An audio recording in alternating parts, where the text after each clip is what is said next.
just about ready to roll here. And towing the slab in this one, Kyle Bradish. What do we need to know here?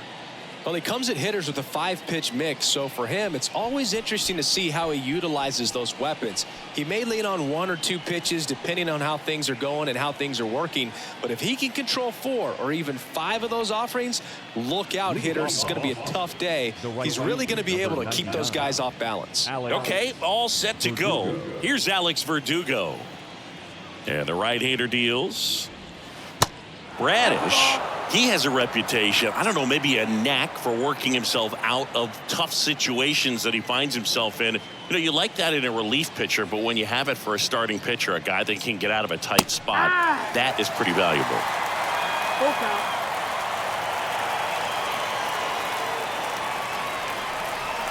3-2 now. That one misses, so a leadoff walk. What a battle. It's not always easy laying off a 3-2 pitch, and I tell you what, he earned that walk. Man aboard, and here is Devers. Good power, not great in the OBP department. Next offering is foul back. And you won't see the skipper rush to get somebody up in the bullpen as soon as he starts to see some signs of trouble. This guy's earned a longer leash, and because of that, confidence grows with the players and teammates playing behind him that when things get a little rough out there, they know he'll find his way through it.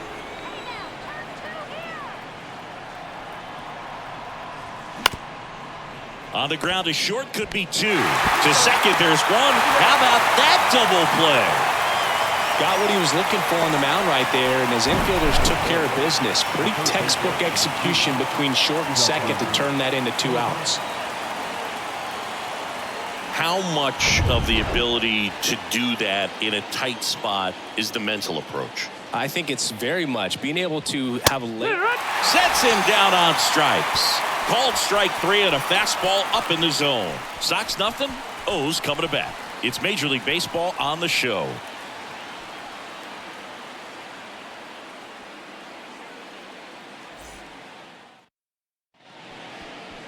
Back now at Oriole Park.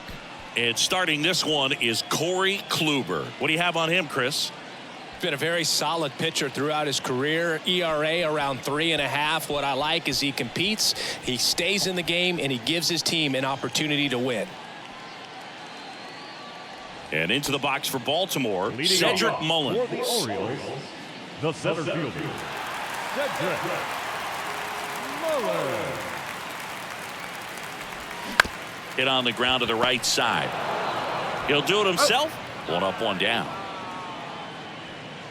Batting second, the catcher, Adley. Here's Adley Rutschman. He is at the top of the game in terms of defense at the catching spot. 1 down, base is empty. Fouled off again, and it remains 3-2. It's so impressive because these guys have to do so much study and preparation for their pitchers, for opposing hitters, and really their #1 job is to guide that staff through a ball game. And so when you also can turn it up offensively and be a force there, that is a win-win, every manager's dream. Anthony Santander at the plate. On the ground. When you look at the ability to save runs defensively, but then also put runs up on the scoreboard, that's the kind of player that every championship team needs to have.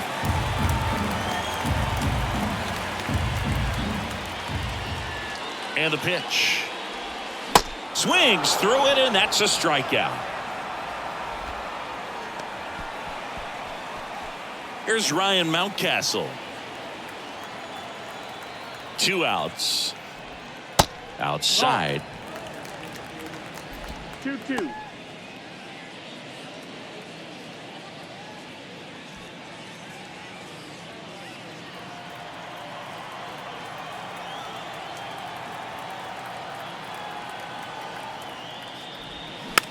Fastball right back to the mound. Nothing for the Orioles in the first. On to the second from Baltimore. No score.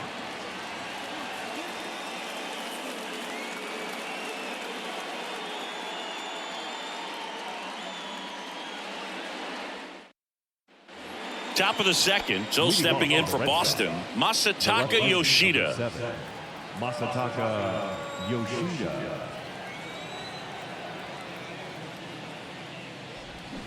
Swing and a miss. And a count 1-2.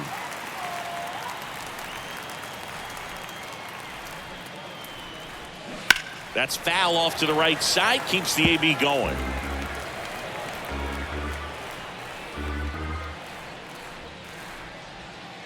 And a curve is down and in. 2-2.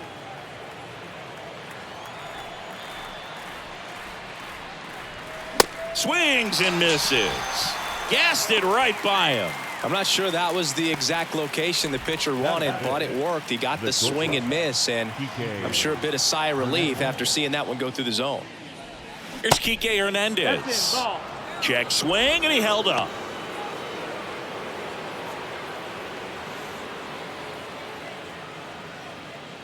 No score here in the second. Next pitch inside, 3-1. Time to check on our umpires. Earl Hendricks calling balls and strikes. Yeah, well-liked umpire, Boog. Pretty consistent with his zone, so if you're familiar with him and how he works, you won't get too surprised by anything. Sometimes he'll give a little bit off the corner, but nothing too crazy at all. What about an umpire's height? How much of a role does that play in your experience and what the strike zone is like? Yeah, I think it pushes the strike zone up a little bit. And it gets by him. That is it. Really nice job staying up the middle with his approach. He didn't try to do too much with the pitch, just shot it through the infield. One gone, runner at first. And here is Tristan Casas. Here's a guy who's been struggling so far this year. It's only late April, but still hoping he'll turn it around soon. And that's too high.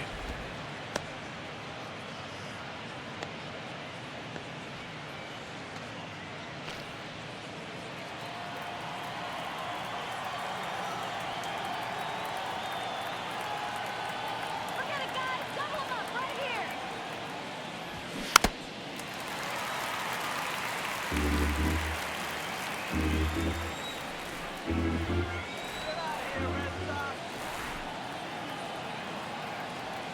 Two and two. Ball.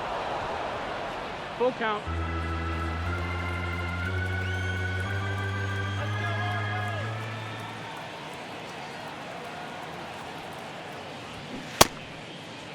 Starting to go after it. Now we'll look down to third. Ring him up, says Clyde Washington. That's a strikeout. Batting seven. Now batting Jaron Duran. Jaron Duran. There's a swing and a drive. Into the bleachers and gone. He'll circle the bases, his second of the year, and they add a pair. It's 2-0.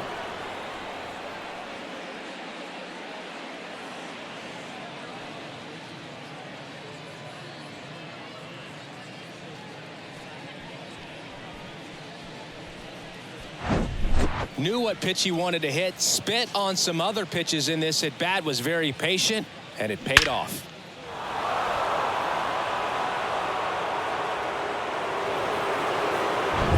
Here's Christian Arroyo. The wind and the pitch. On the ground to third. And it goes just foul. And that one hit to first. And he grabs it in foul ground.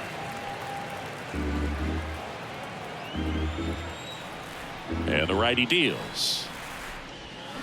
Still 2-2 after the foul ball. Well, he hasn't gotten the result yet, but he's got to feel pretty confident. 3 foul balls in a row. He's right on this guy. Got him swinging. 2 runs for Boston on the home run. And it's 2-zip.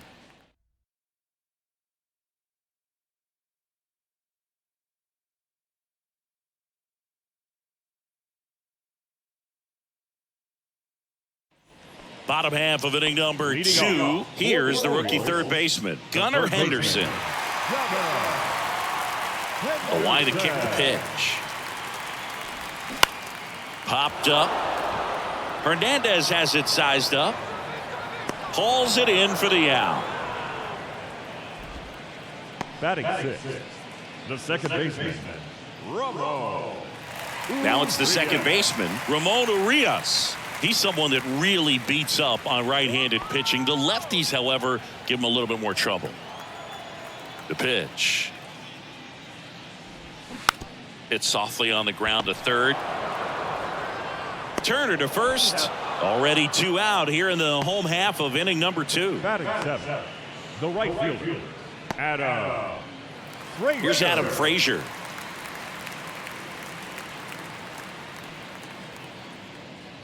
Hey now, Adam, come on, baby.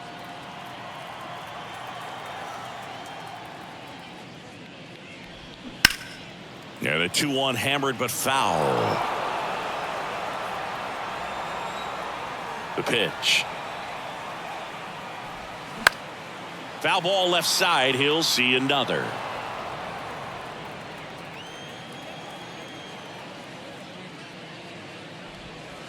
That one just missing inside. And now it's 3-2.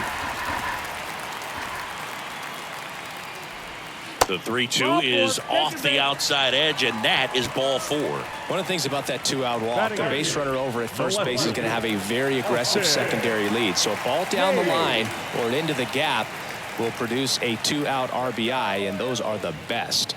That is, if you are the offensive side of it.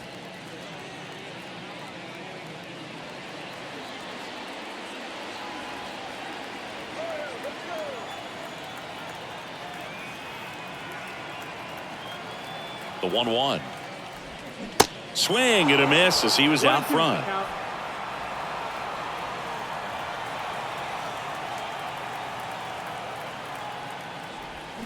Swings through it for the K. Had him way out front of the slur. One left for the Orioles. They trail things here 2-0.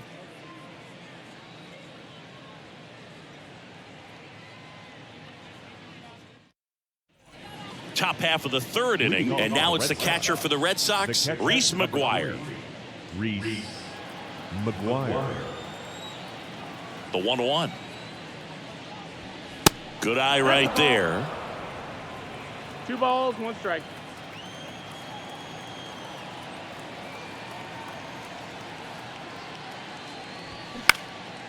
And that one is lifted in the air. Frazier hauls it in for the out. And there's 1 down. Lefties can definitely be a little pull happy up there, especially with pitches that they see pretty well. That was a good example. He hooked an outside pitch, hit that ball in the air to right, just not with much authority.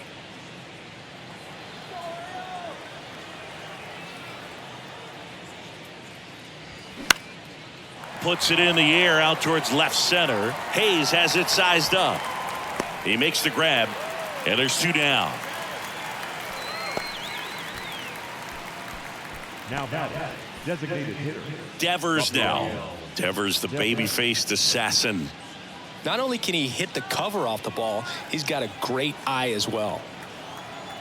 2 down, nobody on. In there at the knees. That is strike 2.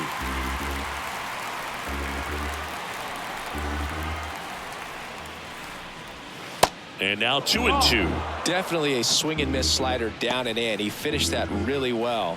Just couldn't get him to offer at it. Righty delivers. And Devers hits that one. Hayes makes the grab, and that's the inning. Nothing doing for the offense that time. We head now to the home half of inning number 3. It's the Red Sox 2 and the Orioles nothing.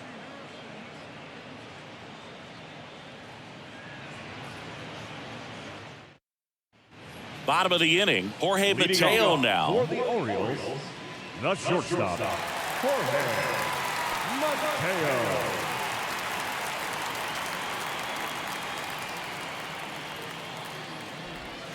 Next offering is in for a strike.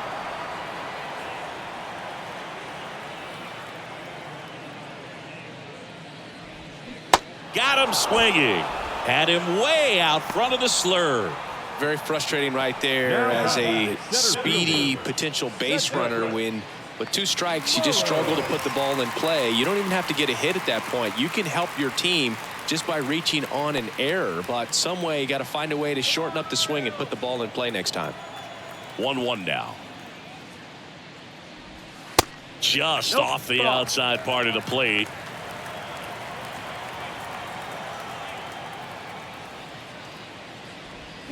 Swing and a miss. And it's 2-2. Filthy changeup right there. Just pulled the string. Next one just misses. Counts full, 3-2.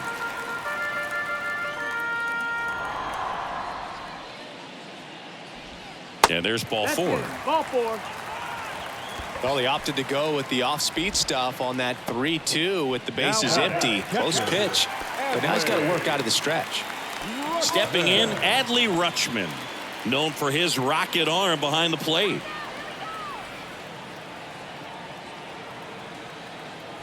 The kick and the pitch. Runner goes. Fouls one off. 2-2.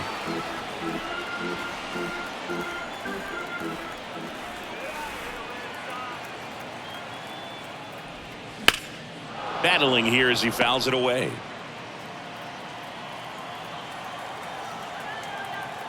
Move to first. Mullins dives back in safely.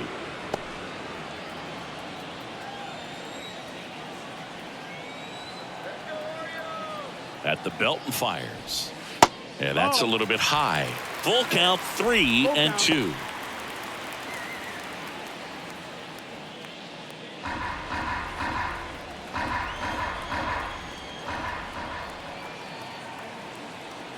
Pickoff throw. Back in safe. Really close.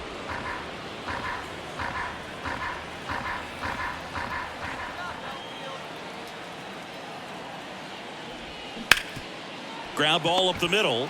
Glove flip to second. Double play. What a twin killing to end the inning. Nothing doing here this half. On to inning number 4. It's the Red Sox 2 and the Orioles nothing.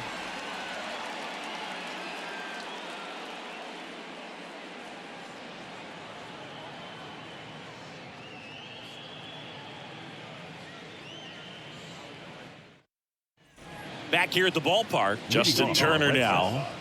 The third baseman, number 2, Justin Turner. 2-1 now. And that one fouled off.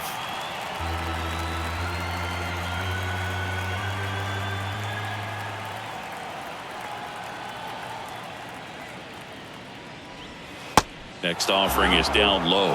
And it's 3-2. That's where you want it. It's a good miss.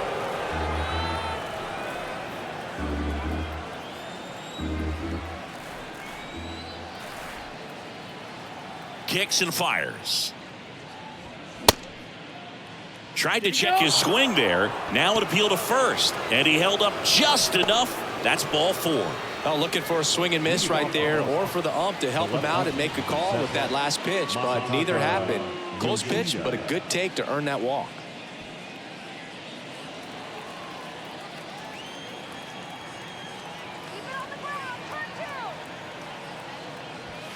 Next offering misses, and it's 2-1. Runner at first with no outs here.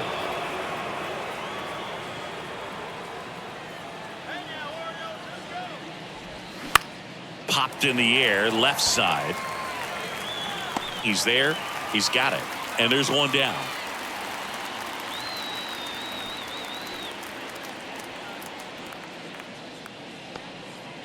And stepping in for Boston, Enrique Hernandez. Singled and scored his first time.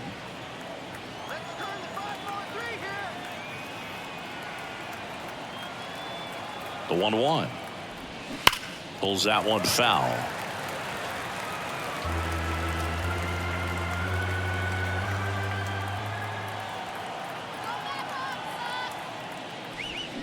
Hacks and misses. It's a strikeout. Well, that's the money maker right there. 2 strikes, slider down and away from a same side thrower as the hitter. I mean, that's just tough. You're looking to protect with 2 strikes and very difficult to lay off. Now batting Tristan Casas. He's 0 for 1. 3-2 now. And ball 4, 2 aboard. His ability to draw walks has been something that's been part of his career since day one. So 2 on with 2 away. And next for the Red Sox, Jarren Duran. He's 1 for 1 with a 2-run homer his first time up.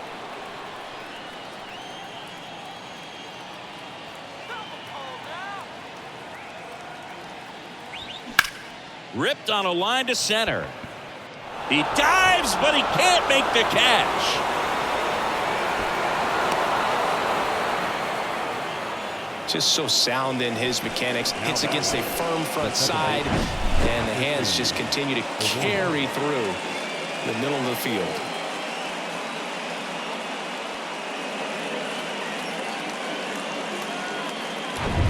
Christian Arroyo will hit next. He was a strikeout victim his first time. Ball to strike. Swings through that one for strike 2. Well, he's so good about trying to drive the ball to the opposite field gap in these situations. If he takes that approach, he could bust this game wide open. 2 on, 2 outs. In the dirt, squirts away from Rutschman. Count moves to 2-2 as the runners hold. Activity in the bullpen for Baltimore. Tyler Wells appears to be getting loose. Number 78, a hard-throwing right-hander, up as well.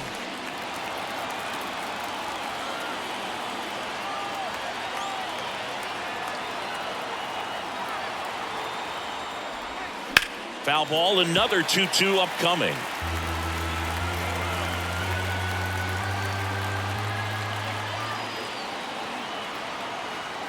The pitch. That one drilled left field, and it stays fair.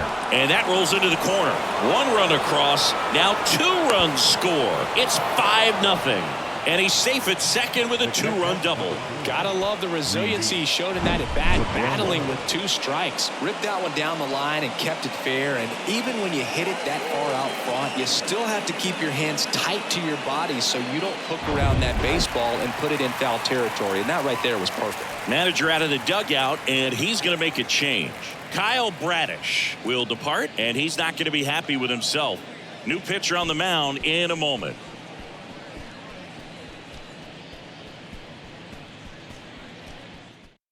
Righty reliever out of the pen, Tyler Wells.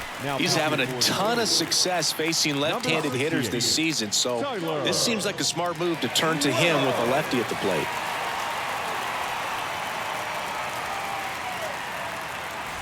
Man at second here with 2 away. Here's Reese McGuire. Flied to right his first time. Runner leads away at second. And 1-2. 1 ball, 2 strikes.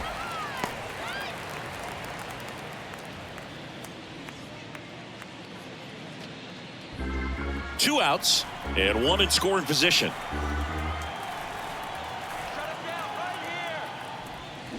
Swings and misses, struck him out. So they get 3 runs, only 2 hits, no errors, and a runner left. To the bottom of inning number 4 now. It's the Red Sox 5 and the Orioles nothing. Welcome back. Now it's the DH, Anthony Santander. The designated hitter, Anthony Santander. The 1-2. That's the ball.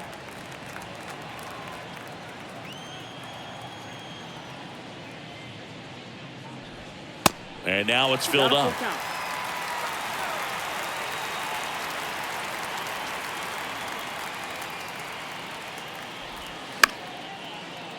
Foul. We'll see another payoff pitch. And here it comes.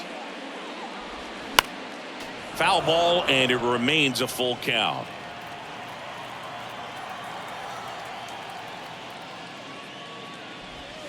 Got him looking. Couldn't pull the trigger on the fastball at the knees. Ryan Mountcastle, the next to hit for the Orioles. He's 0 for 1. The Orioles yet to pick up a hit here.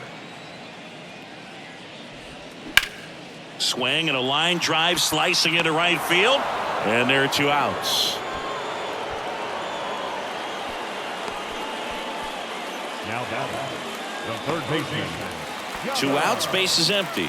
Now the third baseman, Gunnar Henderson. He popped out his first time. The 1-1. That one to first, Casas. Tosses to the pitcher covering the bag. And the Orioles set down in order. Nothing doing this time around for the O's. It's 5-0.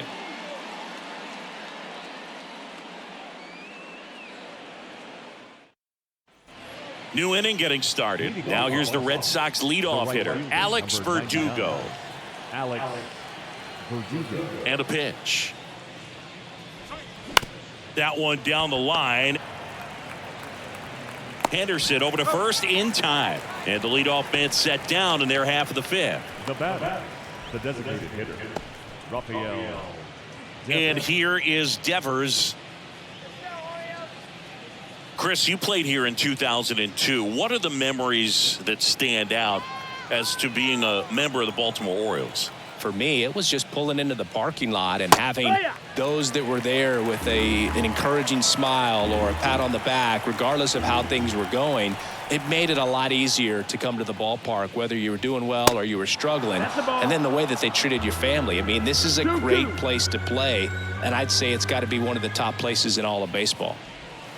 3-2 now. And you had a cameo in the movie Moneyball as an Orioles player in a highlight clip. And that's ball four. Take your base. No, very close with the location right there. It's just tough to get rewarded on the call with pitches near the top of the strike zone. So now Turner in on that right side.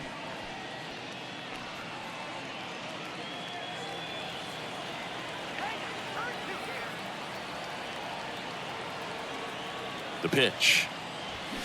Swing and a miss. 1-2. Out.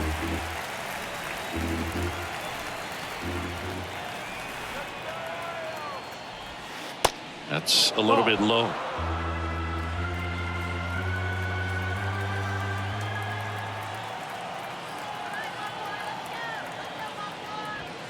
Just off the inside edge. And now filled up.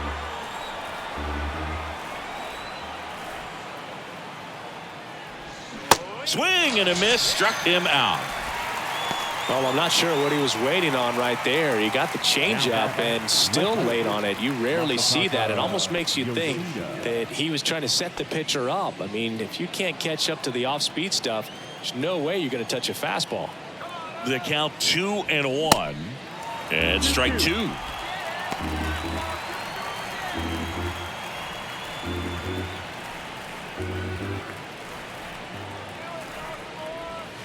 And now the count filled up 3-2. Great RBI spot here. Just got to stay focused on the pitch. The runner will be in motion, so something in the gap should definitely score it. Fouled off again, and it remains 3-2.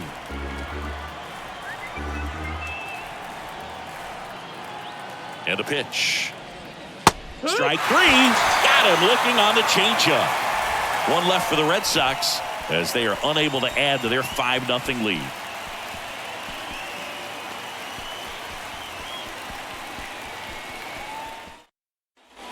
We head to the bottom of the fifth and into the box for Baltimore, Ramon Urias.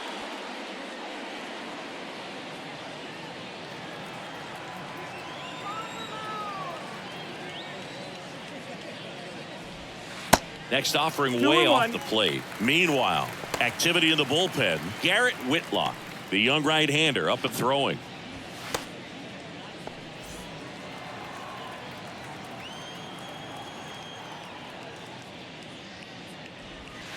Pitch misses inside, and now 3-1. Well, these guys have had a hard time scoring in this one. The guy out there on the mound wants to keep attacking, make sure that they don't get any confidence. That's in there. Now 3-2. Full count.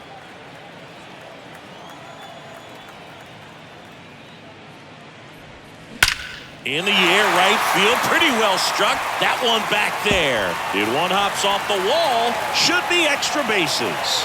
Urias into second, and he's got a double. Everything came together perfectly for him right there. A lot of times in today's game, right fielders are able to get to a ball that stays in like that, but he hit that one pretty well, and If he hits it just a little bit different on the barrel, it's out of here easily. But there's nothing wrong with the extra bases right there. Could be a chance here for them to start clawing back into this ball game.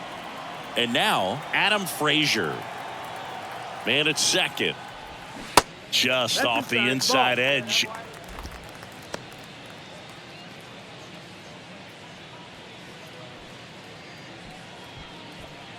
Runner at second, nobody out. Come on now, Adam. Next offering clips the zone, count even at 2. 2-2.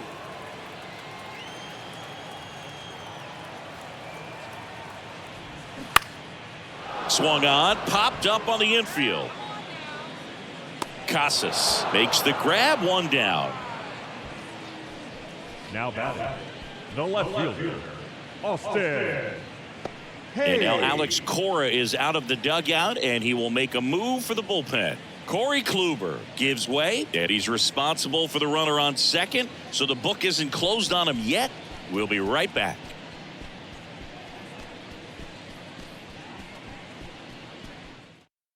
So the Red Sox go to the bullpen. Garrett Whitlock. Still pretty early in the ball game, so this bullpen has some work ahead of them. Best case scenario might be if he can come in here and get several quick outs, kind of bridge the gap that starter left for him. And now it's Austin Hayes. His first at bat was a strikeout. How about a big inning right here, guys?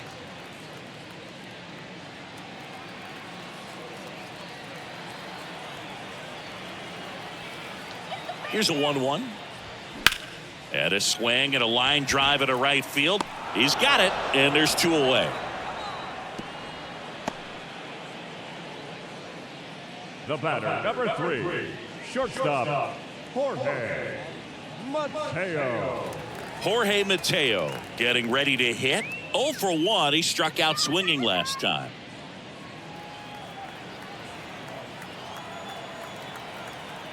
Here's a 1-1. And there's a foul ball.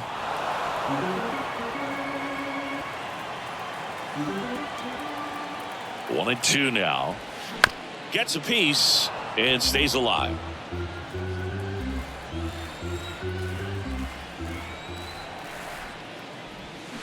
Swing and a miss, and he struck him out. And he's down on strikes for the second time today. And the Orioles leave 1. Still looking at that 5-0 deficit.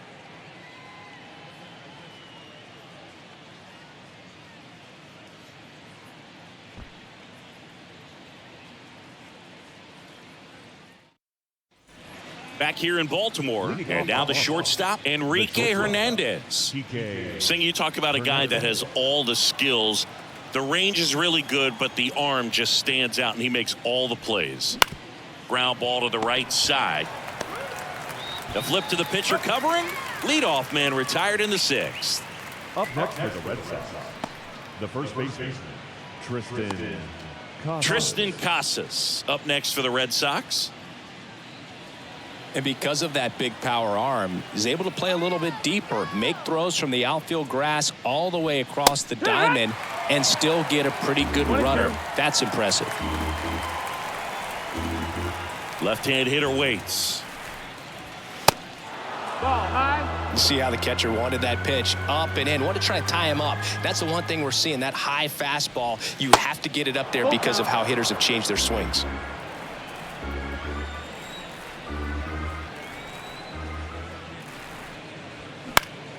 Next offering is fouled back.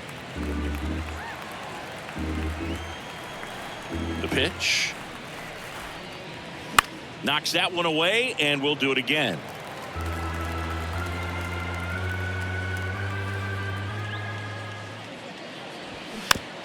Slow roller to first. He steps on the bag. 2 quick outs to open the top of the 6th. Now batting, the center fielder, Jaron Duran. 2 outs, base is empty. So stepping in for Boston, Jaron Duran.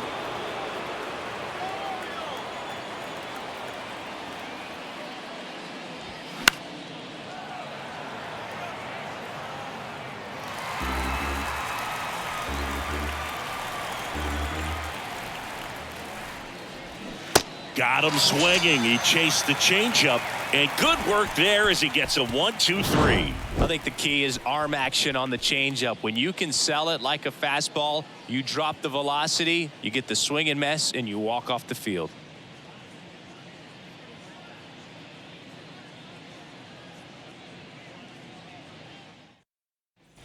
Well, we go bottom 6. Leading Here's the off Orioles leadoff for the hitter, Orioles, Cedric Mullins. The center fielder, Cedric Mullins.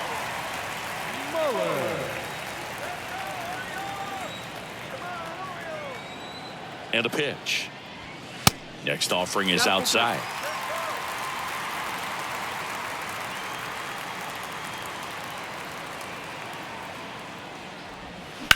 Hit hard. That gets through.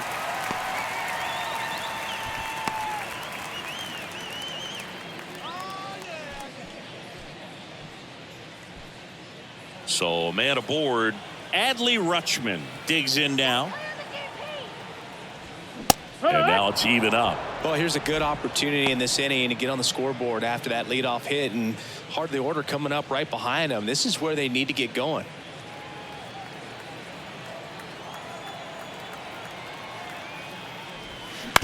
Ground ball left side, could be 2. Hernandez over to second, on to first, double play. Well, almost any time you roll over and send a 2-ball to short at this level, you can pretty much count on a double play. Middle infielders are just so reliable, and they work on these plays all the time, so it almost becomes like second nature.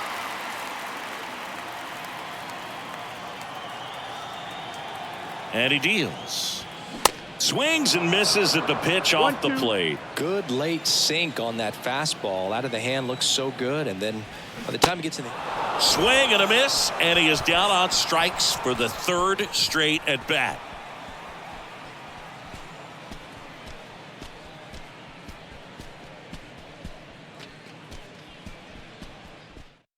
So out of the pen comes the right-hander, number 78. I think it's got to be a little tough coming in out of the pen when your guys are trailing so big on the scoreboard. Just doesn't have the same intensity to it, but he's got to find a way because these batters count the same for his stats, obviously, regardless of the score. And stepping in for Boston, Christian Arroyo.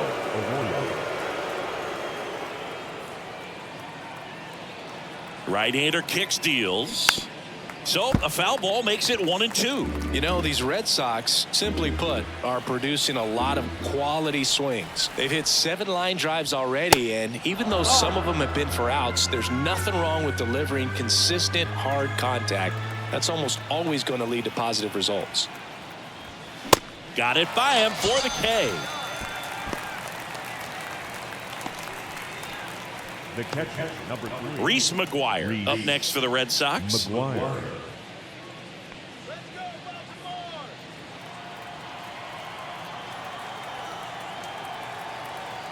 Left-hand batter waits. Out to short. Mateo zips it across, and 2 away to start the 7th. Hey, man, 4 pitches, 2 outs. That is an excellent pace. Verdugo. Alex Verdugo, the next to hit.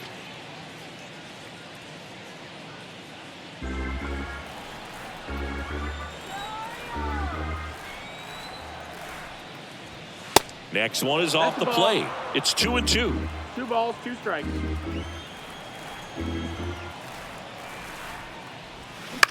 And that one popped to short. Mateo makes the catch, and that'll do it. Red Sox go down 1-2-3, but they hold a 5-0 lead.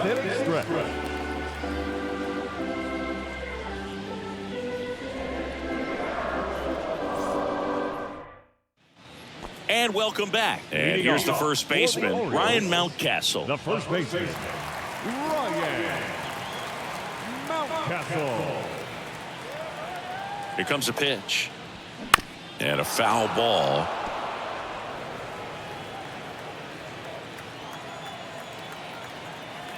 Kicks and deals. On the ground right side.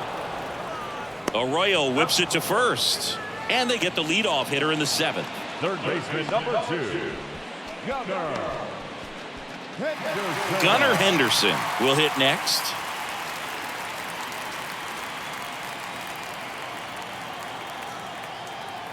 The 1-1. That's down and in. 2 balls, 1 strike.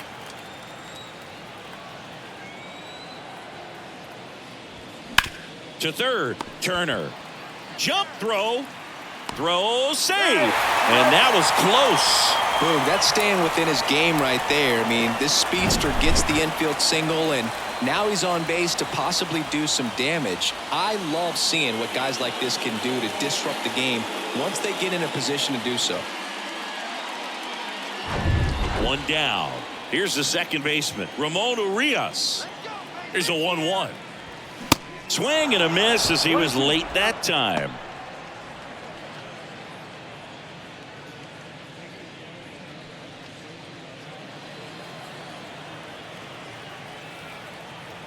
Right-handed reliever. Yeah, the 1-2 misses to even the count.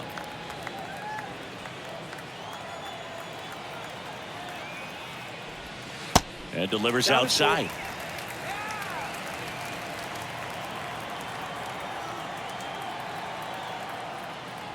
Good plate appearance there. Able to take the walk. He's making things difficult for himself right now out there on the mound, but you know his confidence should still be high enough to get out of this, but he's going to have to buckle down right here. So first and second with 1 man gone, and now the right fielder, Adam Frazier. The 2-1. Ground ball left side and foul ball. These fans, they are ready to cheer about something.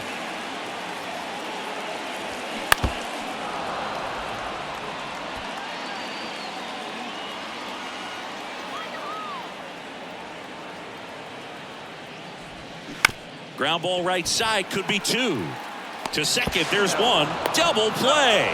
They can't seem to break through. Inning over. Starting to run out of outs as they're unable to chip away. 8th inning coming up.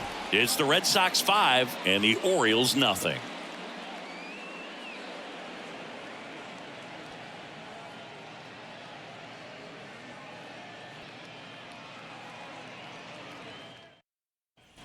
We go to the 8th. Here's Rafael Devers. Well, he's always a threat. Even if this guy is 0 for 3 for the night with 3 strikeouts, he can come up that 4th time and do damage because he's that good. Shoots a line drive single into right center.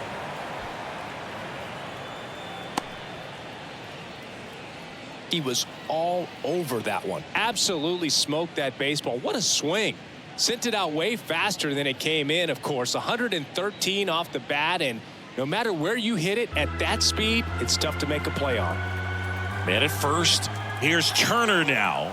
And the right-hander deals. Ground ball left side, could be 2. 1 at second. Now to first, and it's a double play.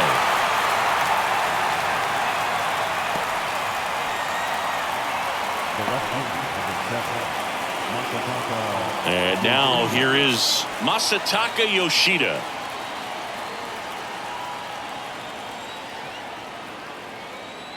Ball to strike. The pitch. And another ball.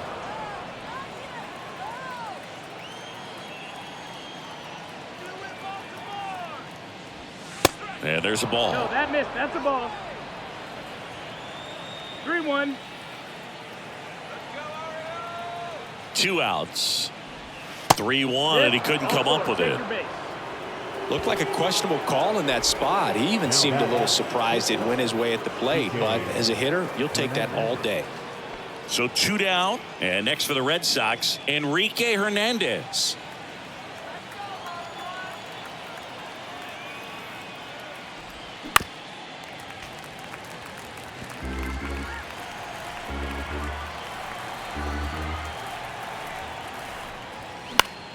Fights that one away, still 1-2.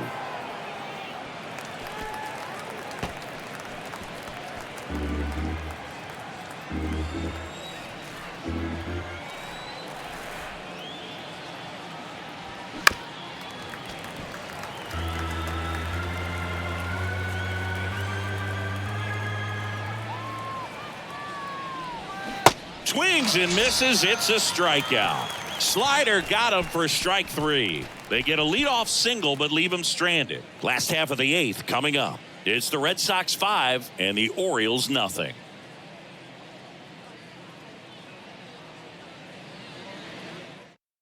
Back now, new pitcher on the mound as we roll into the bottom of the 8th, Nick Pivetta.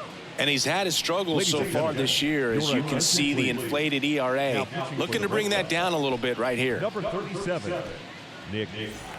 And into the box for Baltimore, Austin Hayes. The left fielder, Austin Hayes.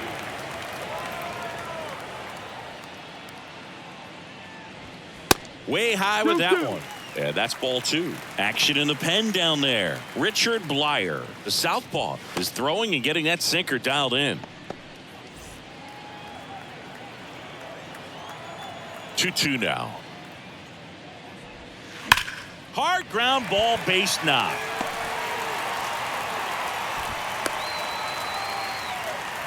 Love how he let that ball travel, trusted his hands. Nice job of going the other way. Mateo.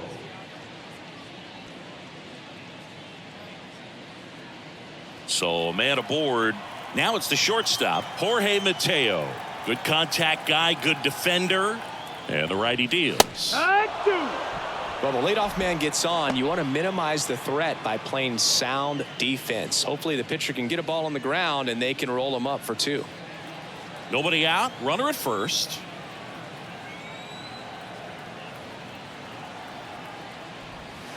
Next pitch is outside.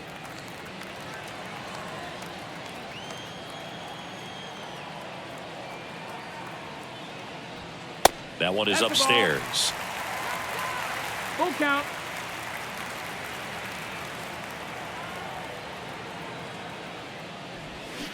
Swings through it, and that's a strikeout. Oh, tough night at the dish. Punching out for the 3rd time right there. He just hasn't looked very comfortable at the plate. A little unsure of his timing right now. Not picking up the spin and location of these pitches. We'll have some adjustments to make. And the pitch. Laced down the line, base hit right field. Hayes around second, headed for 3rd.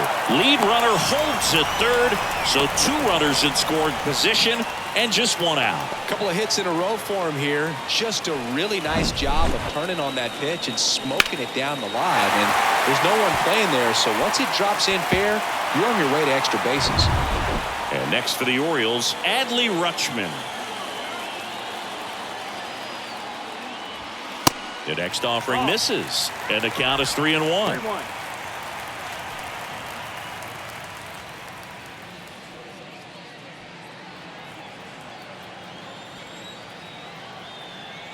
Righty delivers, and a breaking ball drops in for a strike. 3-1 count, saying to himself, I've got to get a fastball here. Just spins a get me over breaking ball to bring the count full.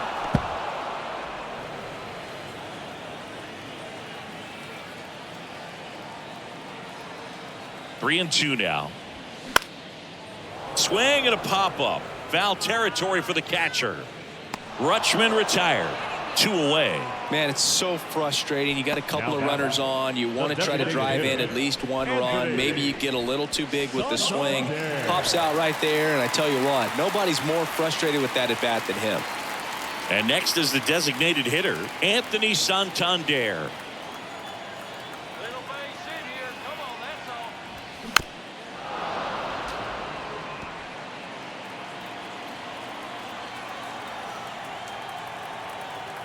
3-2 now. The right-hander gives up the 2-out walk. Pretty good spot on the outside, but just couldn't quite clip the zone. That's a stone-cold take. 2 outs, bases loaded. Here's the Oriole cleanup hitter, Ryan Mountcastle.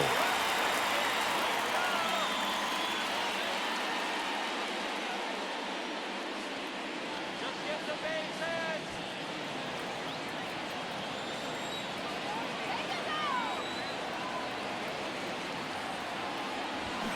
Swing and a miss. And the count 1-2.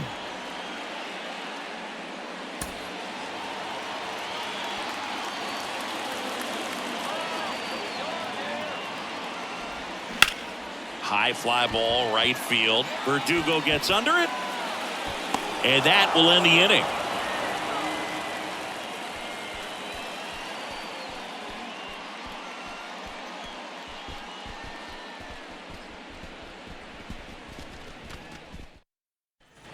Back now at Oriole Park, all set to start the 9th in this one. So stepping in for Boston, Tristan Casas.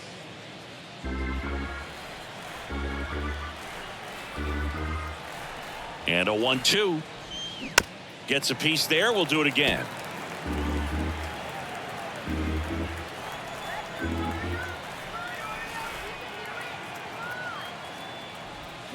Swing and a miss. Had him out front for the strikeout. Got him out on the front foot. Couldn't keep the hands back long enough and played right into the hands of the pitcher. Jarren Duran up next for the Red Sox.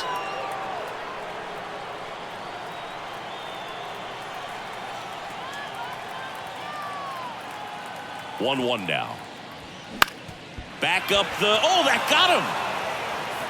And no chance for him to make the play. Let's just hope he's all right. Catcher coming out to check on him. It looked like it got him on his back leg. So you'll wonder if that might be a problem for him in terms of pushing off the rubber. Yeah, it's a great point, and we'll have to see how he looks. But to me, it appears he's moving pretty well. I think it's just going to sting for a while, but hopefully nothing more. Christian Arroyo up next for the Red Sox. That misses the zone. Now 2 balls and a strike.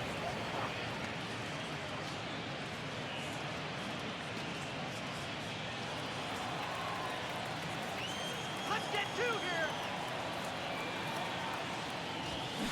Just a slow ground ball this time. Whips it to Mountcastle. That's it out. Good arm side run and sink on that pitch right there. Got inside on him and got him to bounce into that out. McGuire. Here's the catcher, Reese McGuire.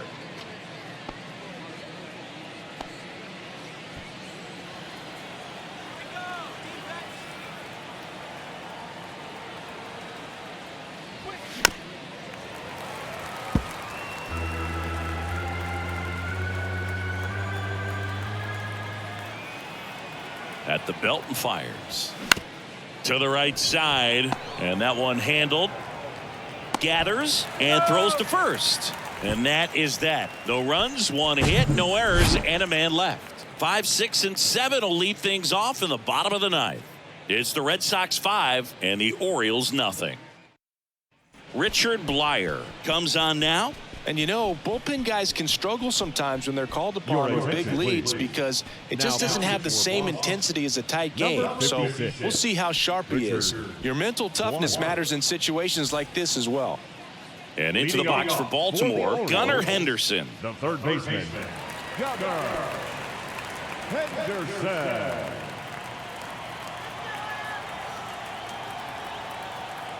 The pitch. Strike 2. The Red Sox with some bullpen action. Renan Bernardino is loosening up. This would be his first appearance for the club.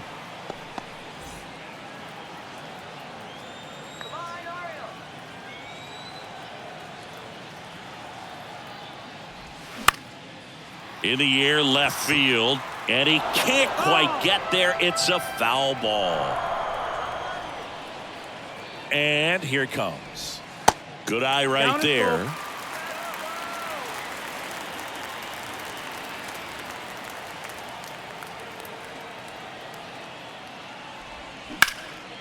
In the air to left down the line. Yoshida under it. And makes the grab. And there's 1 down. Now batting, the second baseman, Ramon Urias getting ready to hit.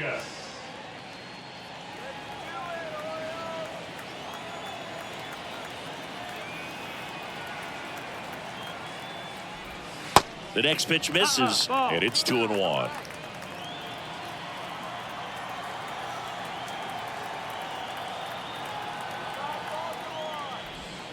Late that time, and it's strike 2.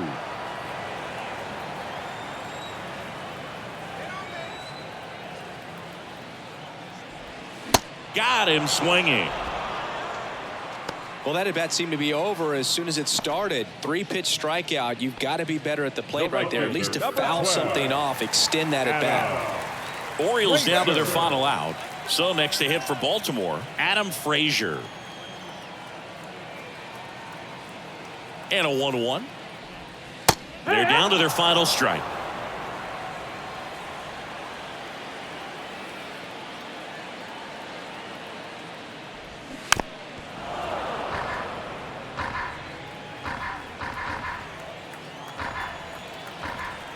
And now the lefty fouls it off. Still 1-2.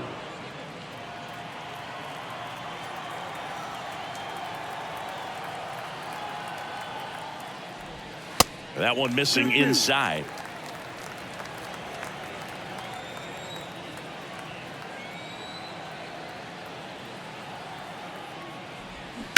And a ground ball to first.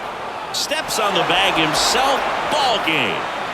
Sometimes it takes just getting away from home. Guys can sort of come together, connect a little bit more than they do when they're at home with their families, and that can breed to success on the field, as we saw in this game today. Excellent win by this team. 5-0 the final in this one. For Chris Singleton and our entire outstanding crew here at MLB The Show, I'm John Shambi. Thanks for joining us.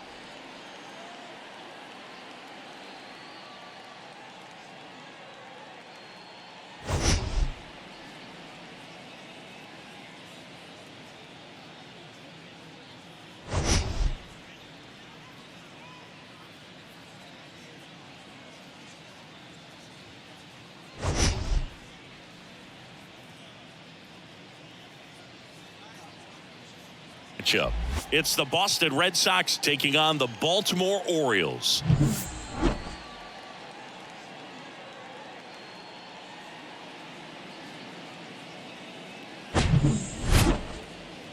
And we'll be back with the first pitch right after this.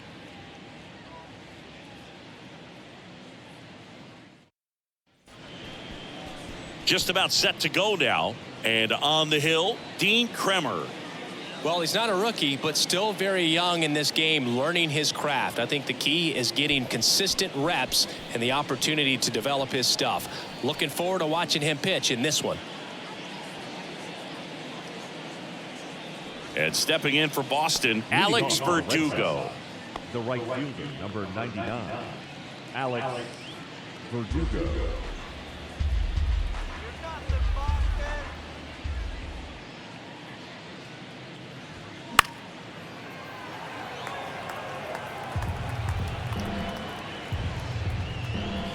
Right-hander kicks, deals. Got him swinging. Definitely made him chase a little bit out of the zone right there. I don't think that's a strike if he takes it. Pretty textbook pitching. Get ahead in the count, get the guy in the box on his heels, and then force him to chase your pitch where he doesn't have much of a chance to do any damage.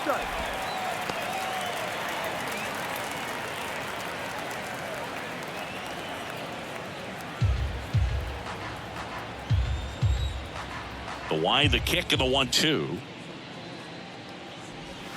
Swings through it, and that's a strikeout. Well, anytime you can punch out the top two guys in a lineup to start an inning, got to be feeling pretty good out there on the mound, because when you think of just having a distraction, table setters on the base paths, and all of a sudden you're dealing with the number 3 hitter, any distraction can cause you to serve up a cookie, and instead of it being a solo shot, it's a 2 or 3 run homer. Gathers and throws to first. And that is that. Sox nothing. O's coming to bat. It's Major League Baseball on the show.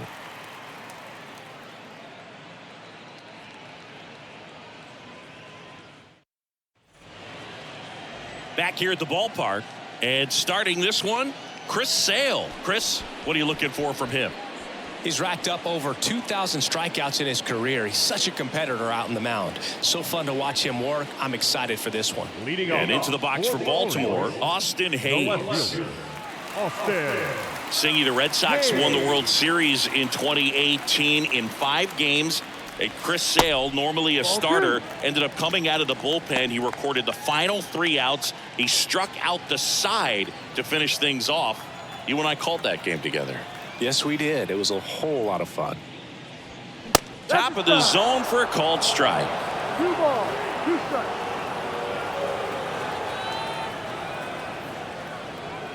Swing and a miss, and he got him. 1 up, 1 down. One of the things with Chris Sale, tempo. He moves the game along quite quickly, and the motion as well. Here's Adley Rutschman. Going to count 1-2. I'd like to believe his time with Mark Burley and the Chicago White Sox helped the young Chris Sale really develop this tempo that has produced a lot of success over his career. Probably no better example of a guy in recent memory who liked to work very quickly, better than Mark Burley. Cuts and misses. It's a strikeout. He came out of his mechanics there. Typically likes to shoot the ball the other way, but that time a little anxious. Here's Ryan Mountcastle. And 1-2. 1 ball, 2 strikes.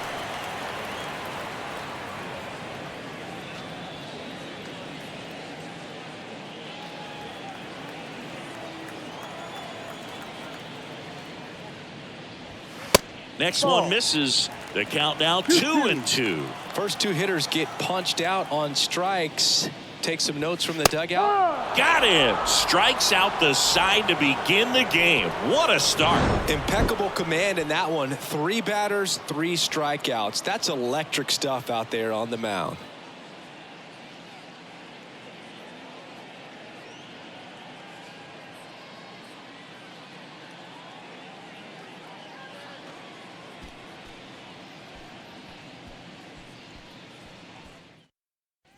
Welcome back. New inning getting started. Here's the left fielder, Masataka Yoshida. Masataka Yoshida.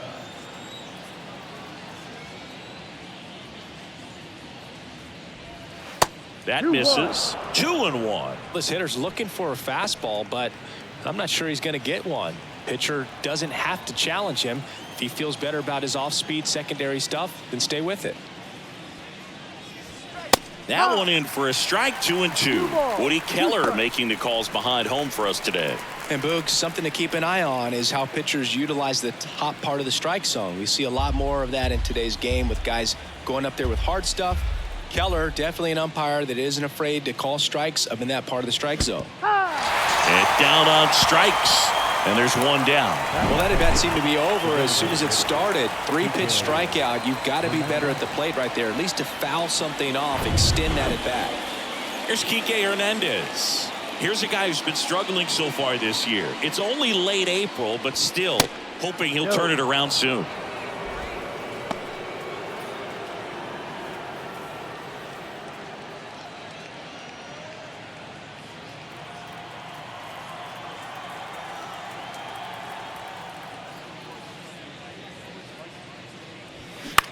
Out to center. He's got it, and there's 2 away. Batting 5th, the first baseman.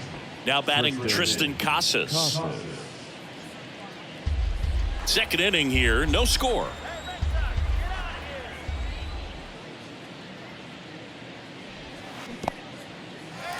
In the dirt. McCann down to first. That completes the strikeout. Inning over. We'll go to the bottom of the second. No score.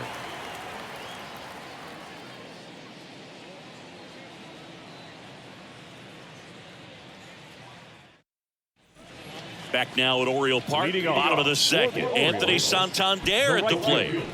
Singing, you can't ask for anything more. This guy checks all the boxes offensively. He's the ultimate professional, and it doesn't just start at game time. It starts in the afternoon, the way he prepares and gets ready for the ball game. I tell you what, his teammates feed off of the leadership that he shows on and off the field. Whips it to Casas, and quickly one away in the second. Batting 5th, the third baseman. So next to hit for Baltimore, Ramon Urias. Singy, strikeouts are king these days, and entering the 2023 season, Chris Sale holds the big league record. He is the leader, most strikeouts per 9 innings.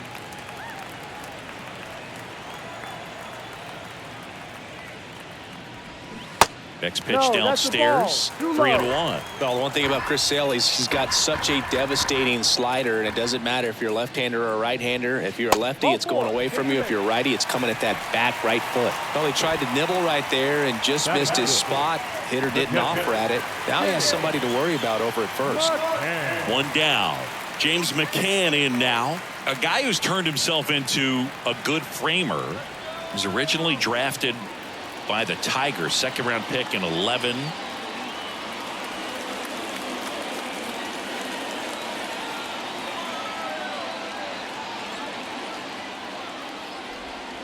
The next pitch misses, and it's 2-1.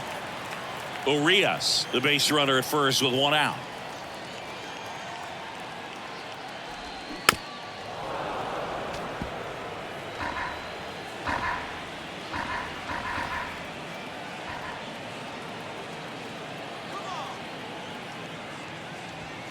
No. And that's outside. Really good take, especially with 2 strikes.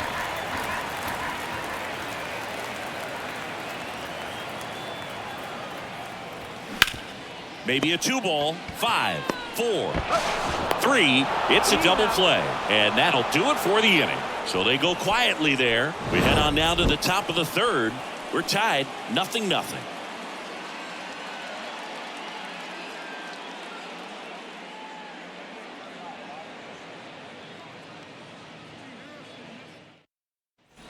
Well, here we go. Top of the third. Scoreless game. Now batting Jarren Duran.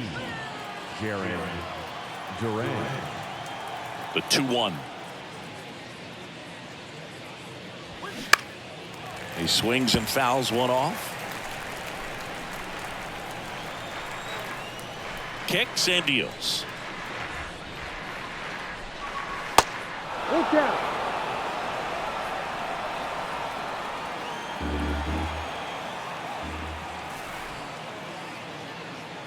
And he walked him. Go to first. Almost a coin flip for the umpire in that call, but most umpires just don't want to give pitchers a break up in the zone like that. Connor Wong up next for the Red Sox. And he deals. On the ground, a short, could be 2. Over to Frazier. On to Mountcastle. It's a double play. Got what he was looking for on the mound right there, and his infielders took care of business. Pretty textbook execution between short and second to turn that into 2 outs. Here's the shortstop at the plate. Yu Chang. The wind of the pitch. Yeah. And there's the strike. Full count.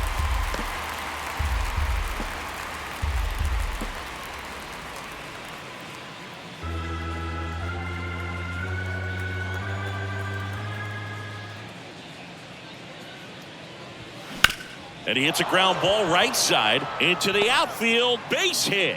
And that keeps the inning going. Now Not much to this one other than just a willingness to go the other way and put the ball in play. That's a team at bat right there. Nice job of staying back and letting the ball get deep.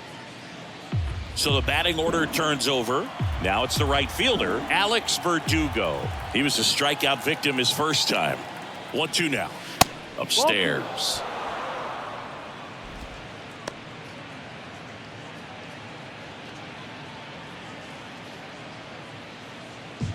Top of the third, no score.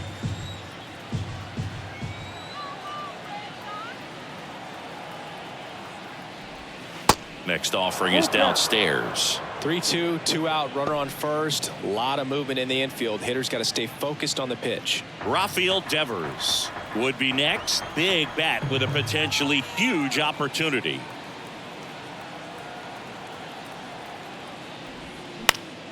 Swing and a pop-up in foul ground. He's got it, and the inning is over. And the Red Sox lead 1, and we're still knotted at 0.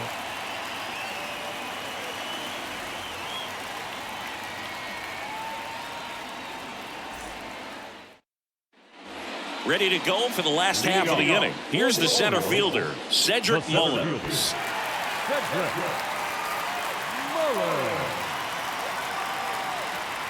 Sale ready. Foul back our way, and that's out of play. And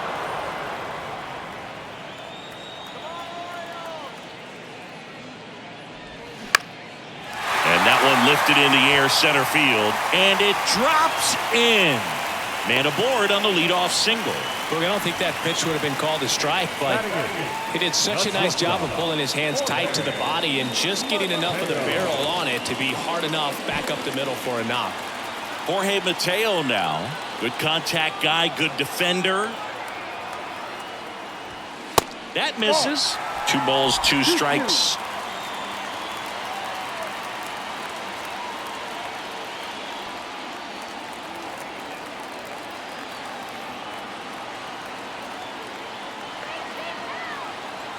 Sale delivers.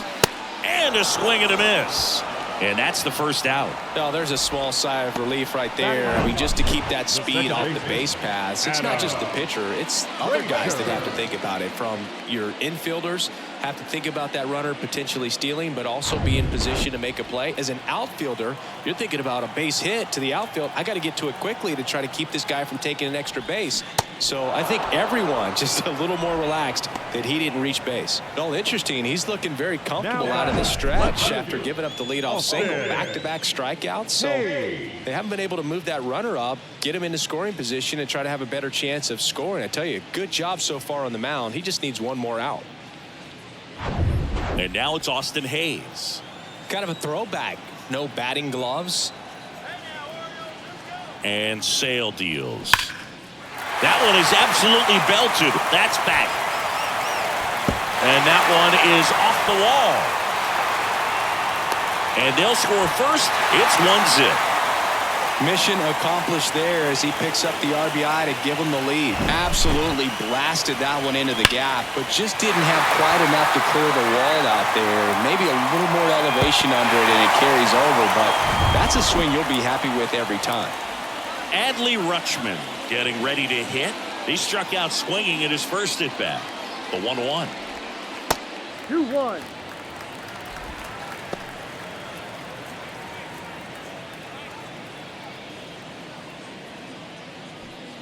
Runner at second, 2 down.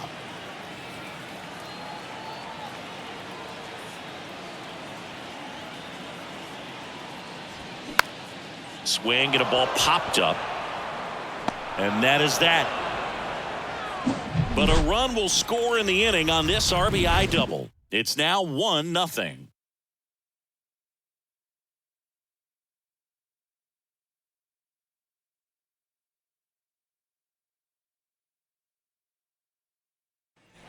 And welcome back. On to the fourth. Now it's the second baseman, Rafael Devers. Here comes a pitch. He swings and hits a fly ball, center field. Mullins brings it in with a nice running grab. Now third base, Justin Turner. Here's Justin Turner. Grounded out his first time.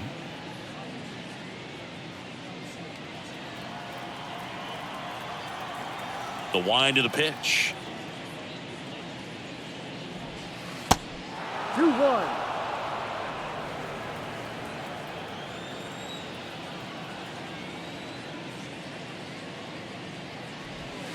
Fouls one off. 2-2. One down, base is empty. Runs it up to 96 to record the punch out. Masataka Yoshida up next for the Red Sox. Struck out swinging his first time. The 1-1. Just missed.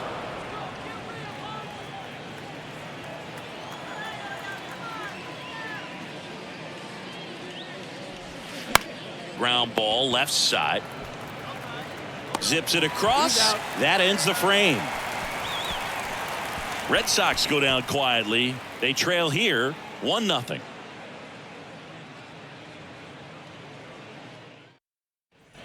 Back here in Baltimore, and here's the first baseman, Ryan Mountcastle. The first baseman, Ryan. Chris, you played here in 2002. What are the memories that stand out as to being a member of the Baltimore Orioles? For me, it was just pulling into the parking lot and having those that were there with an encouraging smile or a pat on the back, regardless of how things were going. It made it a lot easier to come to the ballpark, whether you were doing well or you were struggling. And then the way that they treated your family. I mean, this is a great place to play, and I'd say it's got to be one of the top places in all of baseball. Full count. Next pitch misses way outside. And you had a cameo in the movie Moneyball as an Orioles player in a highlight clip. That one misses. So a leadoff walk. What a battle. It's not always easy laying off a 3-2 pitch, and I tell you what, he earned that walk. And now the right fielder, Anthony Santander. Grounded out his first time up.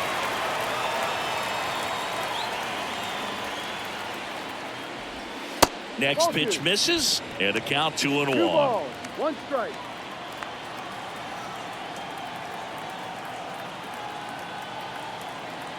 Two one now. Out towards left center. Yoshida on the move. He gets there to make the play. A nice running grab. One down. Now batting, third baseman, Ramon. Here's the third baseman, Ramon Urias. Worked a walk in his first trip to the plate. Watch the DP. Kicks and fires. So now 1-2. Man, I mean, nice job just presenting it to be better than it actually was. Fights that one away, still 1-2.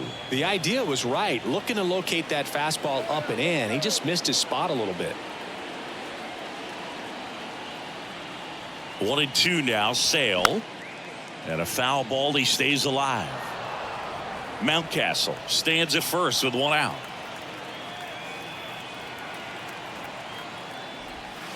Swing and a miss, struck him out.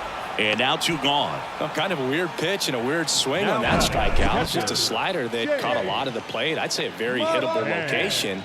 But in the box, I think he just gave up on it way too early. And by the time he realized it was dropping into the zone, he just fires off a really poor swing. Here is James McCann. He hit into a double play his first time up. The pitch. McCann fouls one off.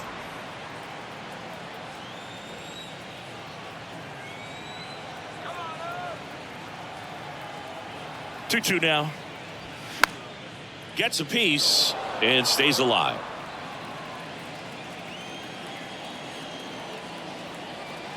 The 2-2. Gets a piece there. We'll do it again.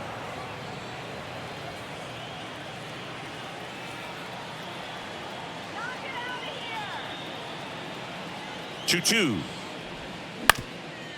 On the ground. That's the third out. Inning over. And the Orioles leave 1. They lead it 1-0.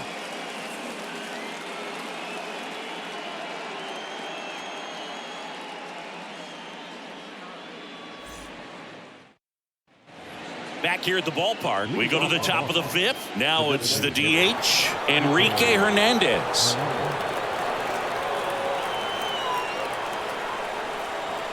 The wind and the pitch.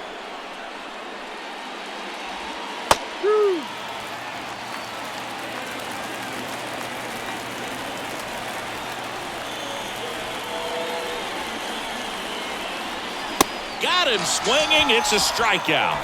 Couldn't catch up to the heater. And now the first baseman, Tristan Casas. 0 for 1 so far.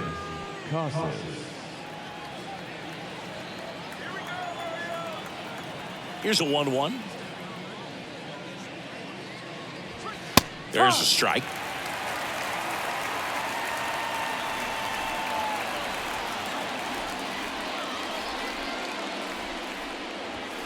And another ball.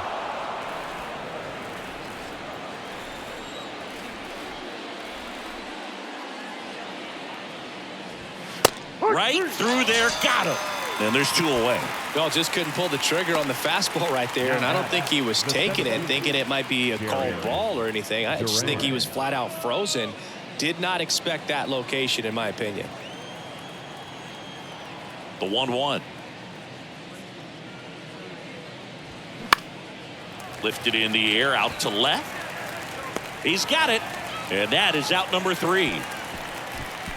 Nothing doing for Boston. They still trail 1-0.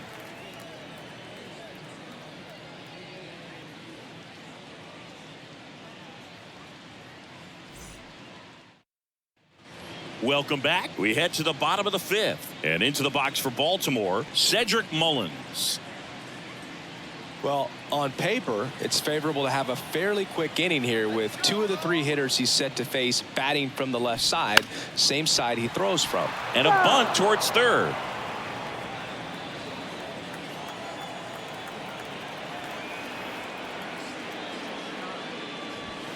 Fastball almost got him there.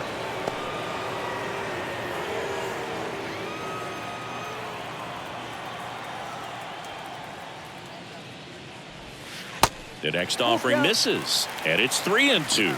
Activity in the bullpen. Garrett Whitlock up and loosening in the pen. Pivetta warming up as well. The big lefty turns, kicks, deals. Good plate appearance there. Able to take the walk.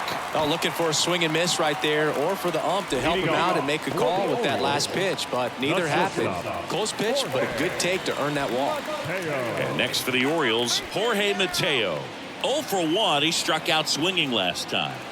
He's hitting for that pop. Came out of the gates really strong. Nobody out. Runner at first.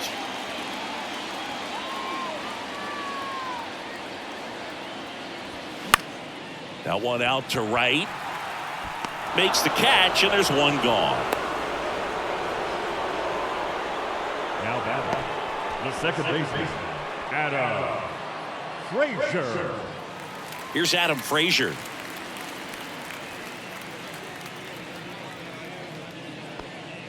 Hey, now, Adam, come on, baby.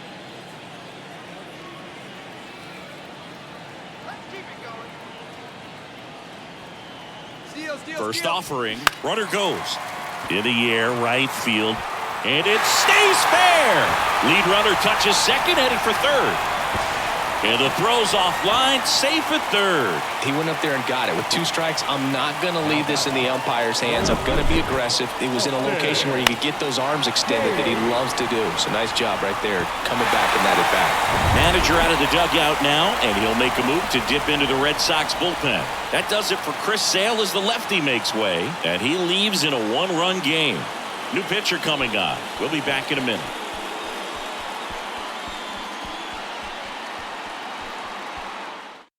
Now a right-handed arm out of the bullpen, Caleb Orton.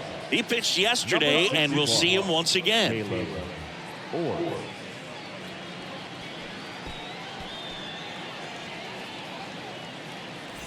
Back to the top of the lineup, and now here is Austin Hayes. RBI knock for him last time. Now a chance to drive in another run. That's ripped, and this one could be extra bases. 1 run is in. Frazier around third. He's also in to score, and they're up by 3. Everything came together for him. I'll tell you, man, it's such a good feeling when you smoke a line drive into the gap like that. I mean, sure, home runs are king, but I feel like nothing makes you feel like a true professional hitter more than a bolt the other way. Adley Rutschman, the next to hit for the Orioles. The 1-1. That one ripped, but foul.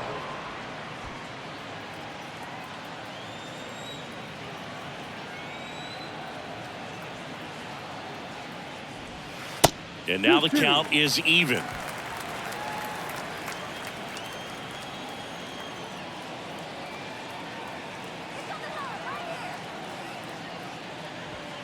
And now the count filled up 3-2. He should get a pretty good pitch to hit here with 3-hole hitter coming up if he's walked. Hayes, the runner at second with 1 away.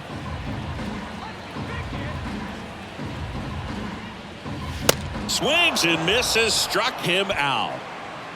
Just a mid-90s challenge fastball right there. Not much to it. And I'm sure he'd love another swing at it because it was in a very hittable location. Those are the swings where you can sometimes start to question yourself as a hitter and say, how did I miss that? But, you know, it happens.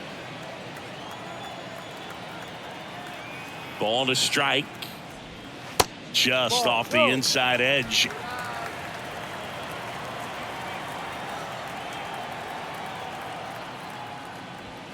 And that one is inside. Get ready for some action here. Good RBI guy at the plate. Runners in scoring position. And a hitter's count.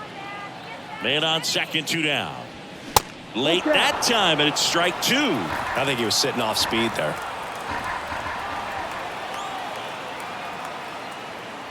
The 3-2 is off the outside edge, and that is ball 4.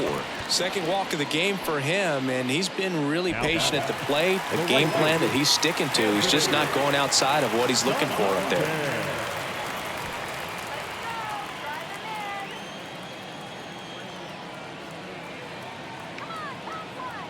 And a pitch. That's a bullet, but it goes foul.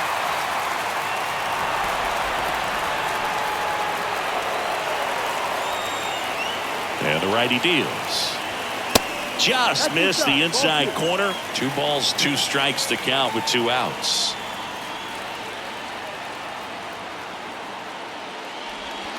Battling here as he fouls it away.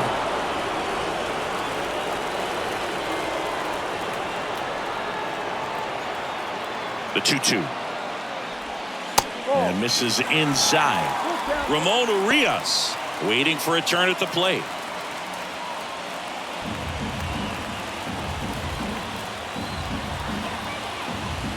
The pitch. And they're all loaded up. You get a walk, and you get a walk. Everyone gets a walk, Boog. Ramon Urias digs in now. A strikeout and a walk. Bases loaded, 2 down. Well, he's so good about trying to drive the ball to the opposite field gap in these situations. If he takes that approach, he could bust this game wide open. Getting a little frustrated with the strike zone.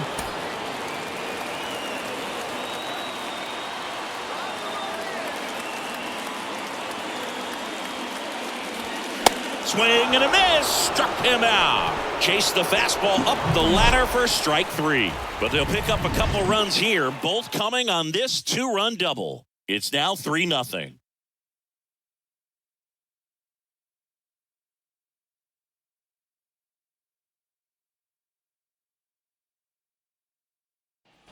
And welcome back. Start of the 6th, John Shambi with Chris Singleton. And leading off, Connor Wong.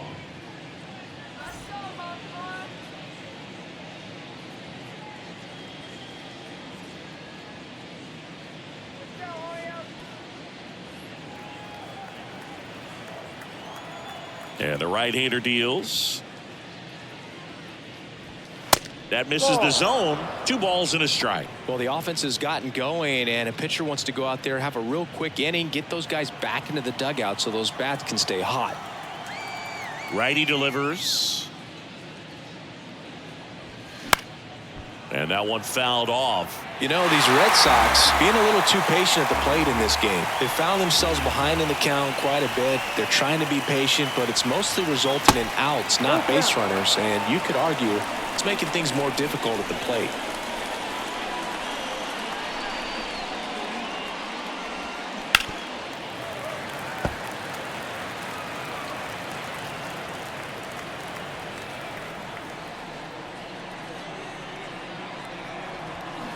Got it by him for the K. Really love the pitch sequence right there. I'm telling you what, pitcher and catcher on the same page right now. And next for the Red Sox, Yu Chang. Single to right in his first trip.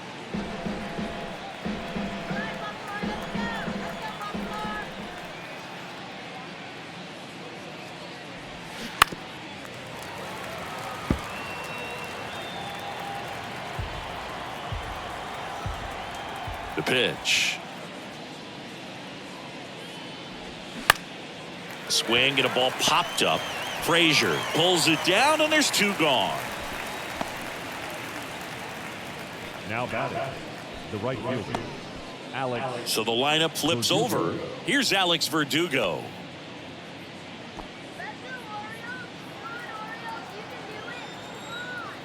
Two outs.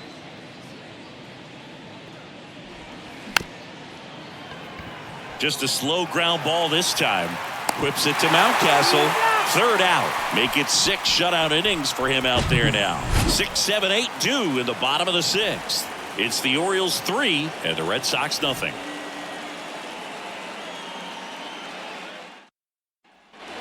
Back here in Baltimore, and Leading here's off the catcher, for the James Orioles. McCann. The catcher, James McCann.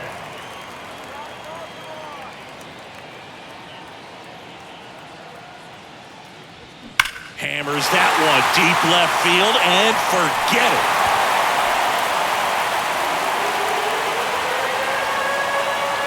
A solo shot, and they tack on to their lead. It's 4-0.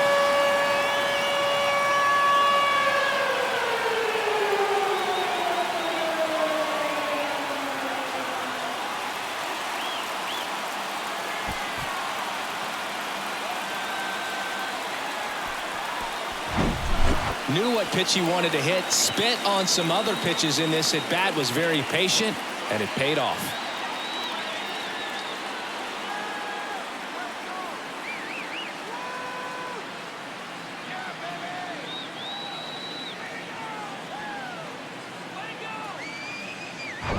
And here is Cedric Mullins. The pitch.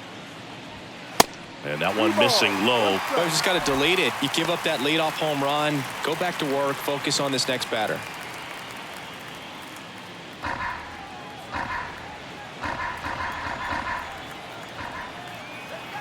The 3-1.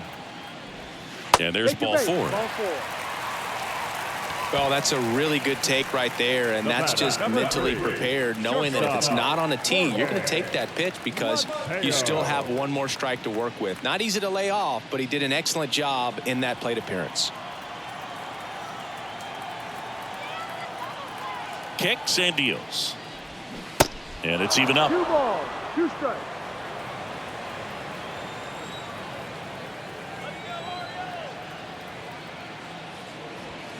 Got him looking. Down on strikes, and he knew it. Now And at batting first, second Adam baseman, Frazier, the Adam next to hit for the Orioles. 1 for 2.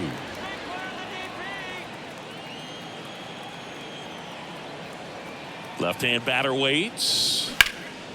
And that one is lifted in the air. Yoshida under it. Puts the squeeze on that one. 2 away.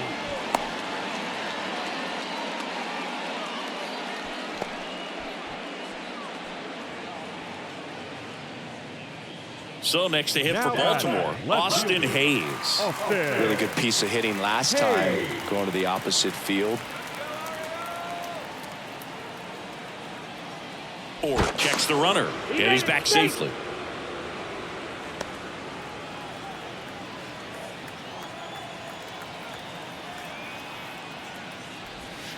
Late swing, fouled off.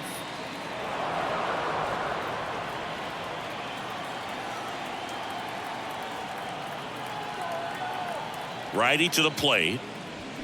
Hacks and misses. It's a strikeout. 1 scores in the inning, coming on this solo home run.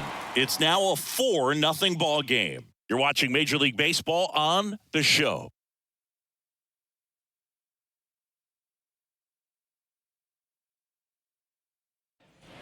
Top of inning number 7. Now the number 2 hitter, Rafael Devers. The Red Sox in striking distance, but have some work to do. Boog, it starts with the leadoff man. Need a good at bat out of him right here. Ground ball up the middle. The throw to first, and they get the leadoff hitter in the 7th.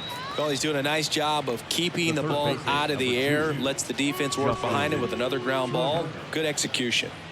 Turner climbs in on that right side.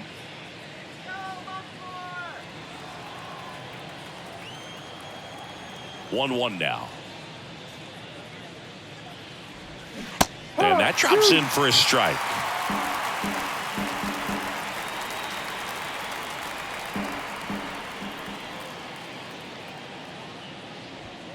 Pitch misses. 2 balls, 2 strikes.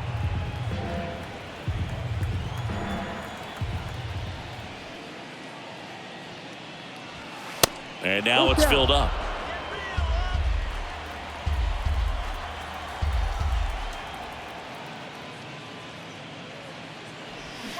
Got him swinging.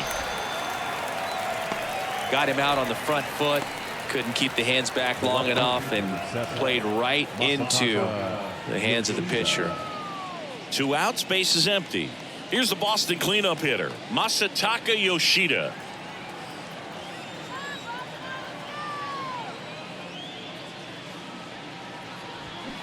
The 1-1 is fouled off.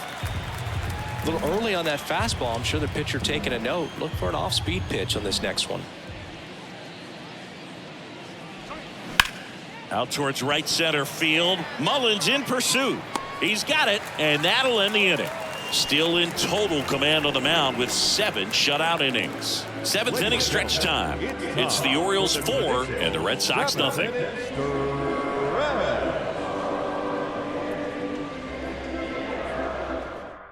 Garrett Whitlock takes over on the mound. Well, he's been excellent against left-handed hitters this year, and that's his first test. This looks like a good move to the pen in terms of the matchup.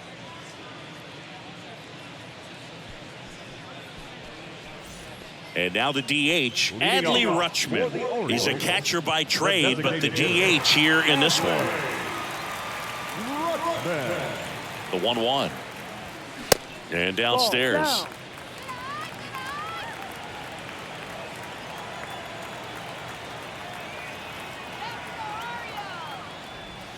That misses. And now 3 balls and a strike.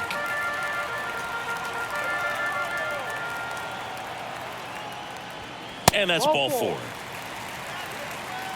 Looked like a questionable call in that spot. He even seemed a little surprised it went his way at the plate. But as a hitter, you'll take that all day. And now Ryan Mountcastle. He's 0 for 1. At the belt and fires. They say it went. 2 balls, 2 strikes.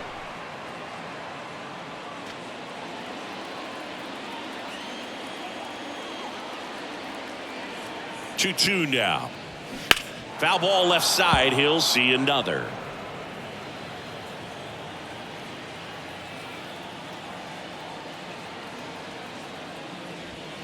Swing and a miss. Struck him out. Now batting. Digging in is the switch hitting outfielder, Anthony Santander.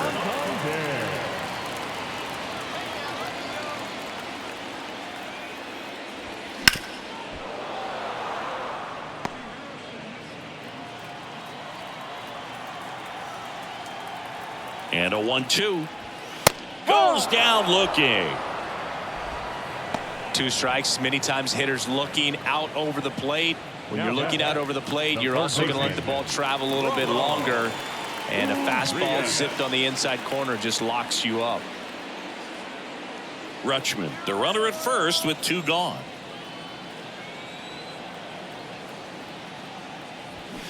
Swings and misses. That's strike 2.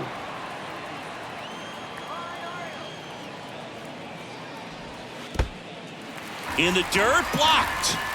Nice job behind the plate there.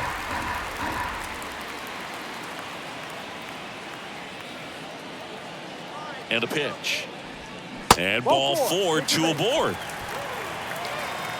Well, interesting. He went with the off speed and walked the hitter. Man, you got to challenge the guy with the fastball. And now the catcher comes up to him. James McCann. He's already homered in this game.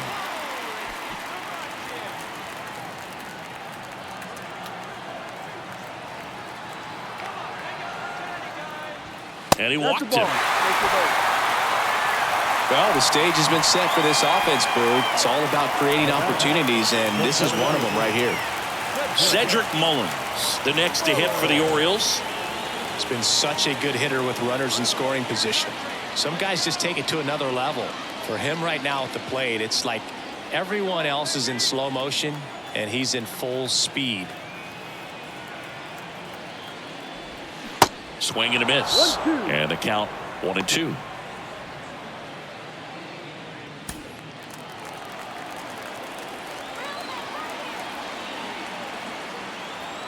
And here it comes.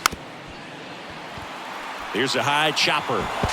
Sends it to first, and they get Mullins for the out. That is the inning. Orioles leave them loaded, but they're in front 4-0.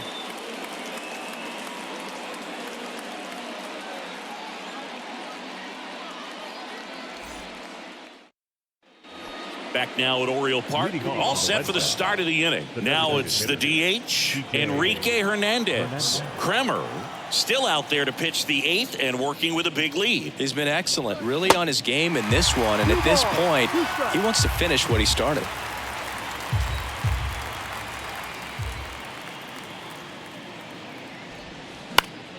Fights it off, you'll see another. Is there a debate to be had about shutting him down, maybe to preserve some bullets given the score? Absolutely. When you consider over the course of a long season, guys putting a lot of stress on that elbow, on that shoulder, but you also have to pry the ball out of a hand of a guy like this because he's so competitive.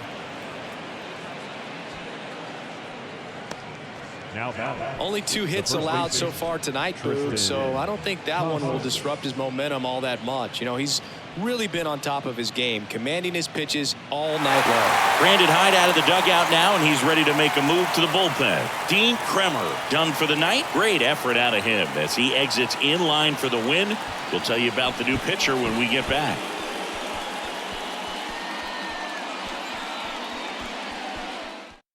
So a new arm out of the bullpen for the Orioles, Danny Coulombe. He's got a wicked breaking ball in his arsenal, and it's definitely one of his go-to pitches when he needs an out. And here's the first baseman, Tristan Casas. Left-hand hitter waits. And a foul ball.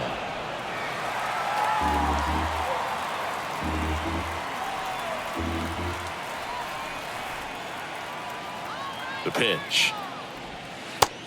Ball. Bullpen activity starting up now. Tyler Wells preparing to come on if needed. Runner at first with no outs here.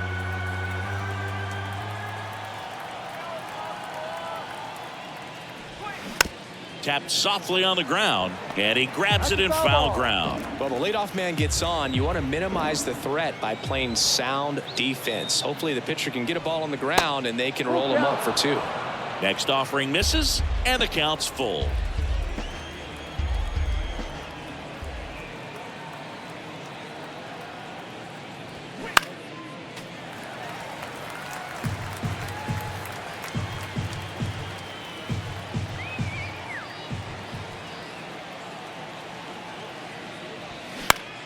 Keeps the at-bat going with a foul ball. 9th pitch of the at-bat due next.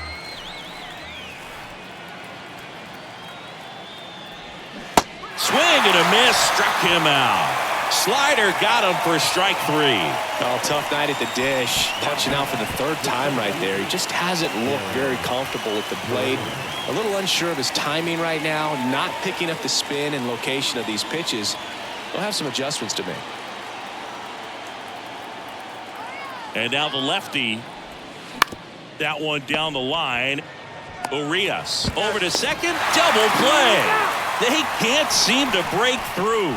Inning over. 1 hit in the inning, but nothing more than that. Home half of inning number 8 straight ahead. It's the Orioles 4 and the Red Sox nothing.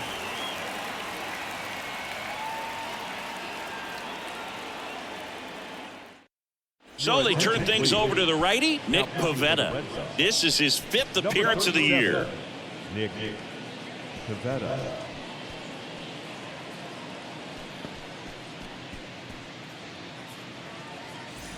And into the box for Baltimore, Jorge Mateo. Maybe expecting a bunt here. Third baseman playing in on the edge of the grass. Falling behind 2-1.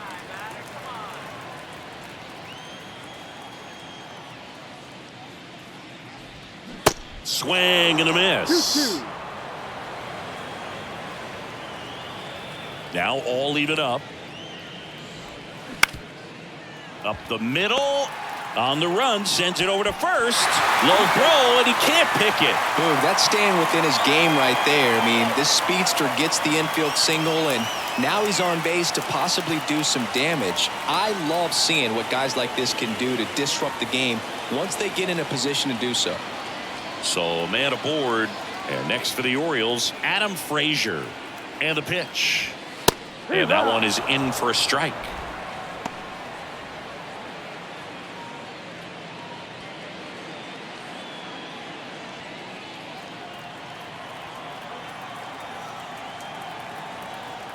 Pickoff throw. Mateo back easily.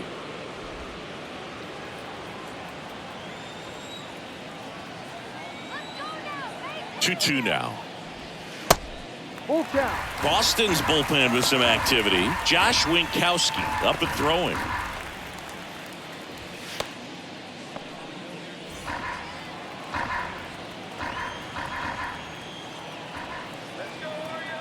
Right-handed reliever.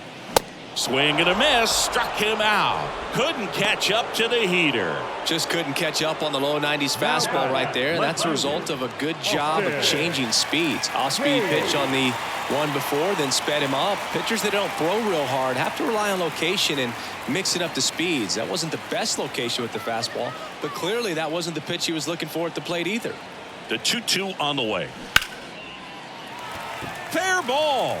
Lead runner makes the turn at second. Lead runner holds at third, so 2 runners in scoring position and just 1 out. Oh, this has been a really nice game at the plate for him. He looks locked in. Really good job keeping that one fair down the line. He let that off-speed pitch on the inside part of the plate travel just long enough, stayed short and quick to square it up nicely. 1 away, runners at second and third. And here is Adley Rutschman. Calling for the intentional walk, and that loads up the bases.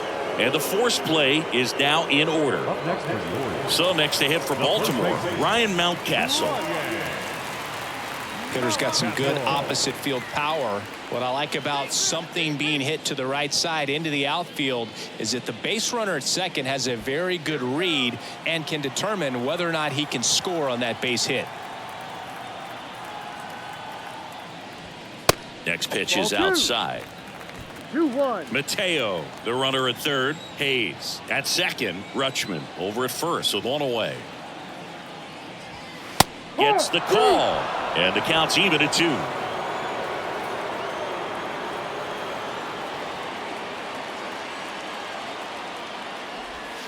Next offering misses down and away.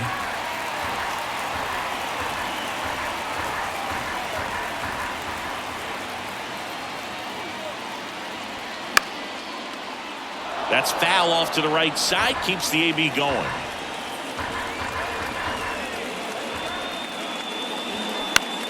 Now a high fly ball out to left center. Yoshida under it, puts the squeeze on it. Runner tagging from third. The throw's offline, he's safe. It's 5-0. In that situation, you're looking to get something up in the zone that you can put in the air. Worst case scenario, a sacrifice fly to drive in that runner from third. So first and second with 2 outs. And next will be the cleanup hitter, Anthony Santander. First and second, 2 down. Next offering is down low. Tough spot right here. A couple runners on. 2-ball count. You can't nibble, but you have to execute and finish your pitch. If you leave something out over the plate, it's going to bring in some runs. Next one misses, and the count is 3-1.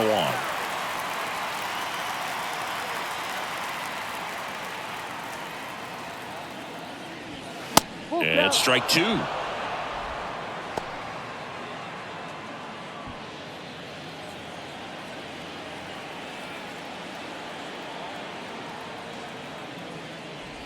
The 3-2 is off the outside edge, and that is ball 4.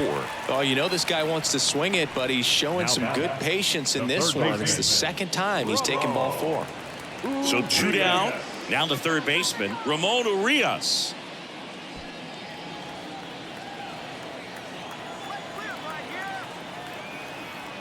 Right-hander kicks, deals. Just missed.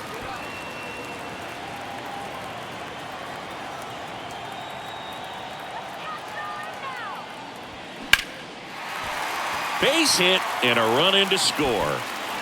In there safely. Gets the job done as he brings home a pair. Just a cookie down the middle. I mean, those are the ones you dream about. The ones in the cage, you're just hoping you get in the ball game. Right down the middle, not a whole lot of velocity, right on top of it. New pitcher for the Red Sox, Josh Winkowski. And with the big deficit on the scoreboard, he almost has to just put that out of his mind. Every outing matters for relievers and their numbers, but I think it's tough to get up for this type of appearance the same way you would for one in a close game. James McCann, the next to hit for the Orioles.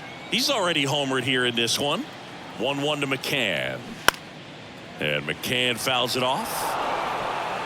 2 outs. Couple of base runners at first and second.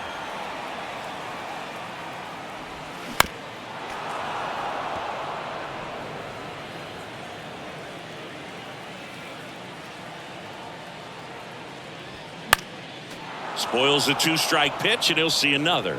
Really great change of speeds. He goes off the off speed to the fastball, and the hitter doesn't know what's coming next. Left field. Yoshida settles underneath it. Pulls it down, and he makes the catch. And that ends the inning. 3 runs, 3 hits, no errors, but 2 are left stranded. Through 8 full, it's the Orioles 7 and the Red Sox nothing.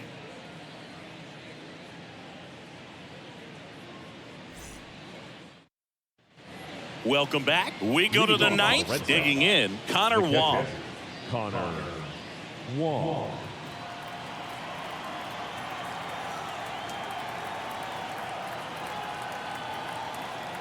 And a 1-1.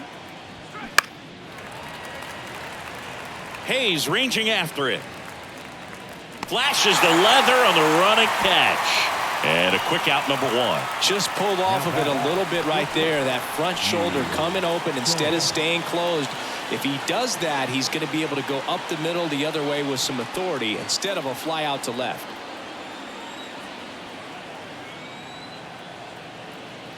Here comes a pitch. And now 2-1 after that missed inside.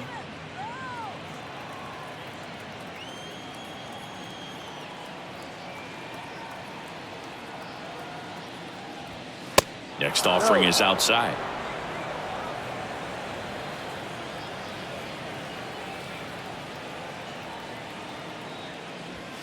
Swings through that one.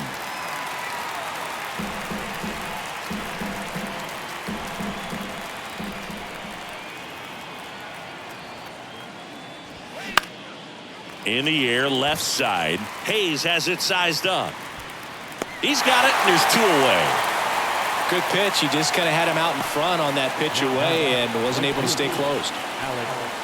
So the Red Sox lineup turns over. Now here's the Red Sox leadoff hitter, Alex Verdugo.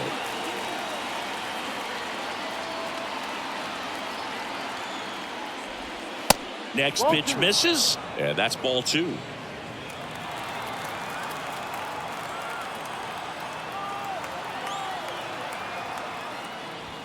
On the inside corner for a strike.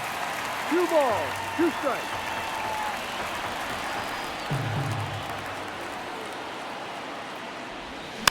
Bounce to the left side. Mateo. On to first. Ball game. And the Orioles use 2 pitchers to combine for the shutout.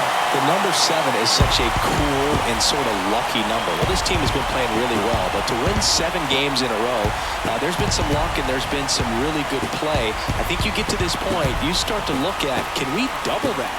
Make it double digits. Make it 2 touchdowns. Make it 14. This one ends 7-0 as the Orioles win this one. For Chris Singleton and our entire outstanding crew here at MLB The Show, I'm John Shambi. Thanks for joining us.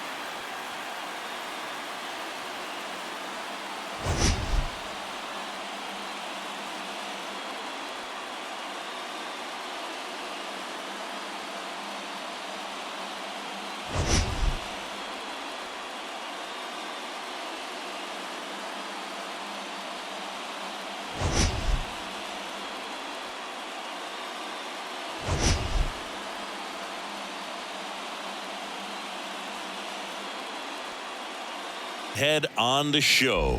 It's the Chicago White Sox and the Toronto Blue Jays.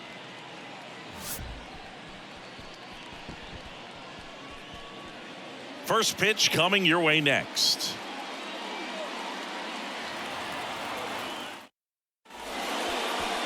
About to get started here, and today's starting pitcher, Chris Bassett.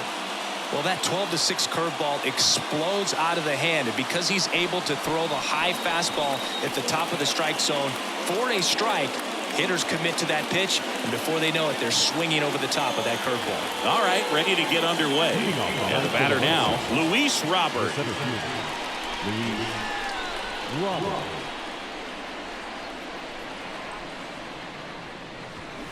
And a swing and a miss. 1 out. Man, I really like the ability to bounce back right there after not getting a call he probably should have gotten. He didn't let it affect his focus, and he came back with another good pitch to get him swinging. Andrew Benintendi steps up. The 1-1 is fouled off. When you look at Benintendi, think about this. He played in the same conference as both Alex Bregman and Dansby Swanson. Those two guys picked ahead of him in the first round, but it was Benintendi who was the SEC Player of the year they all got drafted. Yeah, the organization clearly saw something special in this kid as a prospect, and it's paid off nicely. Foul ball still, a 1-2 count. Now, when you think about players in the past or even in today's game, who's a comparison? He reminds me a little bit of Harold Baines. Both of them lefties, both outfielders, and he's shown similar types of production at the plate. Next pitch in the dirt, 2-2.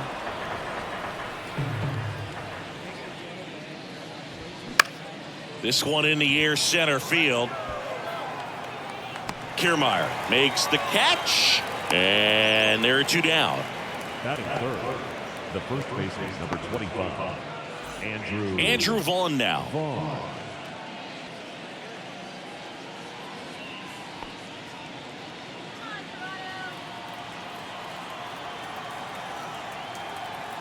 The 1-1. Ball, that's outside.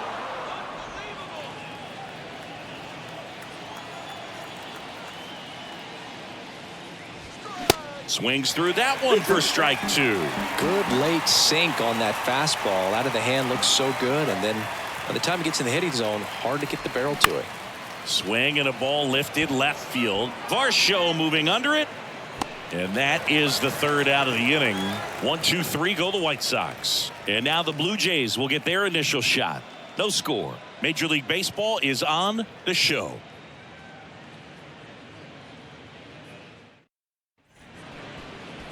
Back here at Rogers Center and getting the start for the White Sox, Lance Lynn. His career ERA's been under 4. What I like most about him is his reliability. Takes the ball every 5th day, ready to go whenever the manager calls. So coming into the game now on defense, Romy Gonzalez. He'll play second. now playing second base. Bottom of the first. And now for the Jays, Bo Bichette. This guy is an elite level hitter, especially considering contact, just the ability to hit for average. What you really like, though, stays in against those righties, and that's not so easy as a right-handed batter. Fires over to first, and Bichette is retired. The designated hitter, Vladimir Guerrero. Here's Vladimir Guerrero Jr. There's some players, for whatever reasons, they seem to just face a slew of right-handed pitchers, and their comfort level increased so much that they actually prefer to face that same side thrower in a tough situation. And that's outside. Yeah, most guys struggle against the same side, whether it's left on left or right on right, and this guy's an exception. And a foul ball, he stays alive.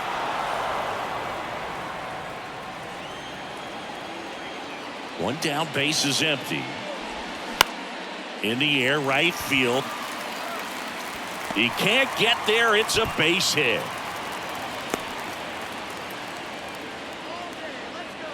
Batting third, the left fielder, Dalton Varsho. And now it's Dalton Varsho. Here's a 1-1. There's a strike at the knees.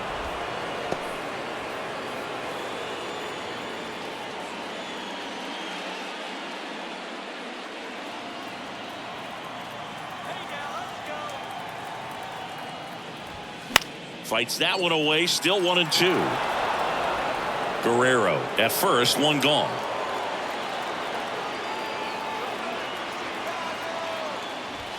And now the count is even.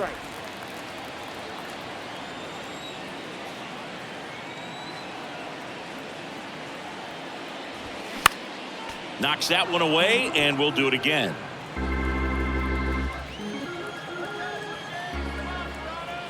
The 2-2. On the ground to the left. And foul ball.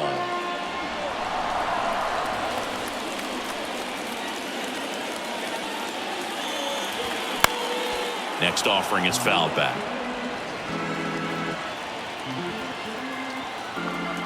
Kicks and fires. Hit on the ground, might be 2. Steps on the bag for 1. And that's 2. We move to the second in Toronto. No score.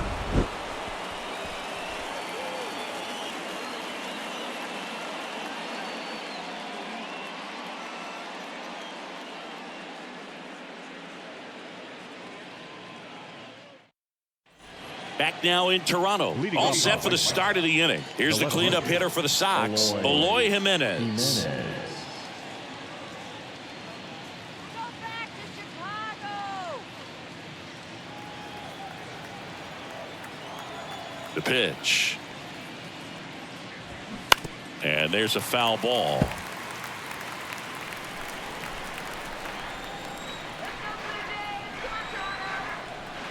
Let's go, 2-2 down. To the right side, Merrifield throws to first. 1 out in the second.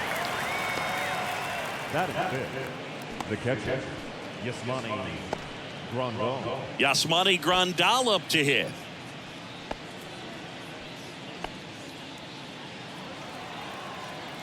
Come on, Woodley, let's go.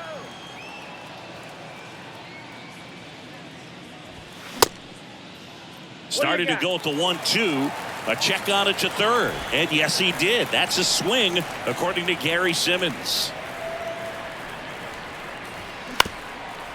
Bounced up the middle.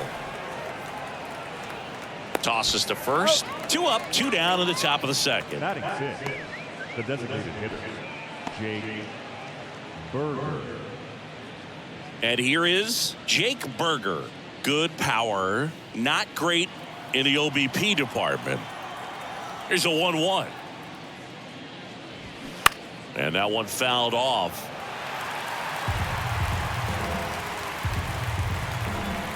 The wide to kick the pitch. Ball. 2-2 now. Second inning here, no score. And down on strikes he goes. And good work there as he gets a 1-2-3. Nothing doing for the White Sox. We'll go to the bottom of the second. No score.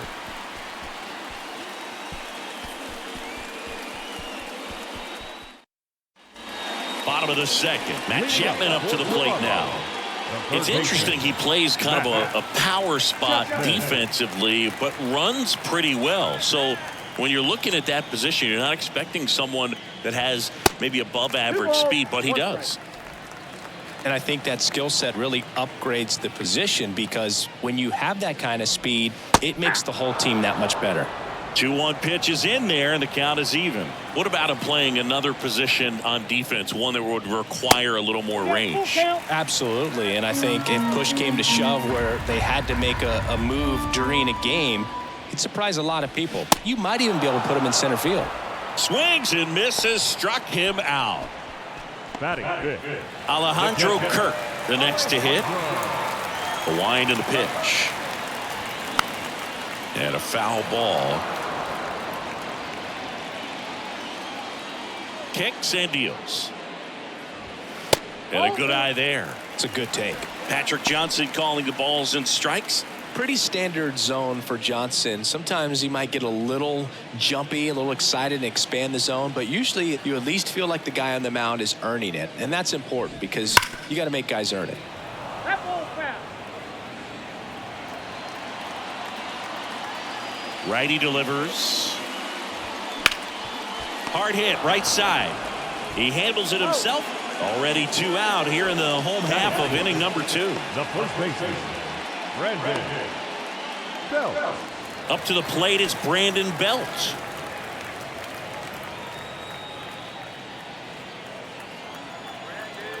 The 1-1. Swing and a miss as he was out front. 2 straight.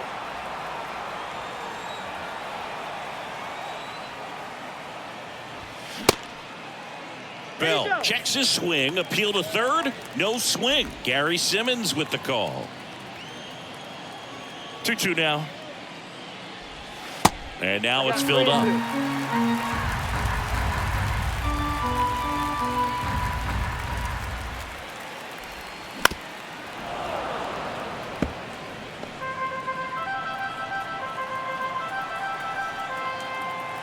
Three and 2. Payoff pitch. And there's ball 4. Man, that's a tough one to take on the full count, but I guess he saw it really well. It's a really nice plate appearance. Whit Merrifield up to the plate. It's amazing. We get a chance to talk to a lot of opposing managers. This guy scares managers on the other team as much as anyone. And he gets to fly beneath the radar with the other more recognizable names in this lineup. Next offering is in for a strike. Bell off of first with 2 away. Swing and a miss, struck him out. Blue Jays held in check. We'll move to the third with no score.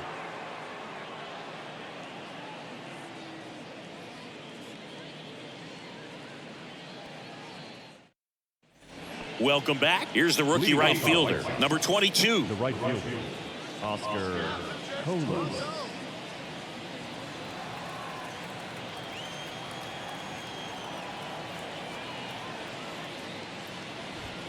That one misses. 2 balls and a strike.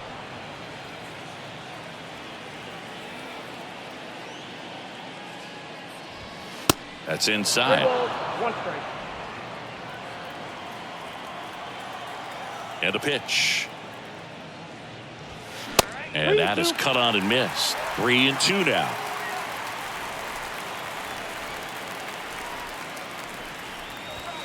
Swings through it for the K.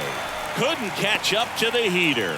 Really love the pitch sequence right there. I'm telling you what, pitcher and catcher on the same page right now. Elvis. Here's Elvis Andrus.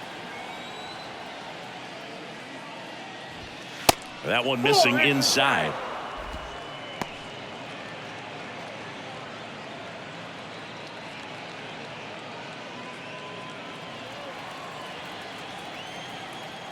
The pitch. Good eye in that spot. Top of the third, no score.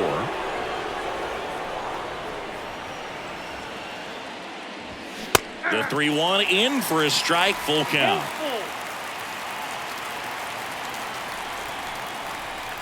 The wind of the pitch.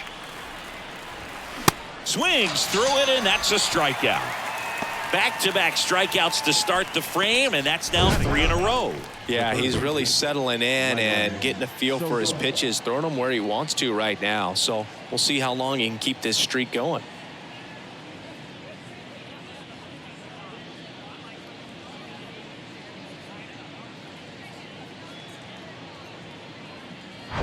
Here's the rookie third baseman, Lennon Sosa. And the right-hander deals. Pitch misses inside, and it's 2-1.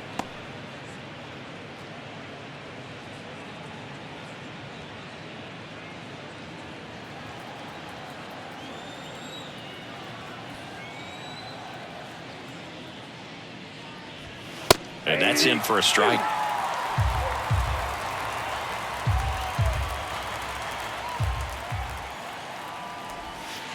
Next pitch is outside. I don't know how you take that one after the called strike on the corner, just a little bit off the edge. And here it comes. That one 95 to finish him off.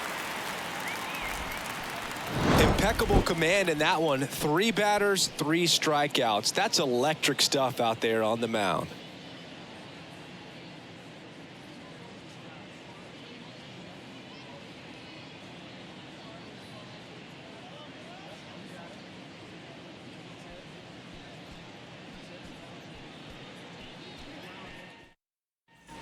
Back here at the ballpark, ready to go for the last half of the inning. Kevin Biggio up to the plate. The 2-1. And strike 2. 2 balls, 2 strikes.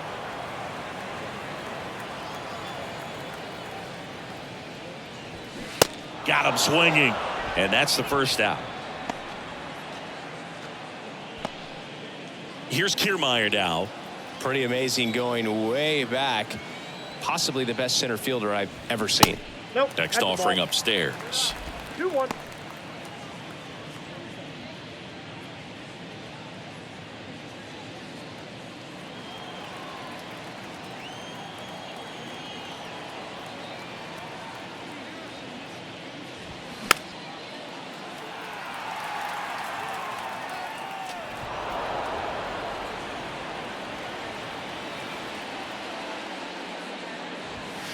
And now the count filled up 3-2.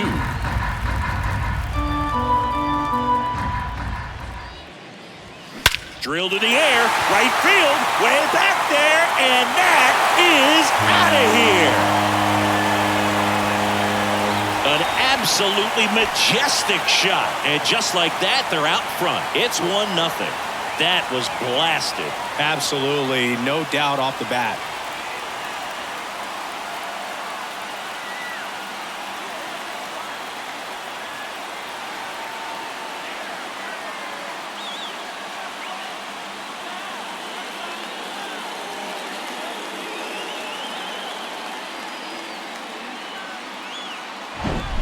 So, Singy, this is a little bit of a surprise. A guy known for line drives hits one over the fence. Well, if you're a little too early, you'll get some elevation in the ball, get out of the ballpark.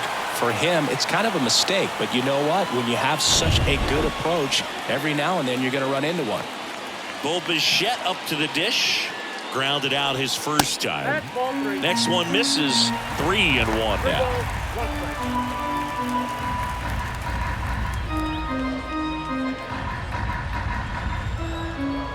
And the pitch.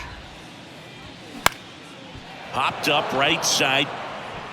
Gonzalez makes the grab. 2 down. It's a good recovery, though, after giving up the home run.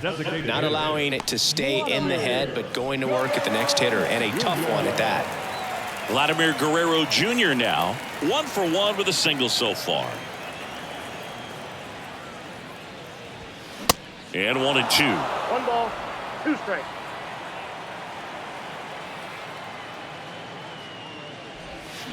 And that's outside.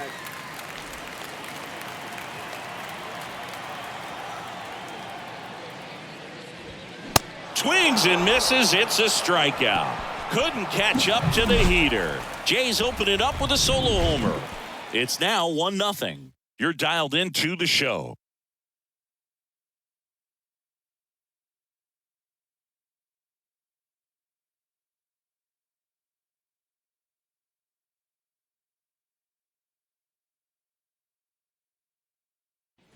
And welcome back. John Shambi with Chris Singleton, and set to lead off the fourth, Luis Robert.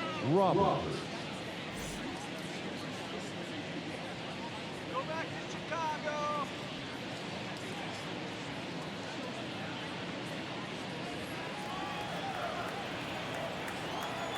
3-2 now.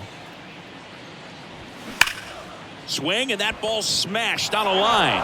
And an automatic double now as it hops the wall in foul ground. Second baseman, Romy Gonzalez.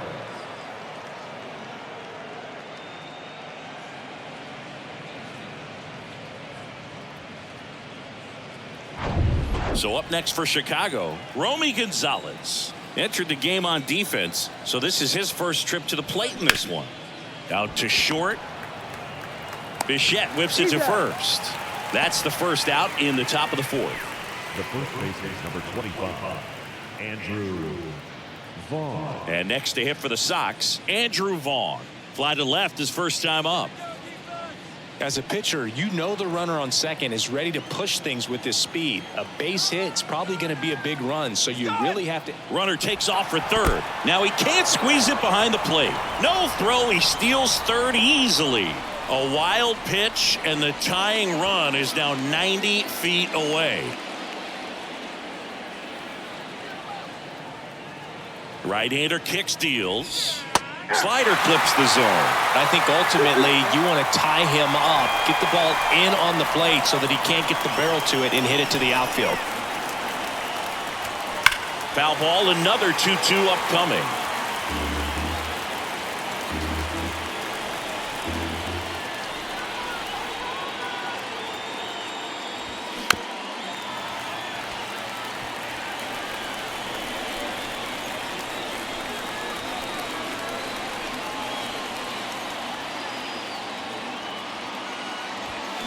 And that's too high. In this situation, he's trying to get you to pop something up or jam you. That's a really good take, knowing you got an opportunity to drive in a run here.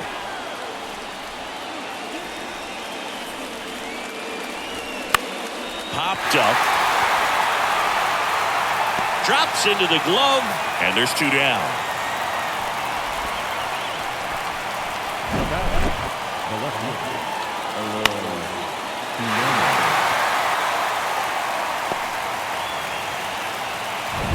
Here's Eloy Jimenez. He's 0 for 1. That's to third. Chapman tosses across to first. That ends the frame.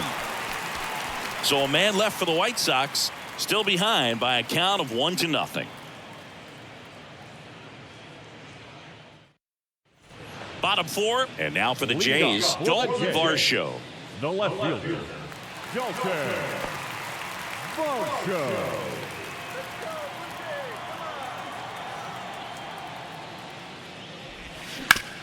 Up the middle, sneaks through, base hit. Off to a good start with a leadoff knock.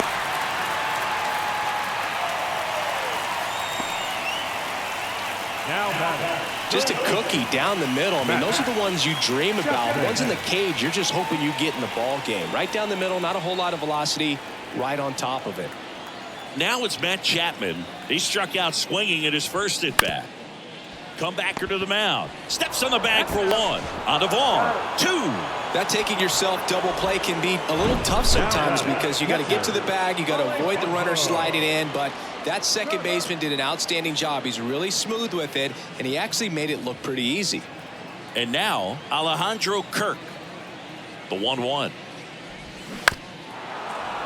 And it's fouled away. Chris, Alejandro Kirk, stocky catcher, an all-star in 2022. This guy can hit. Yeah, he can, and really just surprised everyone coming onto the scene, doing such a great job that. And there's the third out. That'll do it for the inning.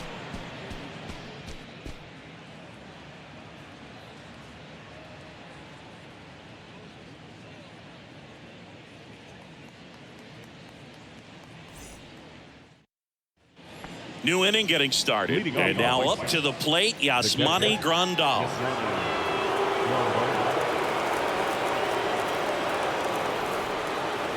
Here comes a pitch. And that just misses. Expect for that guy to come right at you with a fastball, something in the zone, because he does not want to allow the leadoff walk. That one misses. So a leadoff walk. Well, a great back and forth in that at bat. He had to lay off some really close pitches, and somehow Boogie found a way to keep the bat on his shoulder right there. I'll tell you right now, I couldn't have done it. The pitch. And a swing and a miss there. He's pitching well, but not throwing a ton of first pitch strikes. Usually doesn't work out for success, but you can never predict baseball. Grandal on at first, nobody out.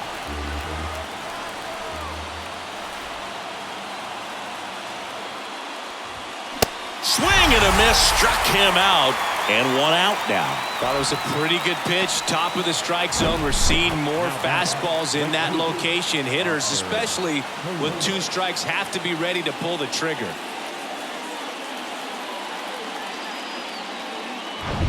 Number 22 getting ready to hit. He was a strikeout victim his first time. The 1-1. Outside.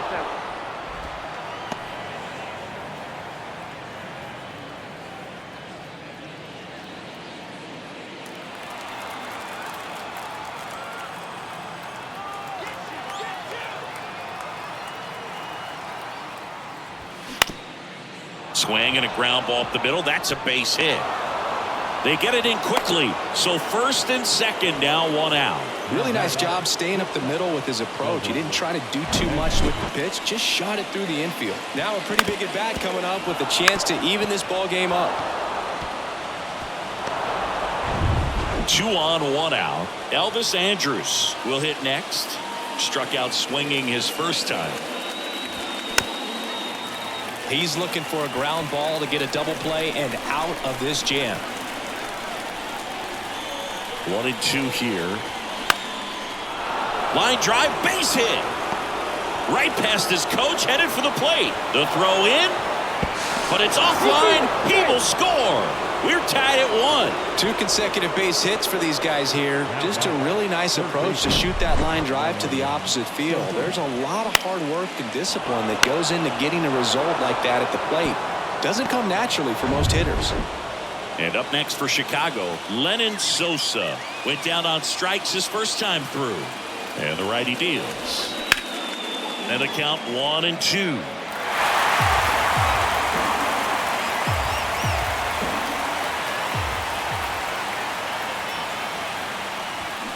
Got him.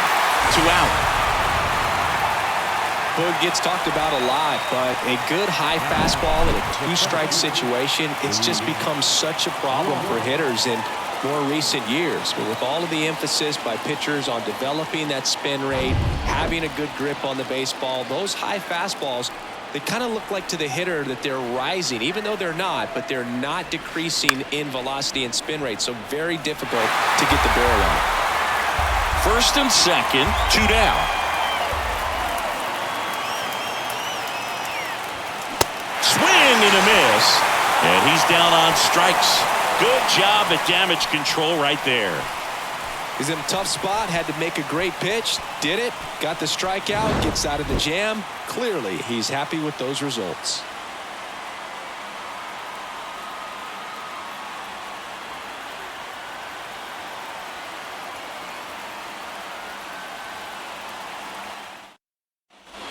Back here at Rogers Center at the plate, Brandon Belt. The first baseman, Brandon Belt. And a pitch.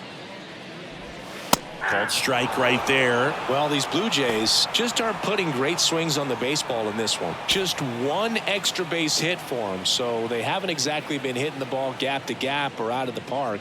That makes it really difficult.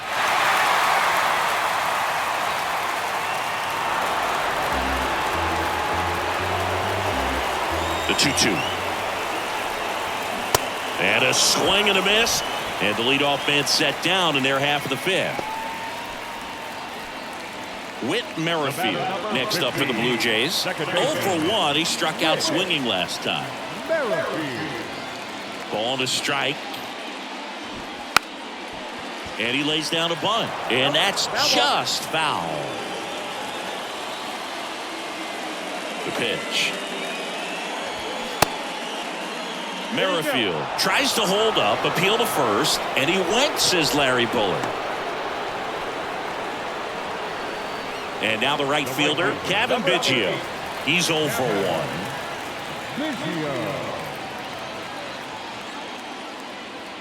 And a pitch. Good job to fight that one off. 2 down, nobody on. That's a ball. 2 balls, 2 strikes.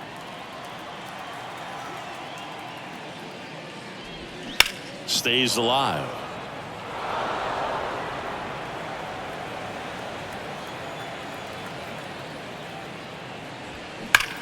And there's a fly ball deep right field. And it's off the wall. Throws to second. And he'll pull into second safely. Well, a swing like that can help you come out of the struggle. We saw the numbers coming into the ball game, but all he's trying to do at this point is help his team win.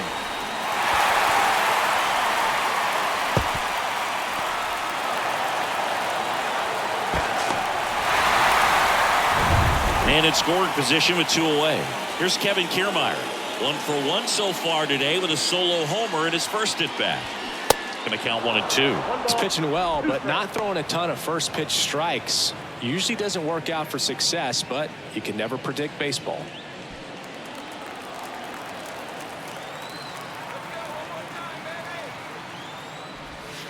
Next offering is downstairs. Action in the pen down there. Tanner Banks, the lefty, looks to be getting himself ready.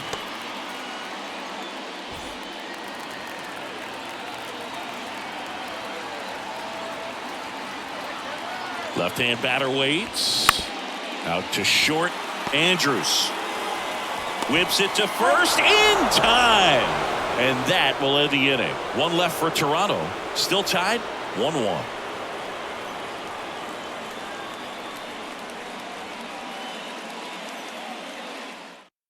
We're back, and they make a change to start the sixth. The new pitcher, Jordan Romano. He last pitched 2 days ago. Your attention, please. Now pitching for the Blue Jays, number 68, Jordan. Romy Gonzalez steps to the plate for the White Sox. Grounded out his first time up.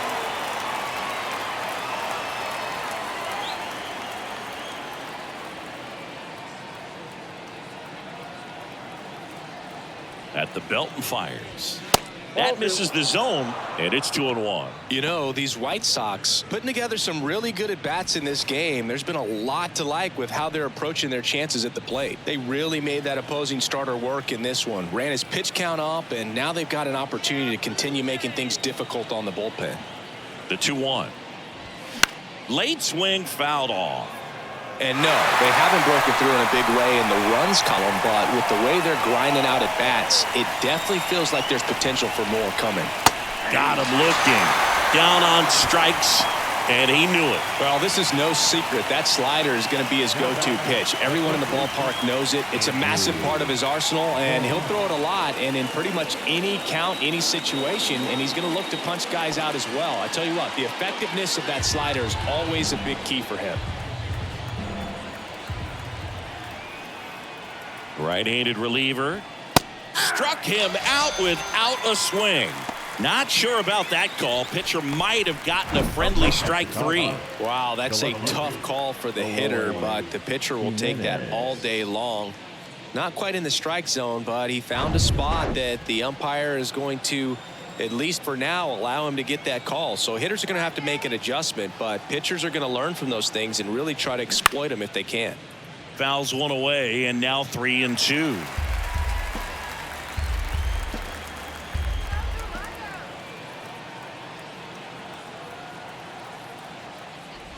And it's ball 4. He missed down low. It's not easy laying off that pitch. It's designed to fool you, but he just wasn't fooled at all. Now the catcher up to hit, Yasmani Grandal.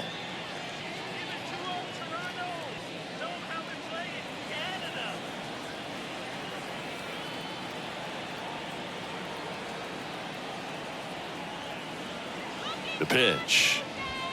And that's a little high.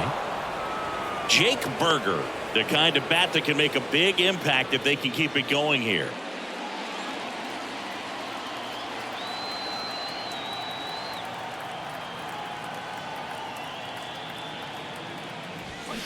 Hit on the ground to the right side. He takes it himself to the bag, and that'll do it. No runs on no hits, no errors, and 1 left. Top of the order due up in the home half of the 6th. All tied 1-1. Left-hander out of the bullpen, Tanner Banks. This southpaw has been really good against left-handed hitters. Now pitching for the White Sox, number 57, Tanner Banks. Now here's the leadoff man for the Blue Jays, Bo Bichette. The shortstop, The pitch. And it is 2-1. Movement in the bullpen. Aaron Bummer appears to be getting loose. Lopez getting loose as well.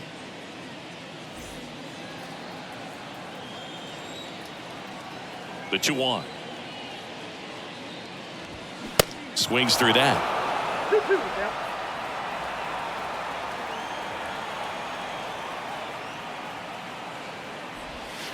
That one off the mark. Ball 3.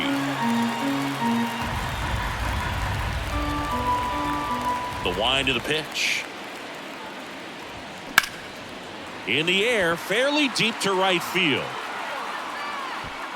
Calls it in, and there's one away.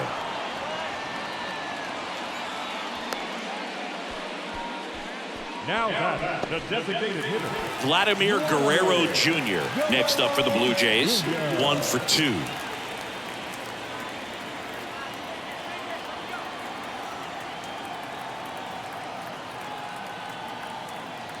Kicks and fires. Good eye right there.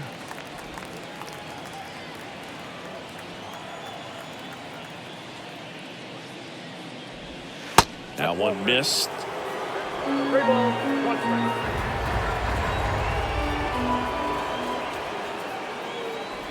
strike. Downstairs, and it misses. Ball 4. The left fielder, number 25. Dalton Varsho now at the plate. Varsho.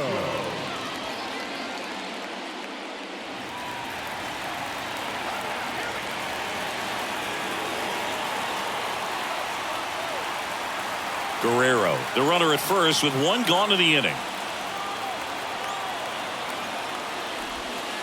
Next pitch misses inside, and the count is 3-1. Matt Chapman waiting to hit for Toronto.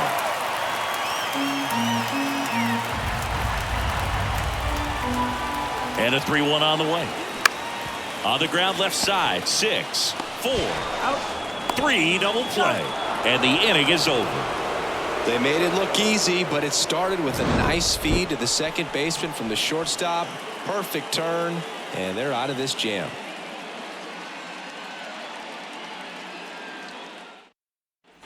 Welcome back. And now Jake Berger. Well, look out here. He's going to come up ready to swing in this situation.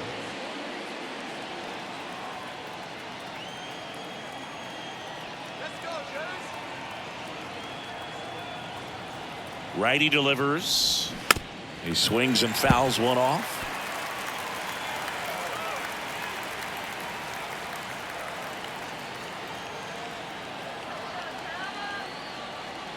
The 1-2.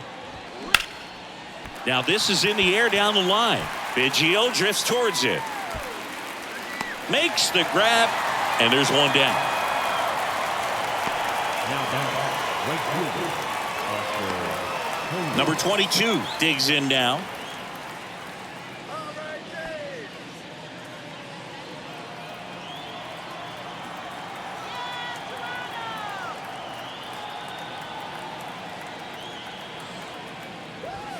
So now 1-2. He can live up in the zone all game if guys will chase it. That's just too much velocity. Hitter's got to look down in the zone.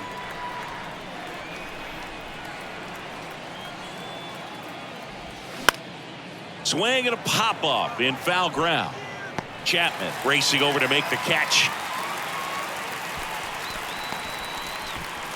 The bat, number 1. Shortstop, Elvis. Elvis Andrus steps to the plate for the White Sox.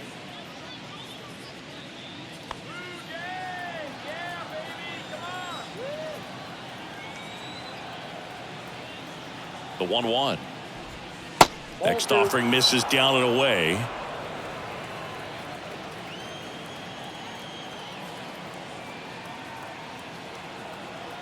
And a pitch.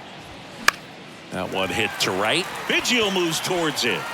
No trouble here. Puts it away for the out. And that is that. Down in order go the White Sox. Score remains deadlocked at 1.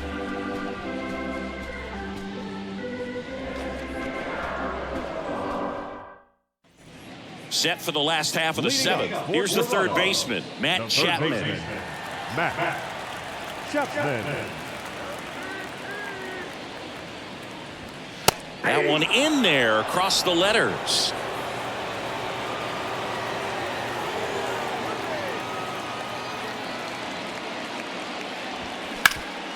Ground ball up the middle. That one sizzling on its way through to the outfield. So the go-ahead run is on base with a knock. Well, just a total nightmare for lefties. I'd be very surprised to see that matchup again. Pretty good fastball location, down and in on the corner, but that was just a nice job to handle it and hit it hard. Very tough spot to get the barrel to most of the time, though. And here's the catcher, Alejandro Kirk. With 2 strikes, may see some movement over there at first base, try to stay out of a double play here. Not close with that one. 2 balls, 2 strikes.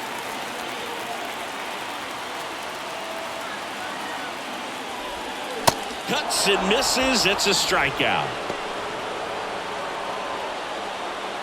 Now batting. So up next, Brandon Bell.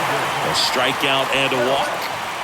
You know, this is kind of a tough matchup as a left-handed hitter facing a left-handed pitcher. What you tell yourself is, I want to stay square to the plate, try to hit the ball over the shortstop's head. High in the air, out to right. And there's 2 away. Maybe caught that one off the end just a little bit. Couldn't quite barrel it up enough to really drive it. So 2 down now, and here is Whit Merrifield, who's 0 for 2 with a pair of strikeouts.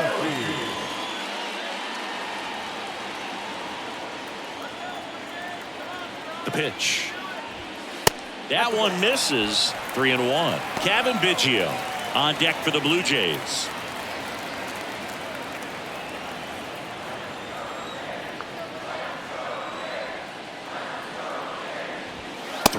And he couldn't come up with it.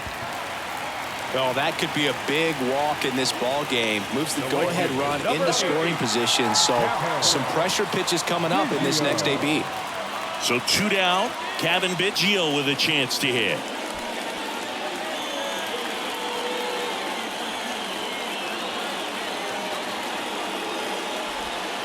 Next offering clips the zone count even at 2.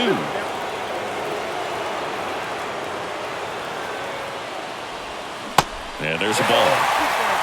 Kevin Kiermaier would be next if they can extend the inning. And he's homered already, so I'm sure he'd love a chance to do some more damage here.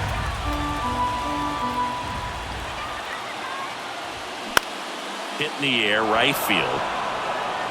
And that is that. Blue Jays leave a pair. Score remains tied 1-1.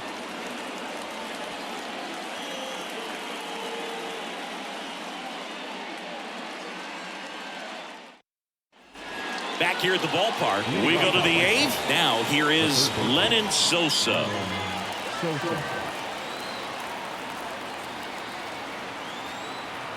1-1 now. Good eye right there. 2 balls, 1 strike.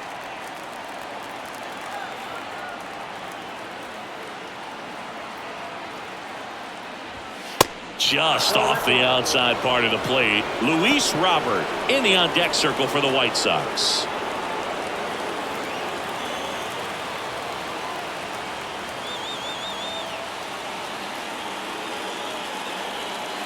And the 3-1. And that's in for a strike. And boy, that was the pitch. 3-1. You want to be really aggressive on the fastball. Popped up first base side. Bell gets under it. He's got it. And there's 1 down.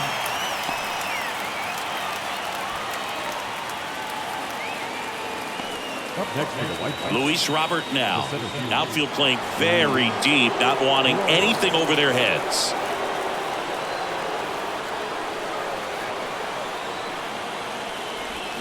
Swing and a miss. And the count 1-2. Clearly he was sitting on a fastball right there and just ended up out in front of the slider. Hey, you can't fault him for his commitment.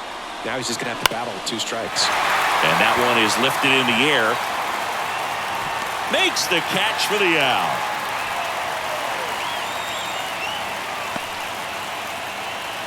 Now back.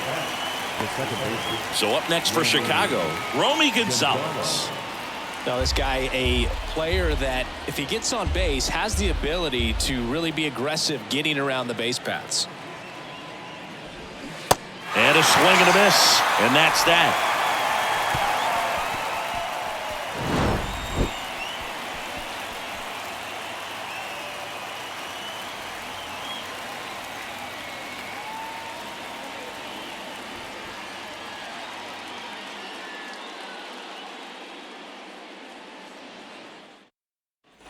Back now in Toronto. Leading On to the off bottom of the Toronto. 8th. And now the center fielder, Kevin Kiermaier. Kevin. You talk about elite Kiermaier. defensive players, especially in the middle of the diamond. And this guy is at the top of the list. The 1-1.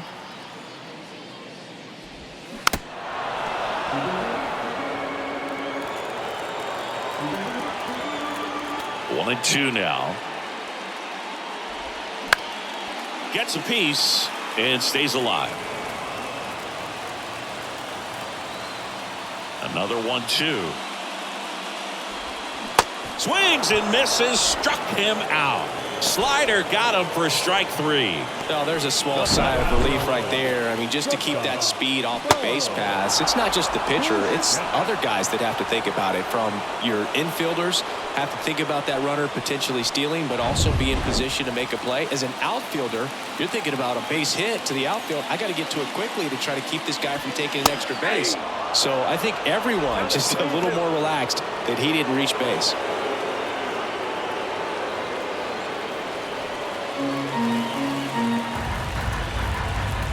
A wind and the pitch. And a swing and a miss. And 2 away now. Well, kind of a weird pitch and a weird swing on that strikeout. It's just a slider that caught a lot of the plate. I'd say a very hittable location. But in the box, I think he just gave up on it way too early. And by the time he realized it was dropping into the zone, he just fires off a really poor swing. And next for Toronto, Vladimir Guerrero Jr. And 1-2. 1 ball, 2 strikes.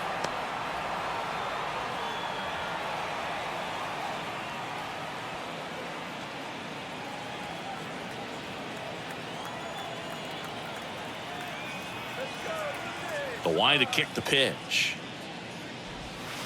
And now 2-2.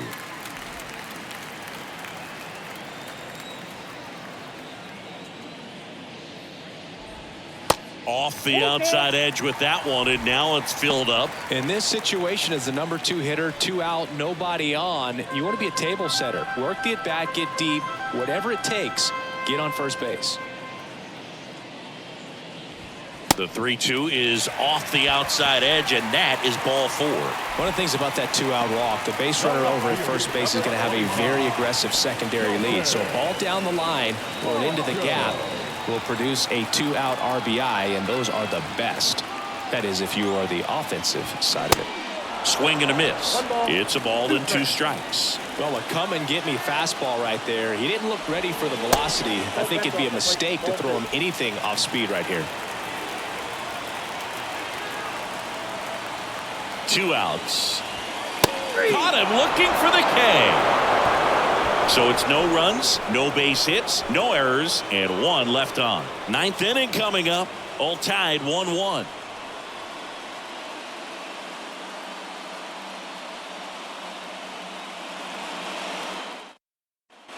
Back here at Rogers Center, all set to start the 9th in this one. And now the first baseman, Andrew Vaughn. And the pitch. Uh-oh, that got him. And the potential winning run is aboard. That's a scary one when it's riding up above the letters. Looked to me like he just tried to overthrow the fastball a little bit. Go-ahead run on base. Eloy Jimenez now. The go-ahead run aboard at first. Nobody out.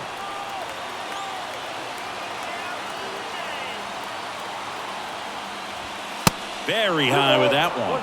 And that's ball 2.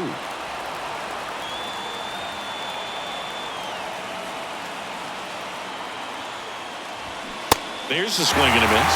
2 balls, 2 strikes.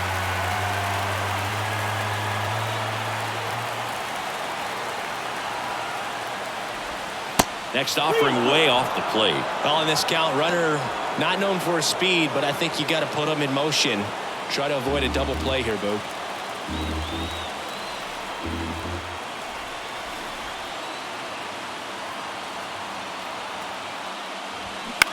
Bounce to the left side. Diving, and he can't make the play.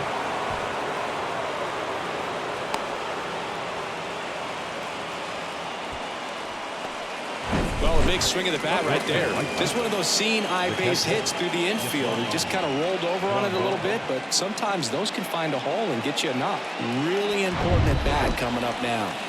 Yasmani Grandal, the next to hit.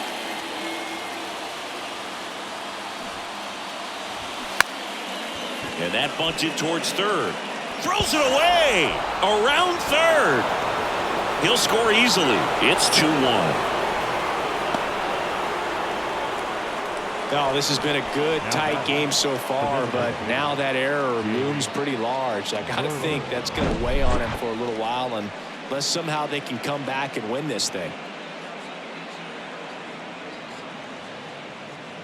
New pitcher now for the Jays, Trevor Richards. Pretty tight game, so they're looking for quality pitches out of him right here. Got to do his best to keep the score right where it is.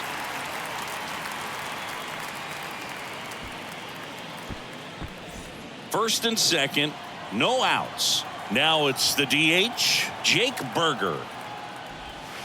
Next pitch misses outside. 2-1. Tough spot right here. A couple runners on. 2-ball count. You can't nibble, but you have to execute and finish your pitch. If you leave something out over the plate, it's going to bring in some runs. And that one hammered.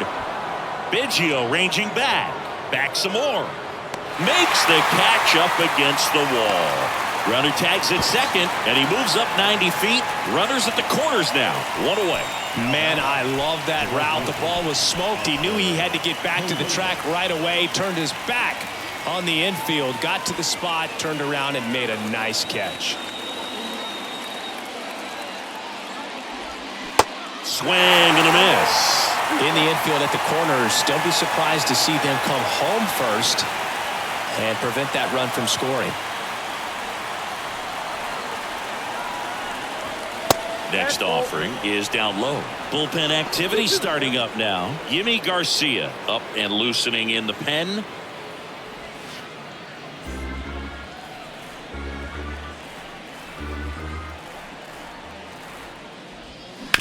Ground ball left side, could be 2. Slings to second, and that's 2. 1 run, 1 hit, 1 error, and 1 left. On to the bottom of inning number 9. 4, 5, 6 coming up. It's the White Sox 2 and the Blue Jays 1.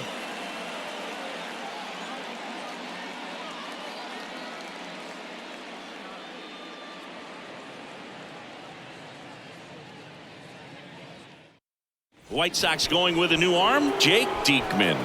A chance at his first save of the year. Ladies and gentlemen, your attention please.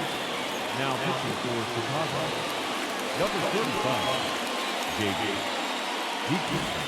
And here is Matt Chapman, 1 for 3.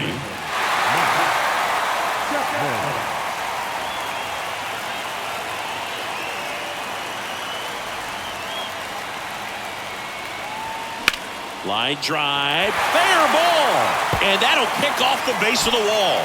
The throw into second, and now the tying run is into scoring position. Well, that's how you respond. Leadoff man comes up, gets into scoring position. Now there are several ways that they can get this run across. So digging in, Alejandro Kirk. And a 1-1. That's a little bit low.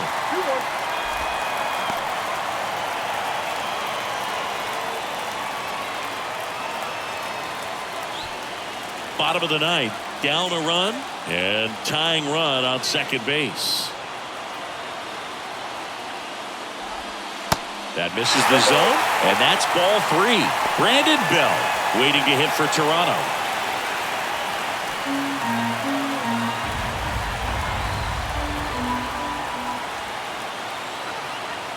Man at second. Swung on, belted. That one's deep. Out of here. And that ends the game. Wow. So he leaves the yard to left, and the Blue Jays walk it off and win it 3-2.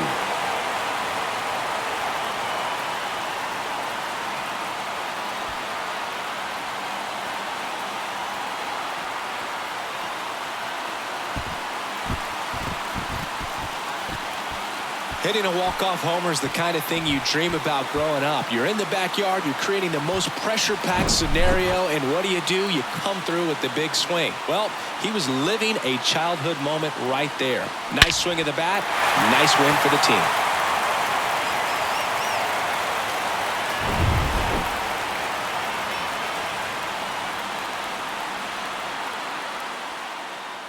(3-2) the final score for Chris Singleton and our entire crew. I'm John Shambi saying so long.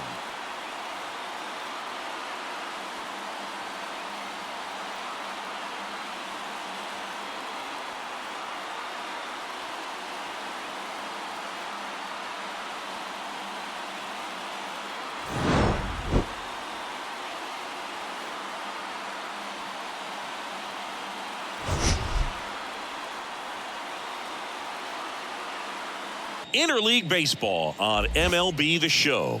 It's the Colorado Rockies taking on the Cleveland Guardians.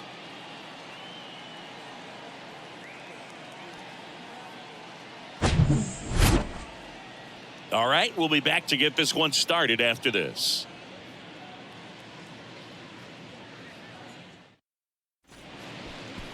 So almost ready to get underway. And towing the slab for the Cleveland Guardians, Peyton Battenfield. How about a scouting report on him?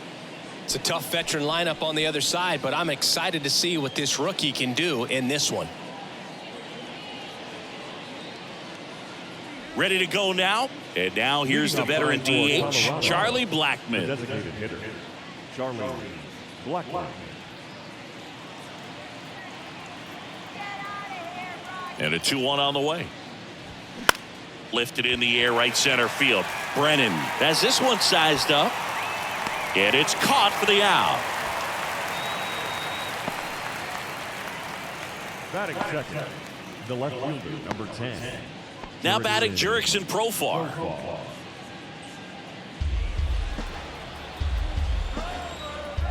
And a 3-2. Swing and a miss, struck him out. Pretty nasty cutter right there, and you're seeing that pitch, that location a lot more these days, and you can see why. Very difficult for hitters. I think the great Mariano Rivera can at least partially be credited for that thanks to the career he had with the cutter. It was just dominant. I tell you what, I felt like it was a moral victory whenever I could put that pitch in play. So I can feel for the guy right there walking back to the dugout.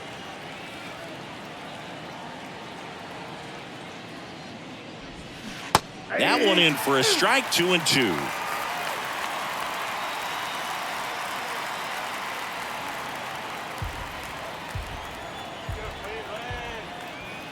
Righty to the plate. 3-2 now. Really good take, especially with 2 strikes.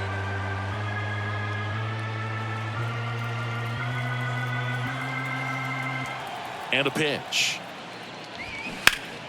Fouls that off to the left, and we'll do it again. Payoff pitch. Shoots a line drive single into right center. Love how he became a really tough out with 2 strikes right there. Just a cookie down the middle. I mean, those are the ones you dream about. Ones in the cage, you're just hoping you get in the ball game. Right down the middle, not a whole lot of velocity, right on top of it. So 2 down. Ryan McMahon steps to the plate. And a pitch. On the ground to third, Ramirez. They take the force out, 3rd out. So 1 left for Colorado, and now the Guardians will see what their bats can do in a scoreless ball game. You're dialed into the show. Back now at Progressive Field, and towing the slab for Colorado in this one, Jose Urena. What do we have on him?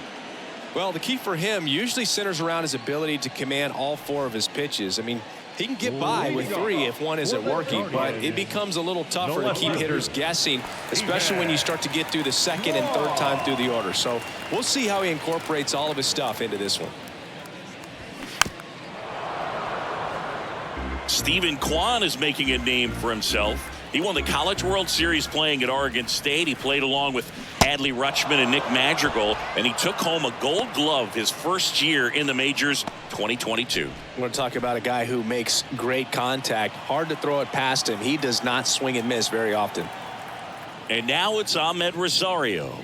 The 3-1 in for a strike, full count. Yes, Singy, he went 116 pitches before his first swing and miss in the majors. Amazing.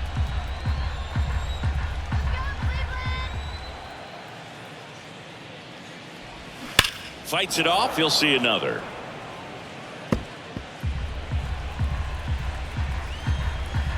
And a pitch.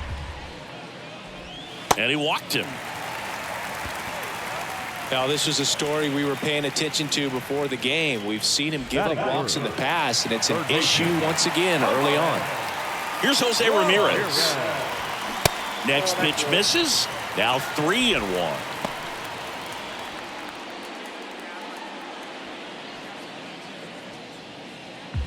Rosario leads off first with one away. And there's ball four. Well, interesting. He went with the off speed and walked the hitter. Man, you got to challenge the guy with the fastball. Here's Josh Naylor. Popped up, foul territory behind the plate. Puts the squeeze on that one, and there's two down. Batting fifth, the first baseman, Josh Bell. So first and second with two outs. So in now for Cleveland, Josh Bell. Well, lots of pitches thrown in this first inning. It's kind of that nightmare scenario for starting pitching. But you know what? It's still early enough. He can settle in. He can get some length if he. That ends the inning. So we take a break. Second inning coming up from Progressive Field. No score. Here in Cleveland, and now it's Elias Diaz. The catcher, number 35, Elias Diaz. That one misses, so a leadoff walk. Leading off for the Rockies. Here's Mike Moustakas to hit. Number 8, Mike Moustakas. The pitch. Drilled in the air, right field, way back there, and that is out of here.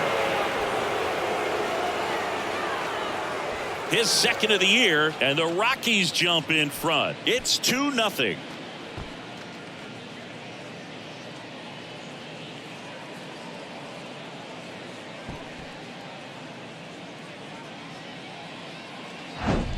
Knew what pitch he wanted to hit, spent on some other pitches in this at bat, was very patient, and it paid off.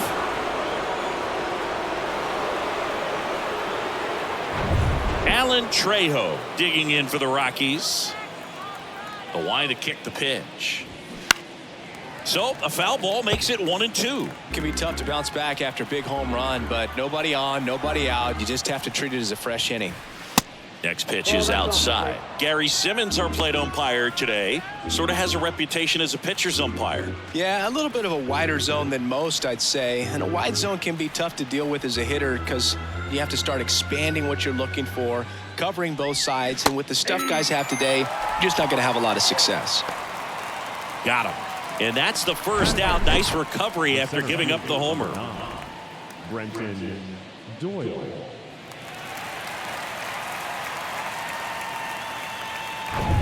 And here's the rookie center fielder, Brenton Doyle. The pitch. Gets the call. It's 2-2.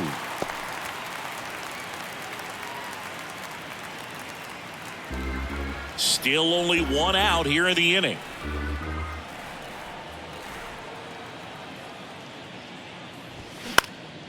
And that one lifted in the air, center field. Got it! Nice grab. 2 down. Man, is he fast. It's so fun to watch. 2 outs, base is empty. Ezekiel Tovar digging in for the Rockies. 1-1 now. Good eye right there.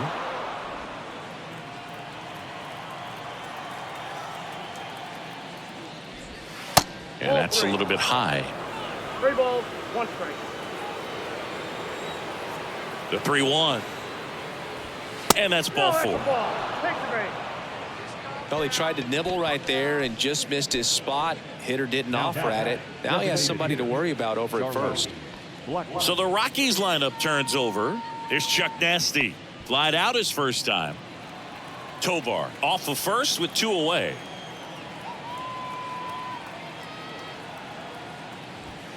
Next pitch off the plate. And it's 2-1.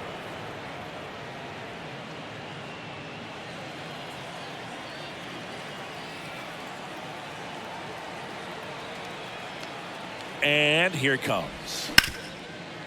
Hit hard on the ground to short. On to Jimenez. And that is that. But the Rocks bring in 2 on this big fly. It's now a 2-0 ball game. You're watching Major League Baseball on the show.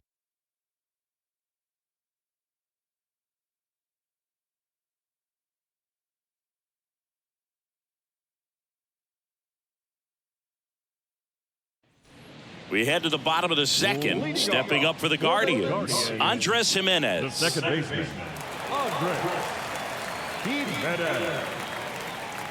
Well, after putting up a nice inning on offense, got some runs across, this is where you look for the starter to go out there, have a shutdown inning. Don't give that other team any hope. You just hope that he can get through this inning, get the bats back up there while they're hot. Makes the grab, 1 away. Well, that was a pitch you got to crush. Unbelievable that he missed it right there. And I'm telling you, he is going to be frustrated with himself until his next at bat. Here's Mike Zunino.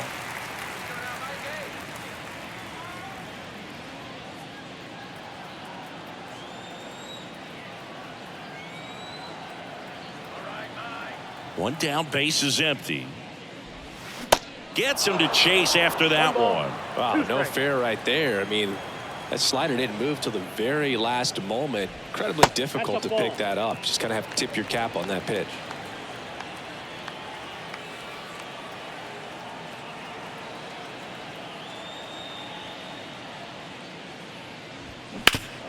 Foul tip. Oh, that got our umpire. And it looks like it got him upstairs. And it's filled up.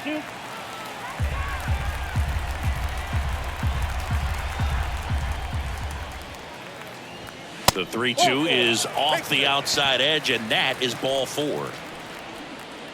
Batting in, the right fielder, Will Brennan digs in for the Guardians. Brennan.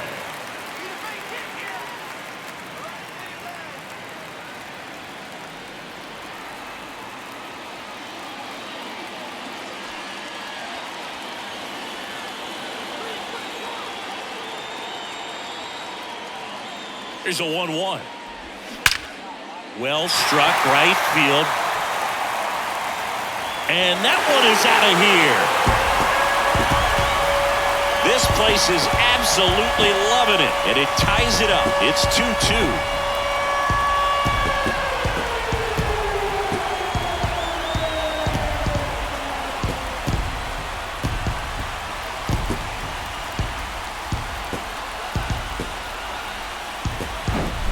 A good hitter gets pitch recognition early. He saw exactly where that was going to be.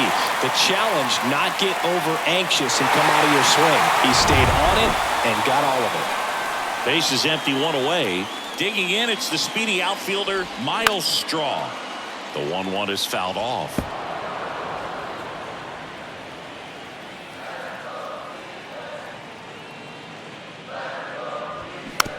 Swing and a bouncer. Tovar whips it to first on the run. Quick recovery from the misplay, pays off for the out. The left fielder, Here's the Cleveland leadoff hitter, Stephen Kwan. Led off the game with a strikeout. Chris, baseball today, so many strikeouts, and they are available to pitchers. But this is a guy that puts the bat on the ball and is kind of different from the players that we see day in, day out. The 2-1. Here's a high chopper. Trejo. Now the throw to first on the run. That's the inning. Cleveland with a pair on this blast. 2-2 game. It's Major League Baseball, and it's on the show.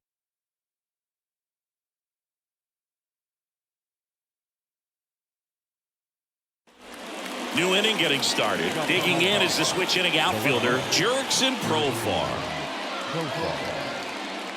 Yeah, his swing is so good. It's in the zone a long time.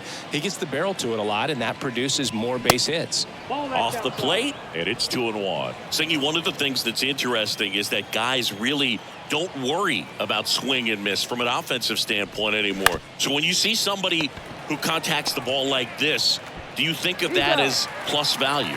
Absolutely, if he's doing damage. Now, if he's rolling over and grounding out, then it's a different story. But, yeah, if he can put the ball in the gaps or over the fence, 100%. Here's Chris Bryant now. Beautiful swing in his last at bat, opposite field knock. Tied up here in the early going. Cuts on it and misses. That's a strikeout. Chase the fastball up the ladder for strike 3. Well, pitchers have become so much better at commanding that high fastball. It used to be that a lot of guys didn't like to throw it because it threw off their release point and their mechanics, and they're aimed at keeping everything at the knees, get ground balls. But because hitters get a swing path that can lift balls at the knees up in the air and over the fence, this pitch has come back into play, and they are doing some special things with it. Love how he let that ball travel, trusted his hands. Nice job of going the other way. Runner at first with 2 away. Elias Diaz getting ready to hit. A walk and a run scored his first time. Swing and a high fly ball to left. Nice grab on the run. And that ends the inning. The Rockies strand 1, and this game is still tied at 2-2.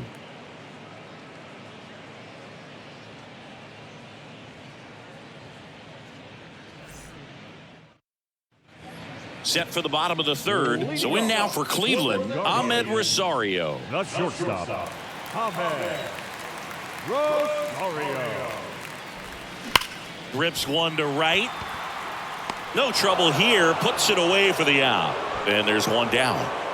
Man, that's one of those at-bats where you have to remind yourself it's about the process. He did everything right there. Nothing to show for it. But in your mind, you have to convince yourself that it was a very good at-bat.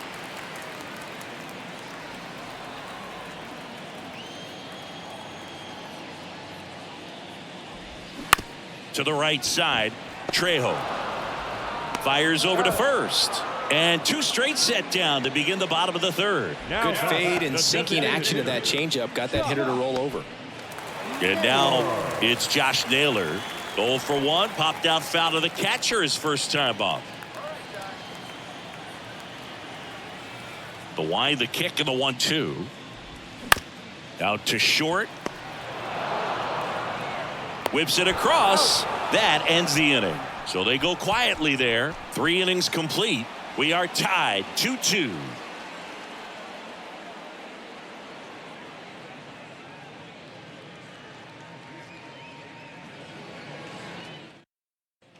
Back here in Cleveland, John Sciambi with Chris Singleton, and set to lead off the 4th, Mike Moustakas.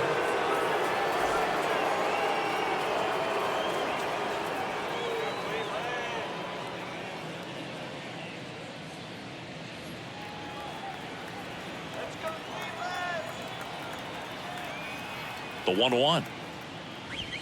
Good eye right there.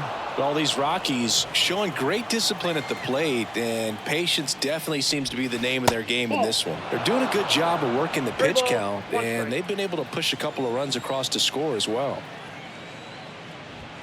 And now a full count. Still relatively early, but with a pair of runs already on the board, the ripple effect of that high pitch count might set them up to do more damage later in this game. The 3-2 is off the outside edge, and that is ball 4. Go ahead run on base. Here's the second baseman, Alan Trejo. Struck out swinging his first time. Moose on at first, nobody out. Fights that one away, still 1-2.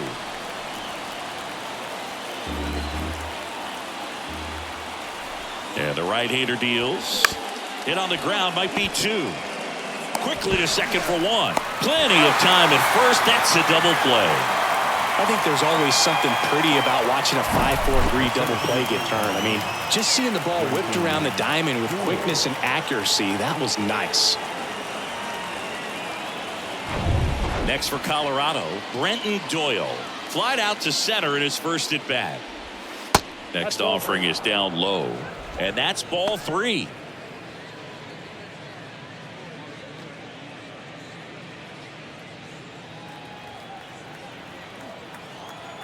The pitch. Line drive. That's a base hit out of the left center field. Well, that was one of those high percentage advantage counts where batting averages are just so much higher. Solid swing from start to end, on time with everything, really good balance, nice extension, and he met it out front for the line drive knock. And now let's see if they force some action with good wheels on the bases. And now Ezekiel Tovar. 2-1 pitch is in there and the count is even.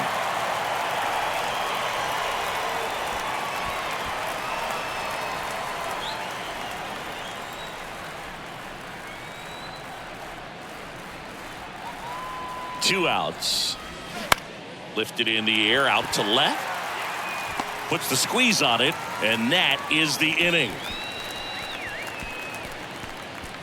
One hit, one left. We're midway in the fourth. We are tied 2-2.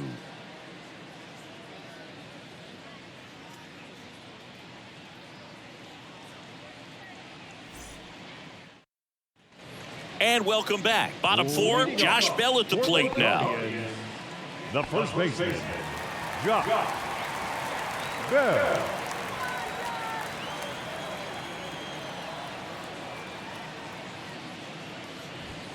Next offering is down low. You know, these Guardians doing a great job, Boog, of just waiting for the right pitch to come their way, and I'm seeing very patient at-bats out of them. They've worked 3 walks already, so that proves they're not anxious up there. They're sticking to their game plan, and it's working.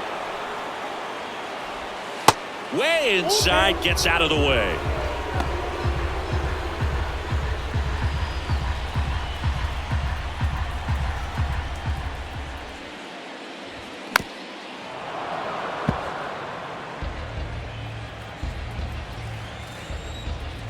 Two. Now a high fly ball out to left center. Profar drifts towards it and puts the squeeze on that one. And there's one down. Now batting, the second baseman. Here's Andres Jimenez. He popped out his first time. We talk about guys with good speed, and definitely he has it. But pushing the offense aside for just a second, Chris, it's the defensive side that I think the speed factors in the most. Base hit, left center field.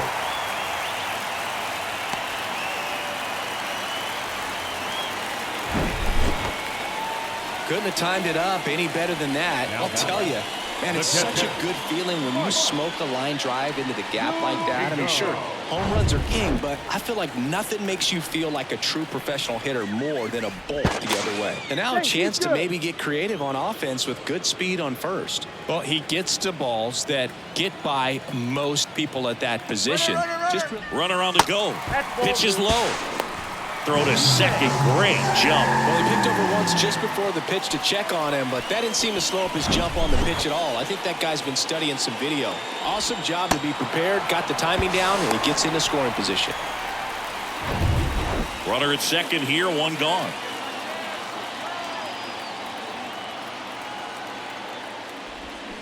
Yeah, the 2-1 hammered but foul.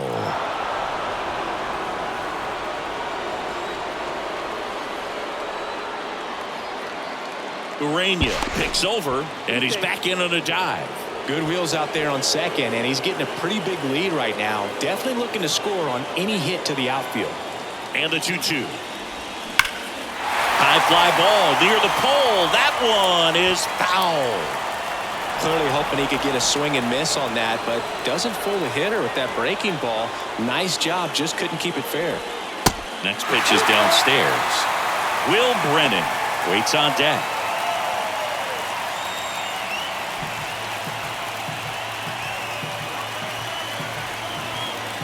And he deals. Now a pop-up on the infield. Moose brings it in. Out. Number 2. Yeah, that was a wasted RBI opportunity, but competitor like him, he is looking forward to making up for it in his next at-bat. And up next for Cleveland, Will Brennan. He's already homered in this one.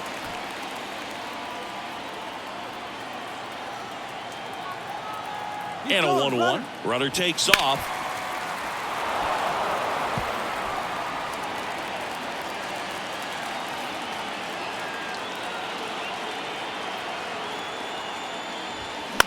Swing and a ground ball out to short.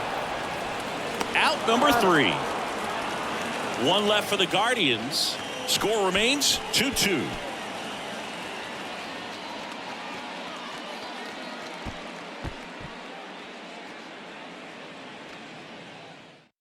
We're back, and there's a new arm on the mound to start the 5th. Eli Morgan. Well, at this point of the ball game, we're talking about middle innings, and you need a little length out of this arm coming out of the bullpen. We'll see just how many outs he's able to give his skipper. Now it's Charlie Blackmon. The designated hitter, Charlie Blackmon. Left-hand hitter waits. Swing and a miss as he chases that one darting out of the zone. Breaking ball inside. 2 balls, 2 strikes.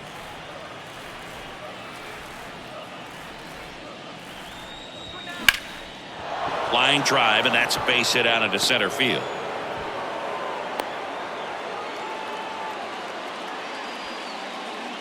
Everything was on time and fluid in that swing. Got a pitch you could get the barrel on and lined it into center for the knock. Those always feel good.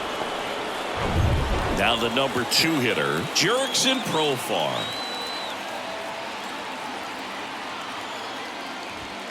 The next pitch misses, and a count 2-1. 1 strike.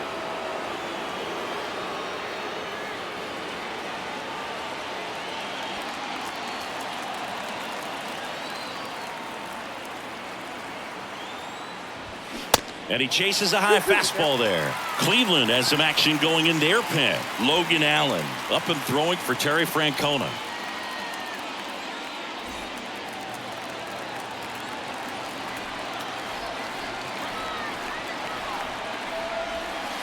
The next offering misses, and it's 3-2.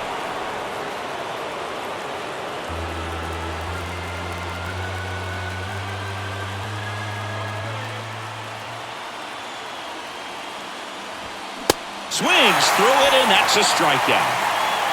Well, when you commit to throwing an inside fastball to your glove side across the strike zone, especially with 2 strikes, if you're going to miss, you want to miss off the plate in. You do not want to leave it out over the heart of the plate. So that was excellent execution on that pitch. Really tied him up, and he couldn't get a piece at all. And now Chris Bryant. And the righty deals. Fouls it off, still 1-2. Blackmon over at first with 1 away.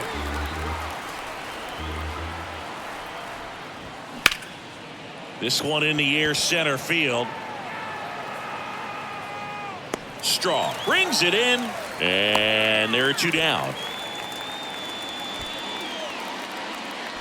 The third baseman, number 24, Ryan McMahon. Ryan McMahon digging in for the Rockies. And when you talk about elite defensive third baseman, this guy is at the top of the list. The 1-1. That's down and in. Stud. When you look at players like this, you play that hot corner. Got to be pretty courageous over there with the way balls come off the bat. That's the kind of guy that every year you expect him to be in the All-Star game and have a gold glove, if not a platinum glove. Kicks and deals. Got him swinging. So 1 left for Colorado. Score remains deadlocked at 2-2.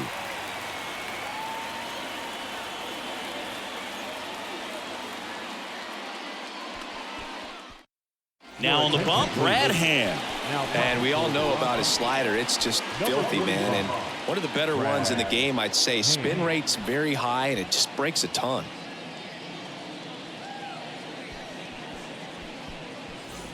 Stepping up for the Guardians, Miles Straw. Rounded out his first time The up. center fielder, Miles Straw. And the pitch. So what are the skills you look for that make a really good defensive third baseman that elite? Well, Boog, one of the things I think about immediately are just the feet. Does he have good feet? Is he able to quickly react? And when you have good feet, you've got soft hands. And soft hand defenders are able to make tough plays look easy. Now a pop-up on the infield. Moose makes the grab, one down. Up next for Cleveland, the left fielder, Stephen Kwan digs in for the Guardians. He's kind of an outlier, especially when guys are consciously sacrificing contact to deliver power. In the air, left field. Profar glides back, grabs it on the run, and there's 2 away. Hey, man, 4 pitches, 2 outs. That is an excellent pace. So in now for Cleveland, Ahmed Rosario.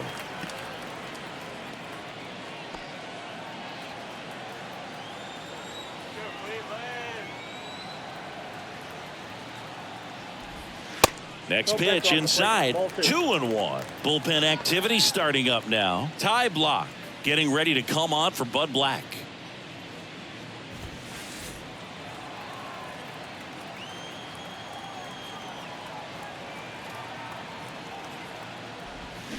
Swing and a miss. And out 2-2. Well, and those hitters count sometimes can be a little too aggressive, and a good pitcher will play off of that. He's got to get a better pitch to hit.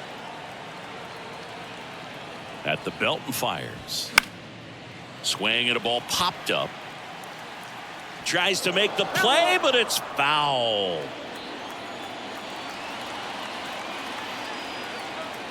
The 2-2. And that one missing low. He should get a pretty good pitch to hit here with the 3-hole hitter coming up if he's walked.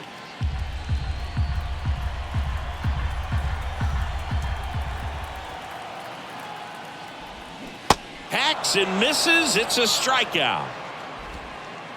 Nothing doing for the Guardians there. Through 5. All even at 2-2.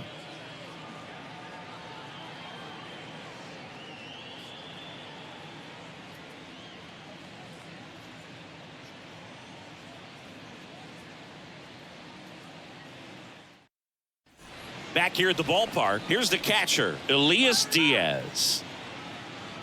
You and I got a chance to broadcast the 2019 All-Star Game, and the city of Cleveland did such a great job. I felt like wherever you turned, there was some type of ad for the All-Star Game, a face of one of the players playing in the game. I thought the city overall supported the event really well. Movement in the pen for the Guardians. Logan Allen, a lefty, looks to be getting himself ready.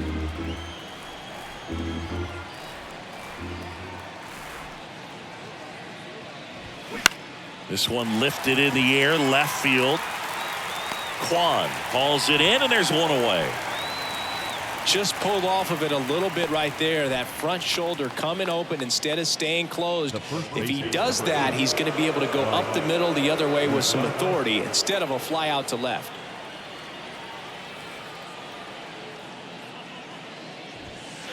So now 1-2. Yeah, and I think the players backed it up from the home run derby and the show that was put on between Vladimir Guerrero Jr., Pete Alonso, and others. It was off the charts.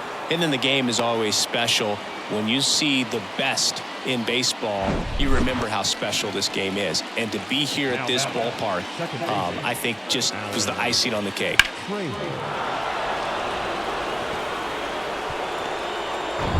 Alan Trejo digging in for the Rockies.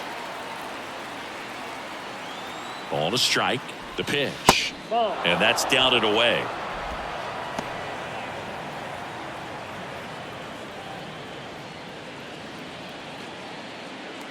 Moose, the runner at first with one gone in the inning. Next offering is in for a strike.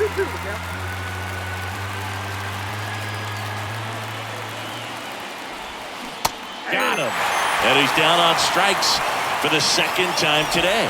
Well, that at-bat seemed to be over as soon as it started. 3-pitch strikeout. You've got to be better at the plate right there, at least to foul something off, extend that at-bat. Brenton Doyle digging in for the Rockies.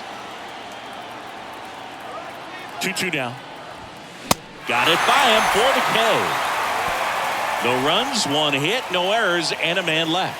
Heart of the order, 3, 4, 5 coming up. We are tied 2-2.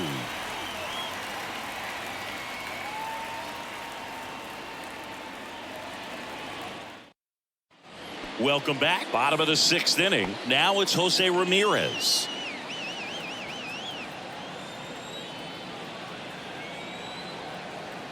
The pitch.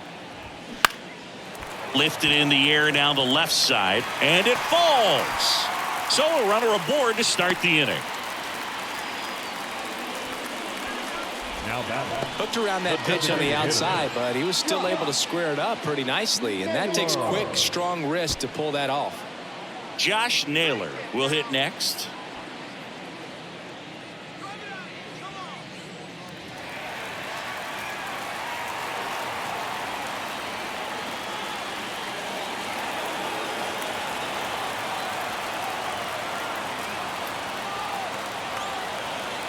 Here comes a pitch. Swing and a miss. Got him to go up the ladder for the K. Thought it was a pretty good pitch. Top of the strike zone. We're seeing more fastballs in that location. Hitters, especially with 2 strikes, have to be ready to pull the trigger. Here's Josh Bell. A switch hitter batting right. Definitely wants to stay out of the double play here. Ball on the ground in the infield. Should be an inning-ending double play. Stay clear of the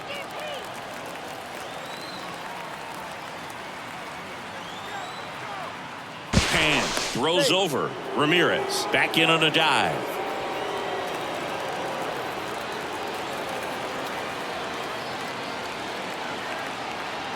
And a pitch. Runner on the go. Safe at second with a stolen base. When you're trying to swipe a bag against an elite level arm behind the plate like this guy, you better get a great jump and hope that your speed can finish this job.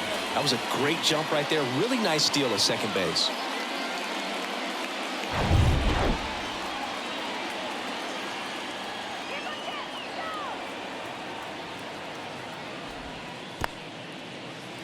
In the dirt, blocked. And the runner stays where he is. Moved to second, and he's back in there.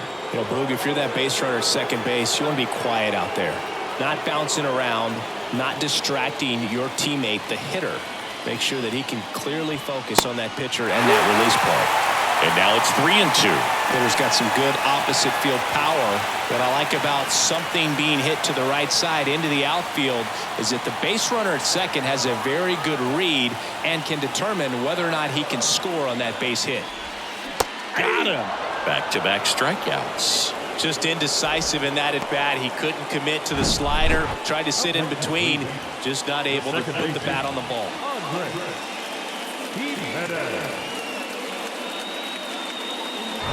And up next for Cleveland, Andres Jimenez. Left-hand batter waits. And a base hit. They're waving Ramirez home. The tag, and that's out number 3, inning over. Well, it's pretty difficult to throw a base runner out at the plate with 2 outs on a base hit to the outfield, but an excellent job of coming up with it, getting rid of it quickly, and throwing on the money. That is great technique from start to finish. Nice job to end the inning.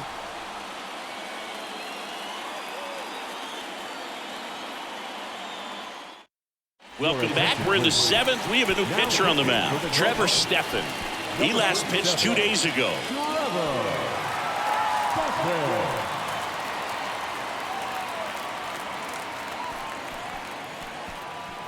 So in now for Colorado, Ezequiel Tovar.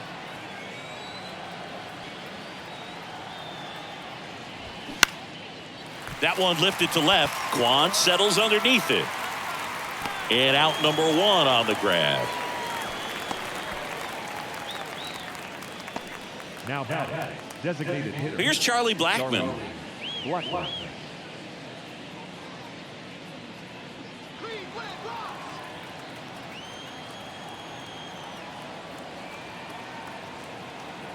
The pitch.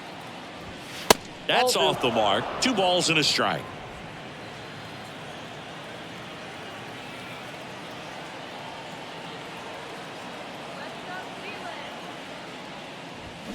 And a foul ball.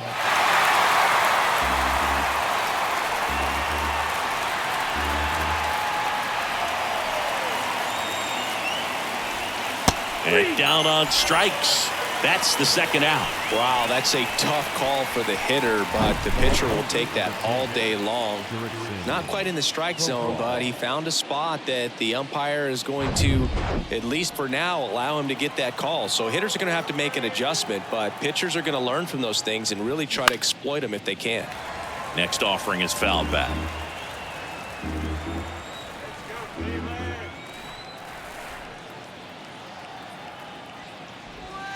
That one ran inside, almost got him.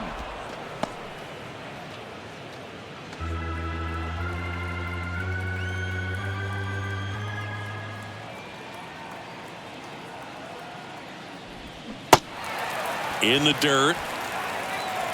Tosses to first. That's the third out. Ladies and gentlemen, it's time for the traditional 7th inning stretch.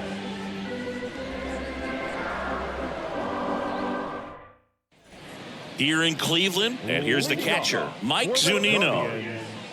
The catcher, Mike Zunino. And now the lefty swinging a foul straight back.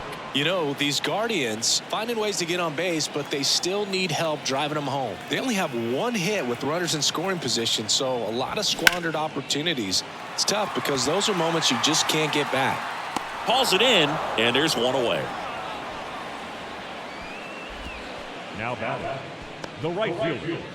Stepping up for the Guardians, Will Brennan. He's already homered in this game.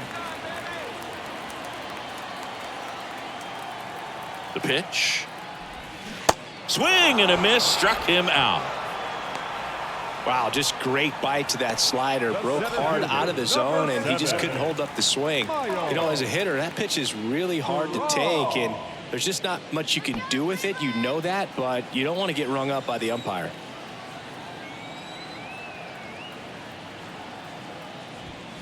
Next one misses, and the count is 3-1. Stephen Kwan in the on deck circle.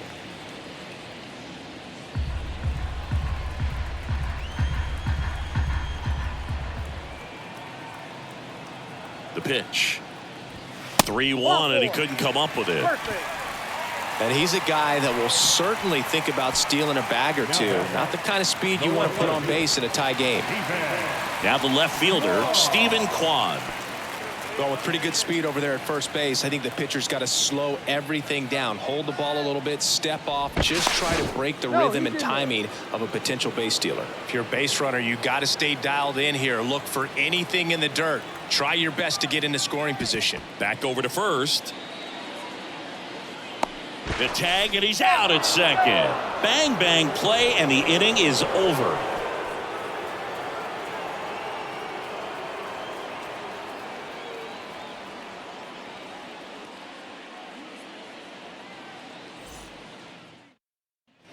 Back now at Progressive Field. Now it's the right fielder, Chris Bryant.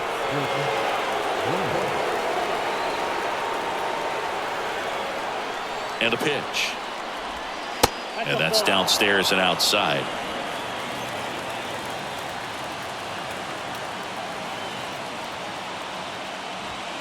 Inside, just missed. Boog, he never moved because he never had time to. With that kind of velocity, you'd prefer that pitcher work away.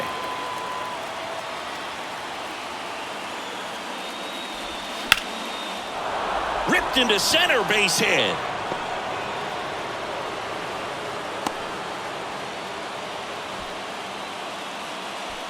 The third baseman, number 24. Ryan McMahon digs in now.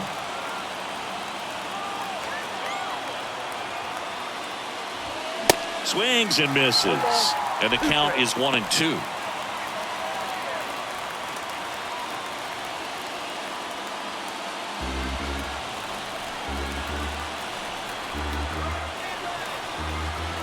Right-handed reliever.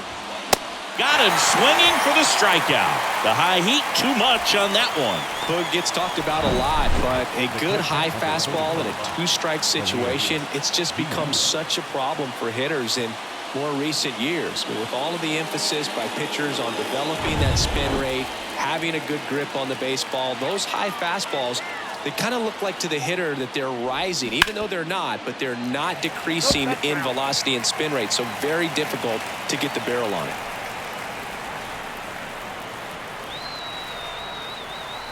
One and two here. Fouled off the plate. They'll do it again.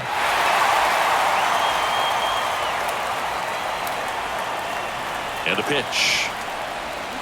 And a swing and a miss. Two gone now.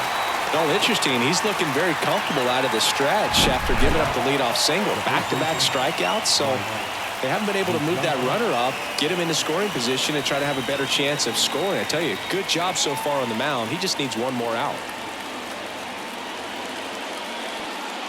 The pitcher on here, Nick Sandlin.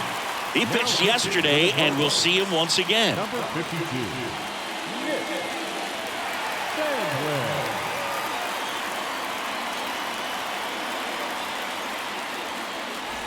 Next to hit for the Rockies, Mike Moustakas. He's already homered here in this one.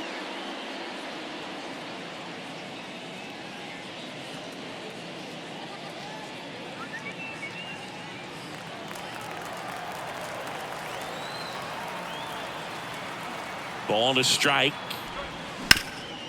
Back to the mound. And it gets by him. And his hot hitting continues. They kept him in the yard that time, but all he's doing now is passing the baton, and everything seems to get started around this guy. First and second, 2 outs. Alan Trejo, the next to hit. Here's a 1-1. And there's a ball. Could be some action here on this next pitch. Couple runners on. Probably a challenge pitch coming.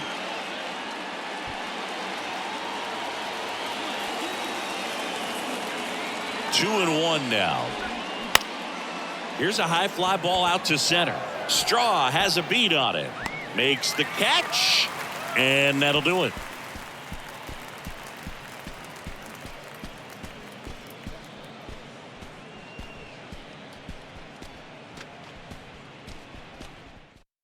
Tie block on a pitch out of the pen here. This southpaw's been really good against left-handed hitters. Block.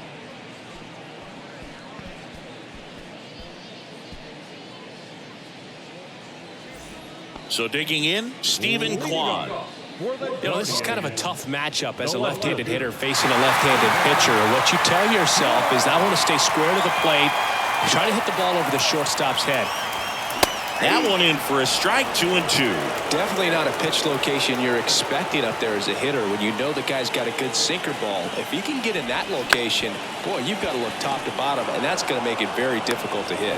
And that's one away as the leadoff man is out in the 8th. Good onside run to that same side hitter right there. Very difficult to put that ball in the air or get through it. Just bores in on the hands. So in now for Cleveland, Ahmed Rosario. The wind of the pitch. To the right side. Tosses to first, and that quickly 2 away. Well, there's a lot riding on that at bat right there. Nice job of the pitcher to bear down, make the pitch, get the ground ball. Excellent piece of work. So 2 down now, and here is Jose Ramirez.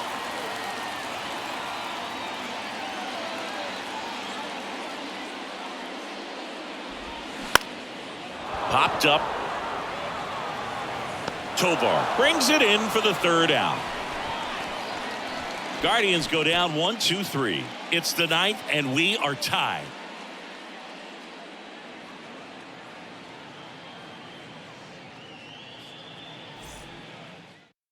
Bud Black bringing on a pinch hitter, Harold Castro. He represents the go-ahead run. Harold Castro.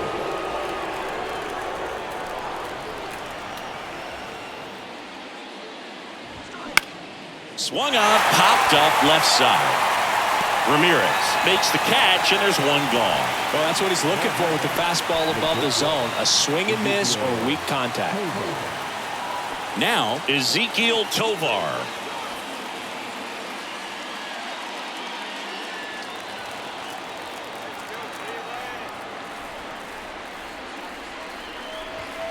That one 95 to finish him off. Good pitch right there. I mean, he's attacking a location that this guy at the plate tends to have trouble with. And there's just so much information in this day and age, sometimes too much information. But the guys that can take that information, process it, and then go out there, Boog, and execute the pitch, go right after that hitter, and get the result that they were anticipating, that's really good pitching right there. And it's a good job of the pitcher and the catcher working together.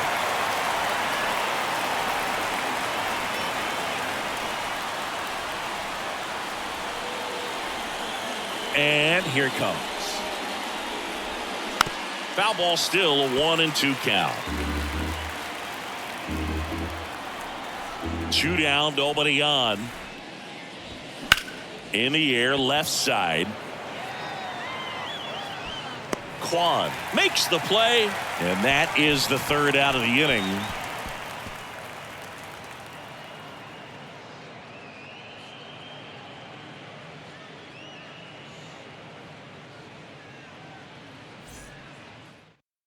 Staying in the game on defense, Harold Castro. He'll be out in center now after pinch hitting.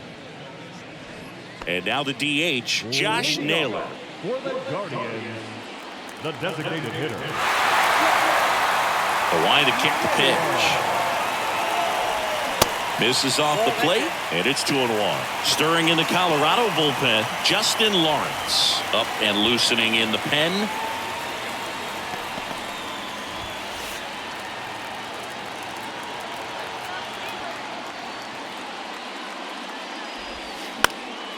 Swing and a ball popped up, and it stays fair. In safely at second base, and that's the potential winning run with nobody out. Well, those kind of lucky soft hits will always make you smile. Just a bloop hit behind third right there, and that's a really tough play for a third baseman or shortstop to get to, and the same for the left fielder. So he just found a perfect place to drop that one in right there. Winning run in scoring position now, so a clutch AB could end this one. Now a move being made at second base. Pitch running for Cleveland, Oscar Gonzalez. He's a potential winning run, so they're hoping he can score in a base hit. And now the switch hitting first baseman Josh Bell. Towards first. And he takes it himself for the out. That's what a good sinker's designed to do. Get a guy to roll over a little bit, hit the ball on the ground, kill some worms while you're at it. So up next, Andres Jimenez. Outfield playing pretty shallow. And this is a big opportunity for him to pick up his teammate right here. Here's a sac fly situation, and he's got to make sure he gets the ball out over the plate and get those arms extended. They're trying to crowd him with the infield in. This would be a big pickoff if he can push a run across. And he deals. And down on strikes he goes. Huge strikeout there. Oh, that's a huge strikeout right there. Big second out. Infield was in. They were playing the full court press, and he got the swing and miss. Keeps this one tied. This next at bat should be a lot of fun. The odds of wiggling out of this just went up considerably. That one inside, and it's 2-2.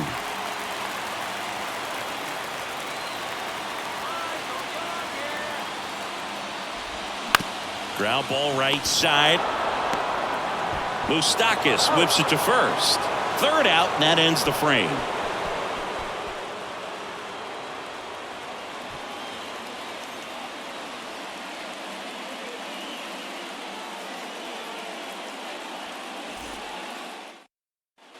Back here in Cleveland. Now it's the switch hitting outfielder, Jurickson Profar. Man at second, nobody out. Chris, certainly one of the things in his head is trying to get the runner over. Yeah, the way that we see the game played. And a swing and a miss. And he's gone for the fourth time tonight. Man, I really like the ability to bounce back right there after not getting the call he probably should have gotten. He didn't let it affect his focus, and he came back with another good pitch to get him swinging.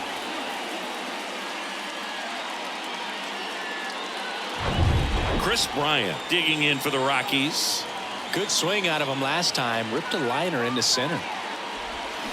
Got the bat going too soon and strike two.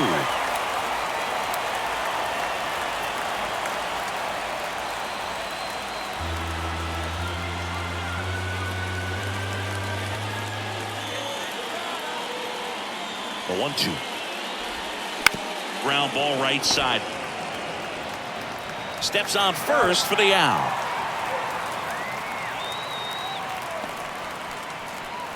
Now down. Third baseman, Ryan. Logan Allen on to pitch here. He's been so good against lefties. For the Guardians, number 41, Logan Allen.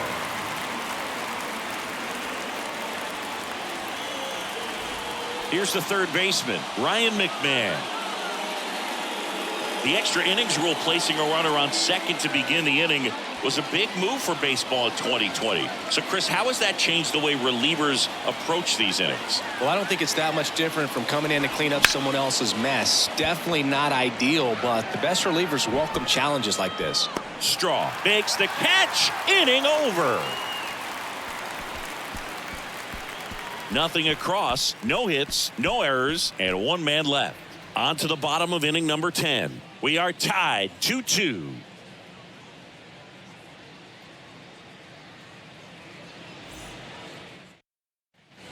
We're in extras here, and now the right fielder, Will Brennan. Leading off. Look for him to hit behind the runner, perhaps shoot it to the right side.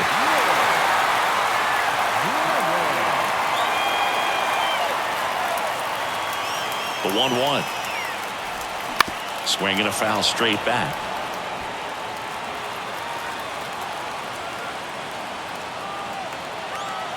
The winning run on second base. Checks his swing. Now would appeal to third. No, he held up.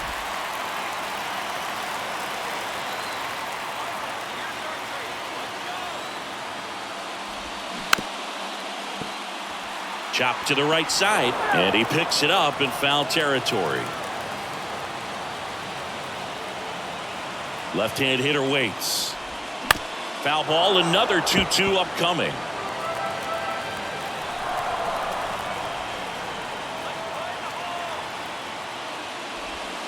That one missed. Miles Straw waiting for a turn at the plate.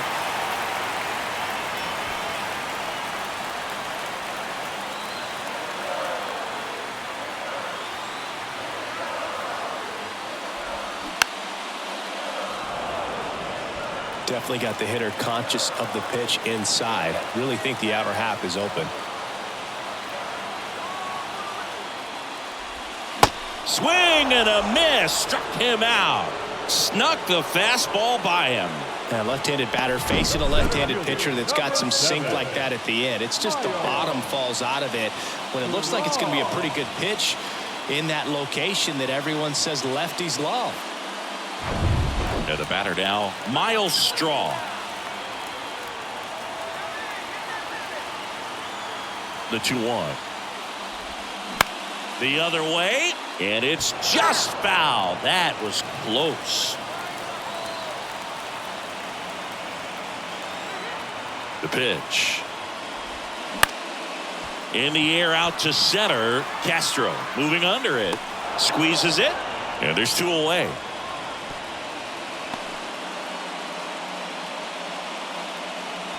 The batter, the left fielder, defense. So the Guardians lineup turns over. Here's the left fielder, Stephen Kwan.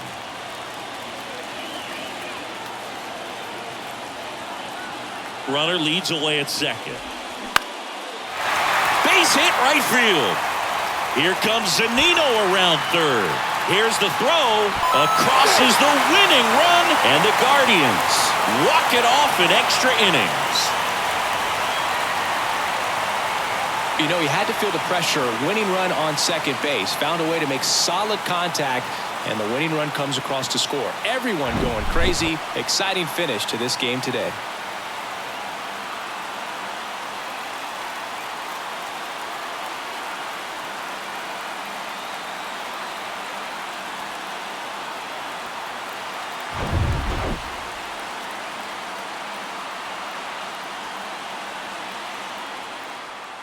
A 3-2 final score in this one. A 1-run extra inning win for Chris Singleton and our entire crew. I'm John Shambi saying so long.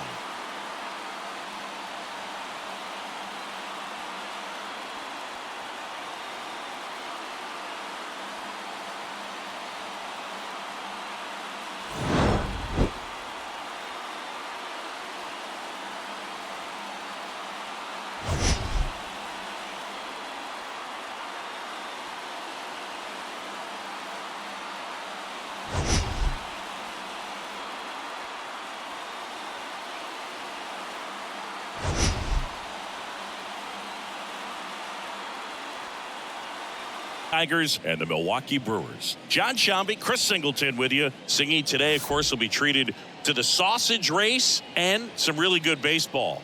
Yeah, these fans love their Brewers, and I love the way they run the show here in Milwaukee. I mean, the fans are into it. They bring it just about every home game, and there's a lot of fun tradition carried on in this ballpark, as you mentioned. First pitch coming your way next.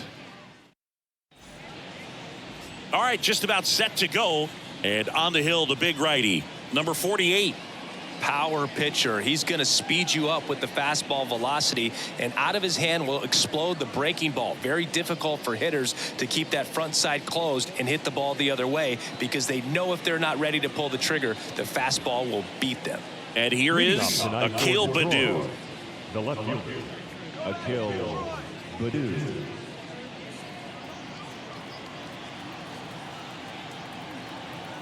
And a pitch. And first offering is fouled off.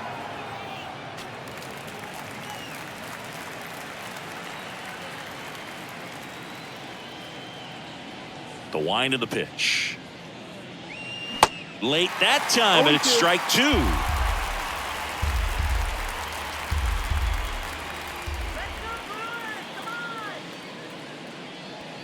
Goes down looking. Well, he throws him with a great fastball right on the corner. It's kind of like bowling when you think the ball's going to get into the gutter, and somehow it just hangs onto that edge and knocks down a pin. Well, he got the outside corner of the plate and got that called third strike. Riley Green in the box now. No balls and a strike. Here's a guy who's been struggling so far this year. It's only late April, but still hoping he'll turn it around soon. Strike two. 0-2.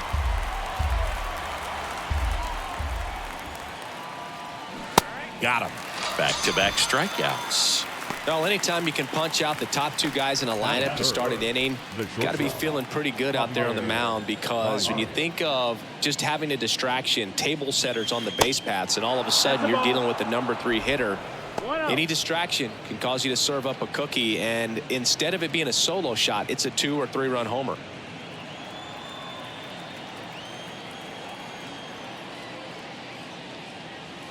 Next pitch inside, and now 2-0. Well, he's so great about hitting the ball the other way. He gets those arms extended. So right there, just trying to straighten him up a little bit so he doesn't have as much outside plate coverage. The 2-1. And delivers outside.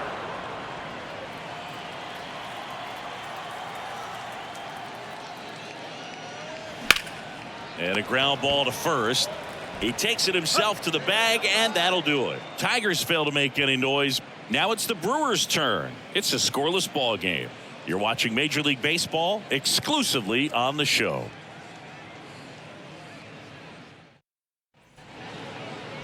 Back here in Milwaukee, and the pitcher for this one, Matthew Boyd. What do you have on him?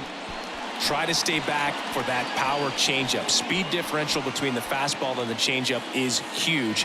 Hitters, they have a hard time staying back. Bottom of the first. Up now for Milwaukee, Mike Brasso. The pitch. Strike one.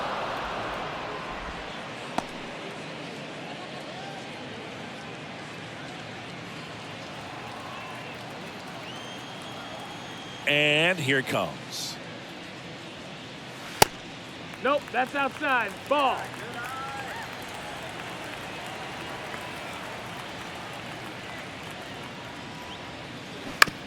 On the ground to third. Gets it to first. One gone, bottom half of the first. Batting second, the designated hitter, Willie Adames. Willie Adames stands in. Outfield playing very deep, not wanting anything over their heads.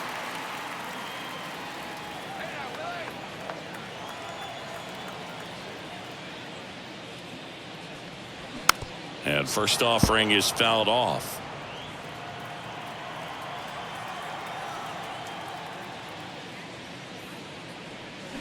And it's quickly 0-2 on the designated hitter.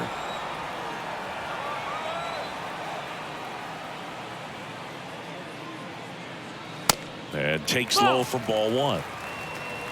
1-2.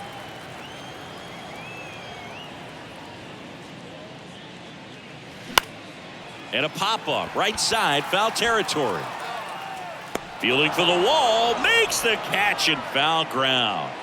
Batting third, the catcher, William. And now it's William Contreras.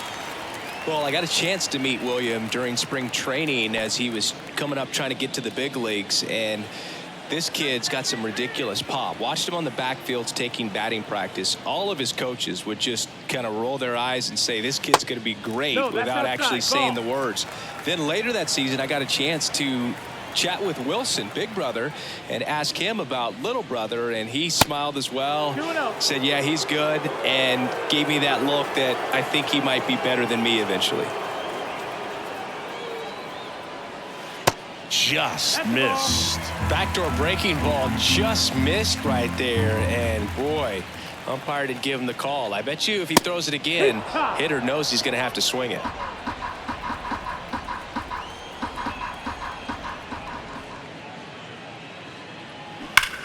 That one ripped.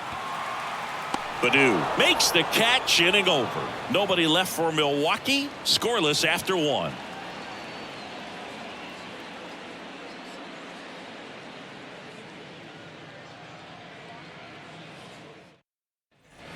Back here at the ballpark, now it's the second baseman, Nick Maton. Nick Maton. The right-hander back to work.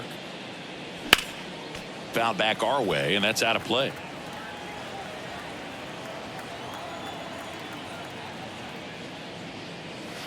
That's off the mark, and that's ball one. Our plate umpire, Earl Hendricks. Yeah, with Hendricks, Boo, kind of interesting. He's a good, consistent umpire, but you do hear that he kind of favors one side of the plate more than the other. So it's really hard to know for sure, but I think that usually it has to do something with where he sets up prior to each pitch. 2-1. 2-1 now. Late swing, foul to the left. What about some no-nos? Like, you can't call the umpire blue the way you do in Little League or high school, right? Yeah, even in the minor leagues, you'll learn quickly. You call the umpire blue. You better learn his name, and that's just part of being a professional player and even a major league player. Now, this is in the air down the line. One away. Maybe caught that one off the end just a little bit. Couldn't quite barrel it up enough to really drive it. Kerry Carpenter up now for the Tigers.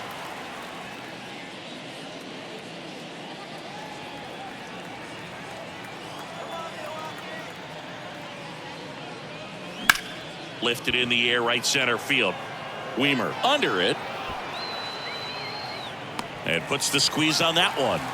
2 away. Batting fifth, the designated hitter. So now the DH spot, Spencer Torkelson. This lineup's going to have to find a way to make him work a little harder out there on the mound. I mean, he is just mowing them down. He's settling in. You got to make him uncomfortable. Maybe step out of the box, call timeout, do whatever it takes. Right field, down the line, and that one slices foul.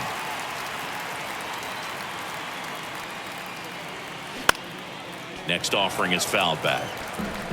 No score here in the second. Next one misses, and that's ball one. It's a good take.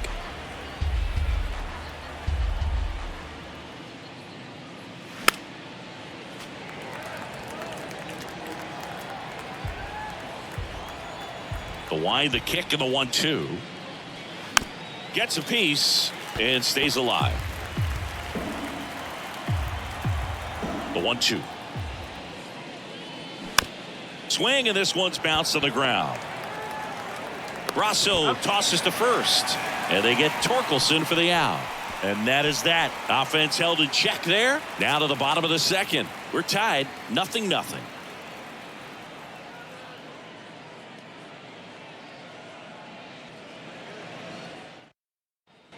Back here at American Family Field, we head to the bottom of the second. Stepping in, Ryan Anderson. He's got pop, which is a little sneaky because he's so comfortable with taking his base hits to the opposite field, but he can jump you if you make a mistake. The wind of the pitch. A swing and a miss, and that's strike one.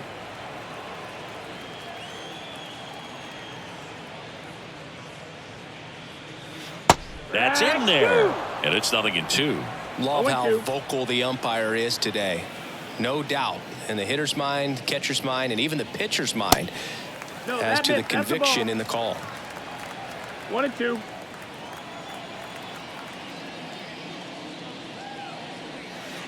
The next offering misses. It's 2-2. 2-2.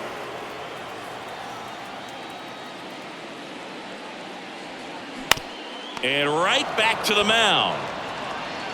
Leadoff man retired here in the second. Batting the first baseman.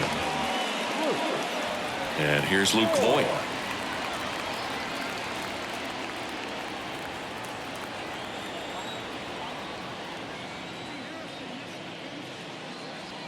First offering, and it just misses.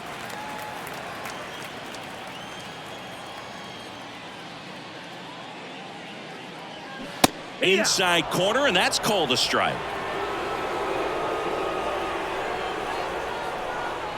Left-hander goes back to work against Luke Voigt. And Voigt spoiling that one.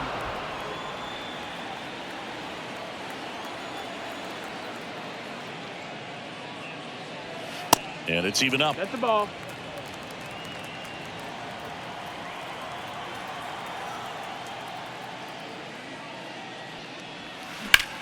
Ripped on a line to center. Base hit.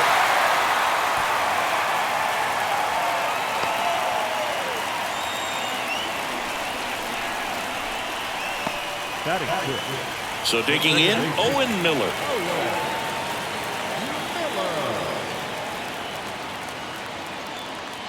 And the first pitch misses for ball one.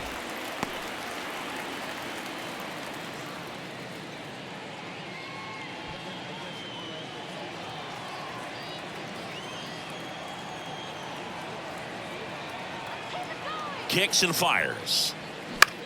In the air, out towards right center. Carpenter hauls it in, 2 away. Next for Milwaukee, Joey Wiemer. Joey Wiemer.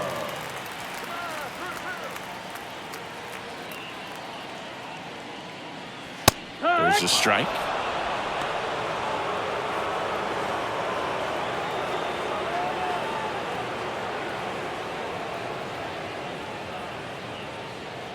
Voigt off of first with 2 away.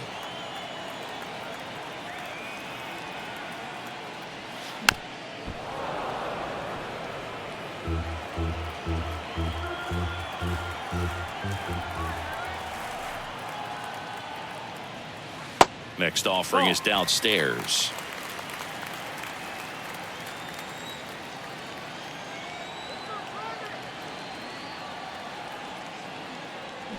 Got him looking as the fastball runs back over the inside corner. Milwaukee leaves 1. We'll move to the third with no score.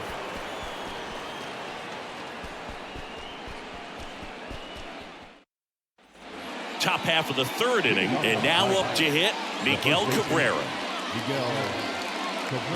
Cabrera, 39 years old, and he was born in Venezuela. The pitch. And that one just misses. A ball and no strikes. 1-0.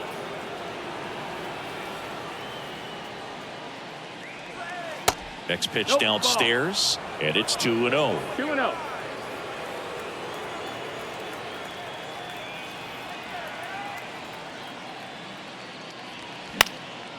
That one out to right. Hauls it in, and there's one away.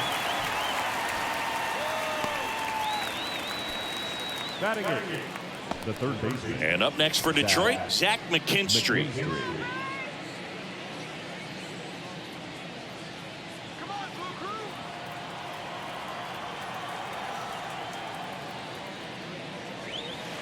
And that one That's down. cutting but missing down low.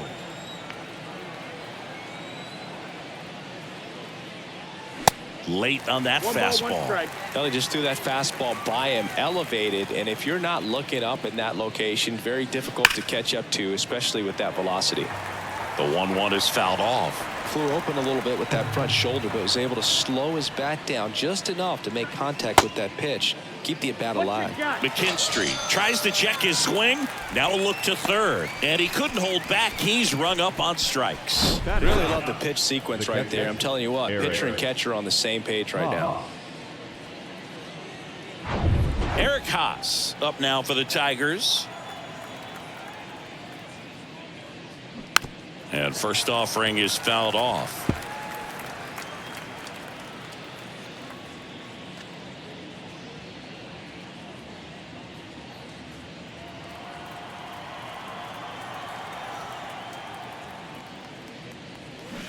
Way out front for strike No two. balls, 2 strikes.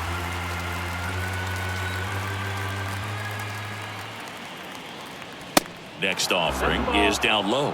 I don't think he was trying to miss 1 by ball, that 2 much in strikes. an 0-2 count. Just tried to overthrow that pitch. Top of the third, no score. 2 balls, Ball, 2 out. strikes to count with 2 outs.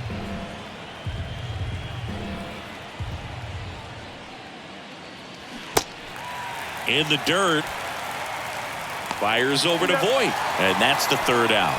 9 straight retired here to start the game. We move on to the bottom of inning number 3. We're tied 0-0.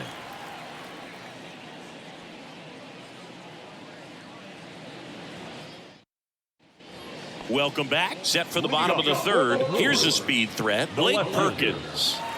Singy, you got to appreciate a guy who's this good defensively. I mean, watching him track balls in the outfield, it is beautiful. Going one. So how much does his speed factor into his ability to go get it? It's heartbreaking for the hitter because off the bat, he thinks this ball's going to get down. Because of that speed and the ability to make up so much ground, he enters the picture and breaks a guy's heart. Gets a piece, and it stays 0-2. There's one guy that I can think about, Boog, who started as a third baseman, Alex Gordon, and then became an elite perennial gold glover out in left field for the Kansas City Royals. But he's a guy, when you watch him play, you would imagine that that's all he ever played in his life was the outfield. Good slider inside right there. Batter fighting to get there, just rolled over it, got the ground ball. This is Bryce Terang.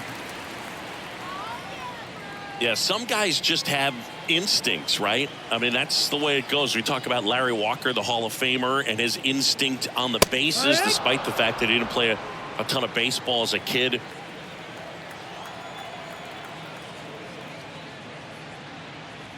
Look out! That hit him. And it hit him. Now, anytime one of your guys gets drilled, it catches everyone's attention in the dugout, and you know what? It kind of gets you fired up. So the lineup flips over. Now batting Michael Brasso. Step off throw to first, and he's back in standing. Remember Mark Kotze was a real good defensive outfielder. Good instincts, not great speed. First pitch doesn't find the zone. Yeah, and I figured you would get Kotze into this because you had a free dinner at his house the other night. That is true. Next offering is in for a strike.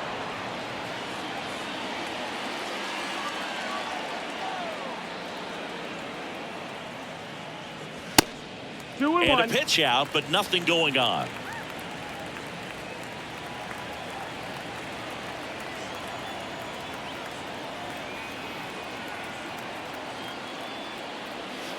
Next pitch is downstairs. Chris, with that distraction and a speedy guy at first, he's in a favorable hitter's count. Well, if nothing else, I mean, this is a great spot for a hitter to be in. And now a full count. And boy, that was the pitch. 3-1. You want to be really aggressive on the fastball.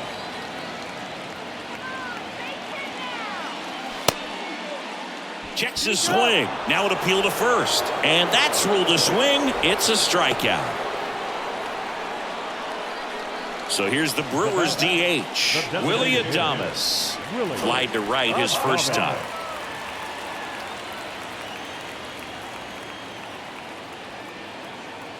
Runner on the go.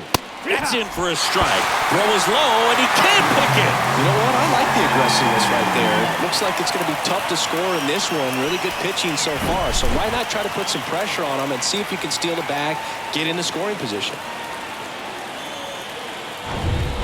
Terang at second with 2 down. Runner on the go again. Pitch inside. Throw, save. That's a stolen base.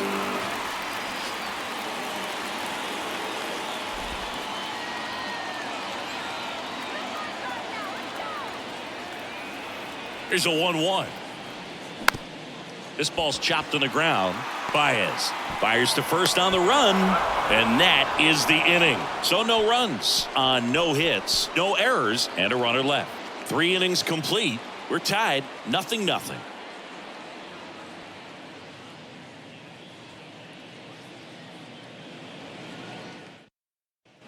Back here in Milwaukee, John Shambi with Chris Singleton, and set to lead off the fourth, Akil Baddoo.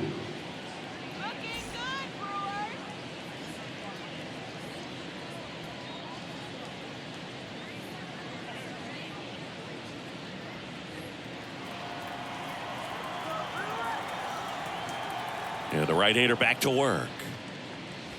In for a strike, and it's 0-1. Well, these Tigers just lacking discipline at the plate in this ball game. They're chasing a lot of pitches outside the zone, and those chases that are turning into a bunch of outs. Can they turn that around and stay within the zone? We'll see, but I think they have to. Got him. Breaking ball clips the outside edge.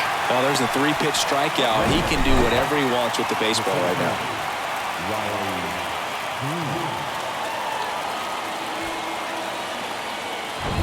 Here's Riley Green. He was a strikeout victim his first time. Pitch is in there. Strike 1. 0-1.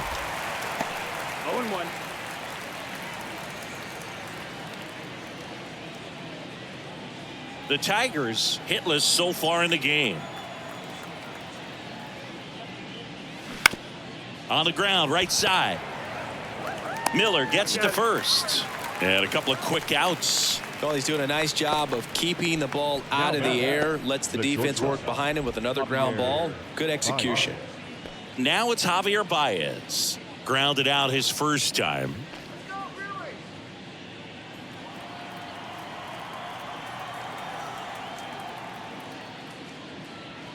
That one's in there. It's 0-1. Well, he's been incredibly efficient in this one. First pitch strike percentage over 70%. That's well above league average, and that's what's allowed him to pitch well up until this point.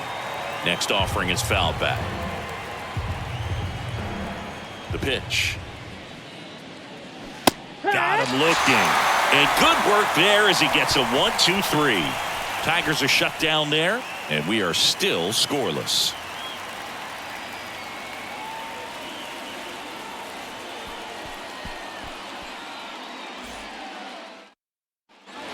And welcome back. Bottom of the fourth. Here's the Brewers catcher now, William Contreras.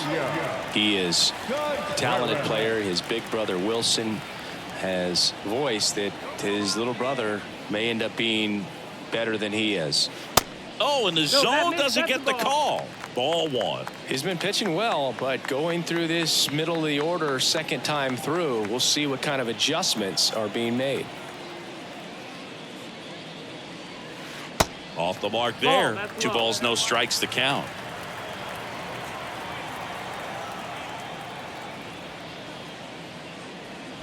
And that's in there at the knees. In today's game, not that many fastball counts, but hitters still in the back of their minds, they're looking for one.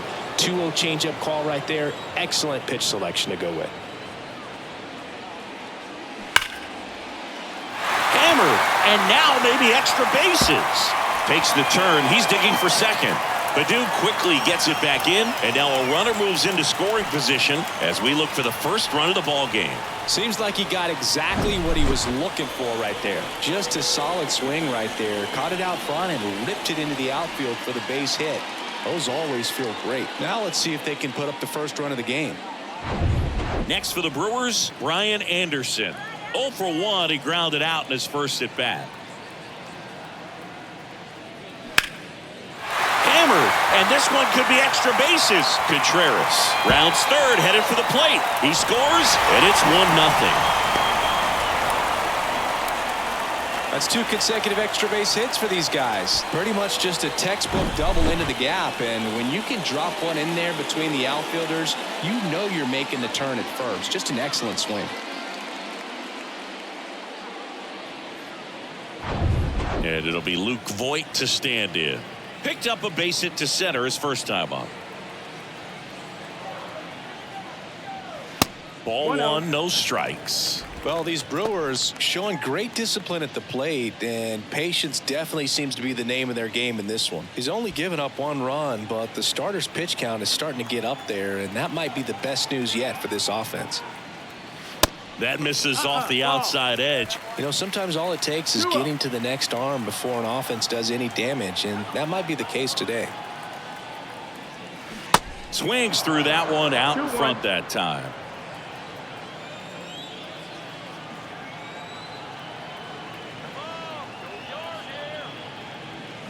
Swing and a miss, and now 2-2. Instead of letting the hitter get his arms extended, tied him up a little bit, slightly up, slightly in. That's a little bit low. No outs. Runner on second.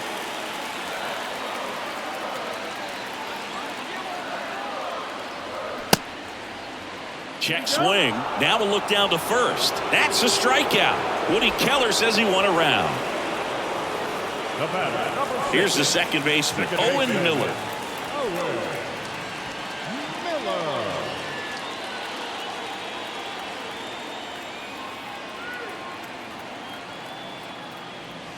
First pitch, and he just misses.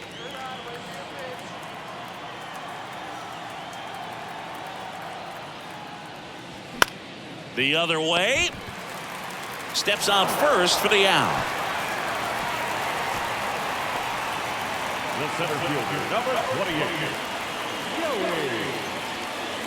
Joey. So 2 down now, and here is Joey Wiemer. And this is a big opportunity for him to pick up his teammate right here.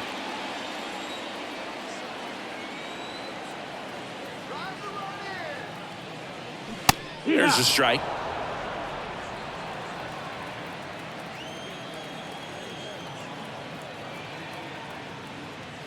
That's through there for a strike.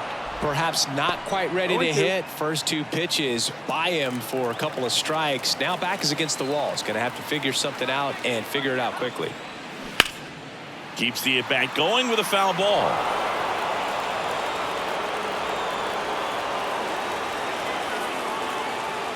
Kicks and deals. Pitch misses there, and it's 1-2. Recognize that changeup right out of the hand. Just spit on it.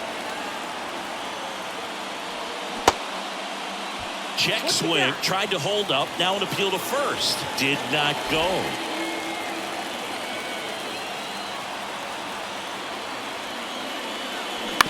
This to third, McKinstry. Wide throw pulls him off the bag, and the inning still alive. You know, 2-out errors are kind of like 2-out walks, and sometimes even worse. You know, you think you're out of the inning, but all of a sudden you get another out to get, and the offense has a great opportunity they're looking to take advantage of and make you pay for. 2 outs, runner at first. Up now for Milwaukee, Blake Perkins. Swings through that one for strike Zero balls, one. one He's strike. pitching well, but not throwing a ton of first pitch strikes. Usually doesn't work out for success, but you can never predict baseball. Weimer, the runner at first with 2 gone. Here comes the pitch. Runner breaks for second. Ball outside. Throw to second. He's safe. Pretty close play on that one. A perfect throw probably gets him. That throw was just a little wide to the third base side of the bag, so he had to reach a little bit to get it. Could have been just enough to make the difference there.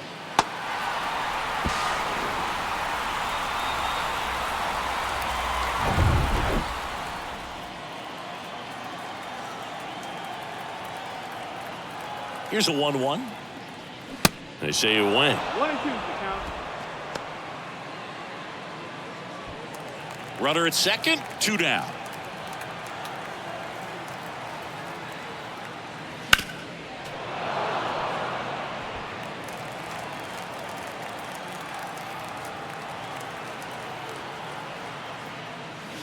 Cut on and miss. Struck him out. Good job at damage control right there. But 2 runs for him, and they jump ahead. On to the top of the 5th we go. It's the Brewers 2 and the Tigers nothing.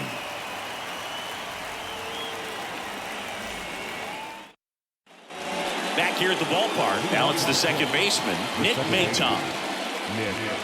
Well, after putting up a nice inning on offense, got some runs across, this is where you look for the starter to go out there, have a shutdown inning. Don't give that other team any hope. You just hope that he can get through this inning, get the bats back up there while they're hot. And that one in the air center field. Weimer makes the grab. 1 up, 1 down. Now back. The right Kerry Carpenter up now for the Tigers. He's 0 for 1.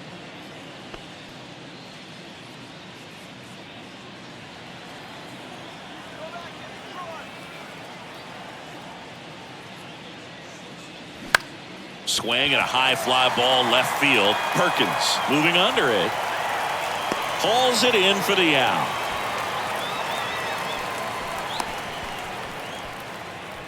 The batter, the designated hitter, Spencer Torkelson up now for the Tigers. Grounded out his first time.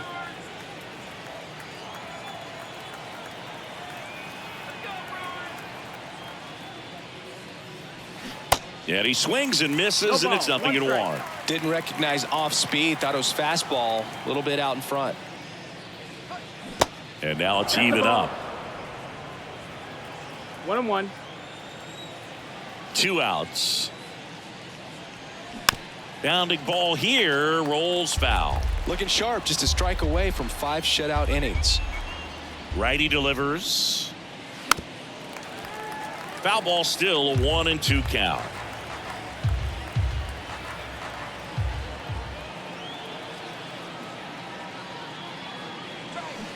Fouls that off to the left, and we'll do it again.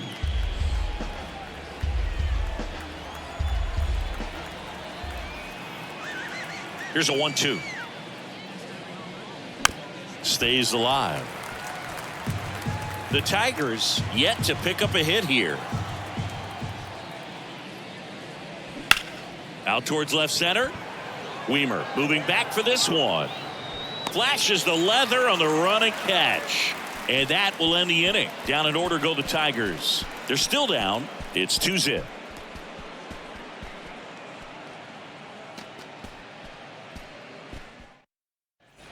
Back here at American Family Field, we head to the bottom of the 5th. And now Bryce Terang. Sing, you talk about a guy that has all the skills. The range is really good, but the arm just stands out, and he makes all the plays. And the first pitch misses for ball 1. And because of that big power arm, he's able to play a little bit deeper, make throws from the outfield grass all the way across the diamond, and still get a pretty good runner. That's impressive. Next offering is in for a strike.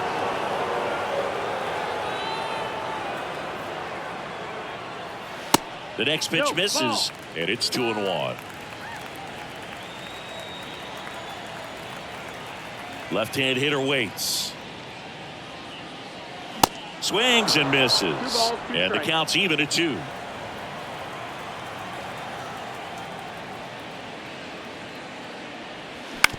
to the right side, and that chance handled. Slings to first. One up, one down. Now batting, the third baseman, Brasso. And here is Mike Brasso.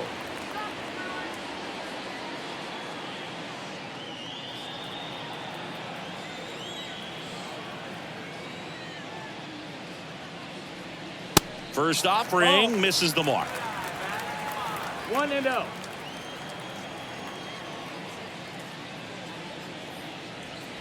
And there's a breaking ball that drops in there.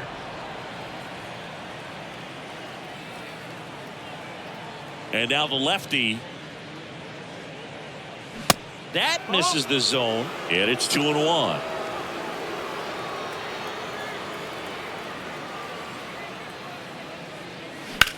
Swing and a high fly ball down the right field line.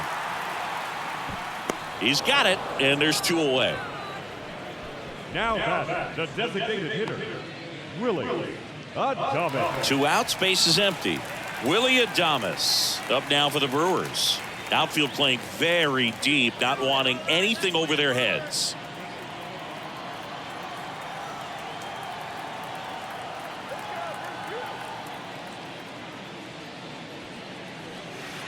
Outside corner, there's a strike. With 2 out and nobody on, you want to go right after this guy. He's the number 2 hitter, which means if he gets on, you've got some thunder coming up behind him.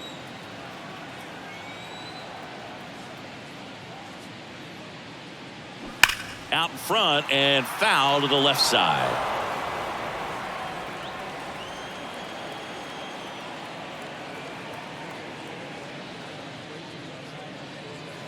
Got him swinging. Couldn't catch up to the heater. Nothing doing here this half. 5 innings complete. It's the Brewers 2 and the Tigers nothing.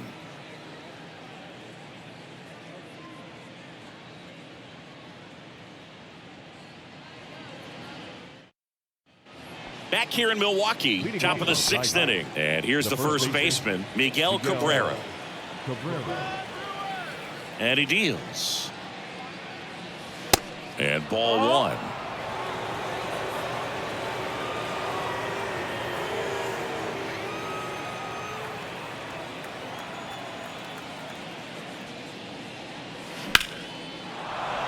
In there, base hit.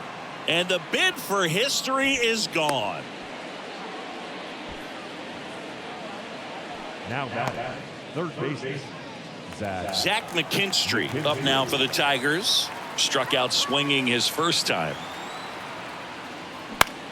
Left field. Perkins settles under it. Puts it away for the out. Now batting, the catcher, Eric. And next up for the Tigers, Eric Haas. He's 0 for 1.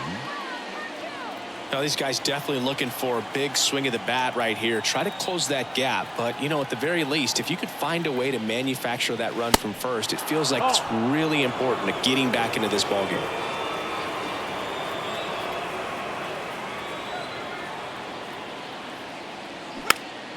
Next offering is fouled back.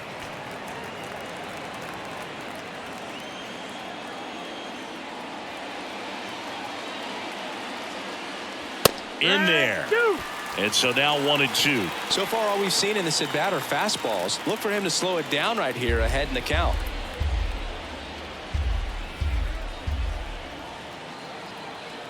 The 1-2. Good eye right there. They tried to get him to go, chase the pitch down and away, but he wouldn't bite.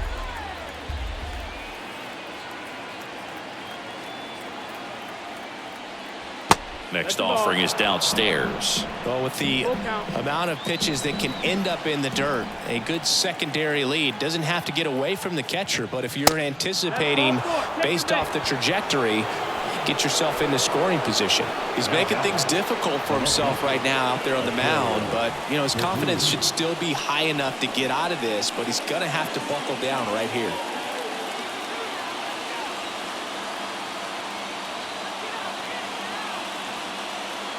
Purdue in the box now. Takes strike one. Always tough to turn two on a speedster like this. It's even harder with him coming out of the left-handed batter's box. You really need something to hit hard on the ground that they can handle to turn two quickly. Next offering misses, and the count even 1-1. Way to lay off that pitch down.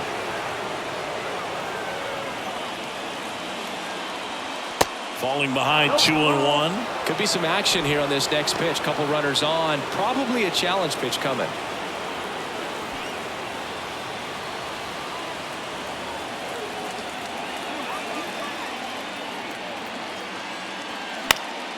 Foul ball there. Cabrera at second. Haas at first. One gone.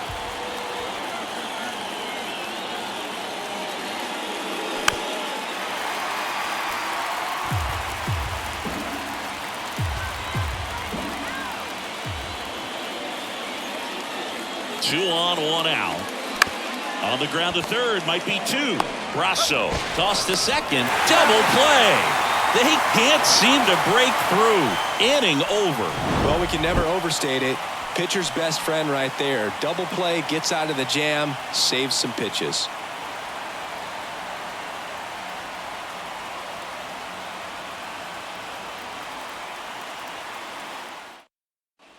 Well, we go bottom six, and now the catcher comes up to him. William Contreras. Boyd back to work. That's in there, and that is strike one. Some guys are just more confident if they can track that first pitch out of the hand of the pitcher. They don't care if they fall behind 0-1.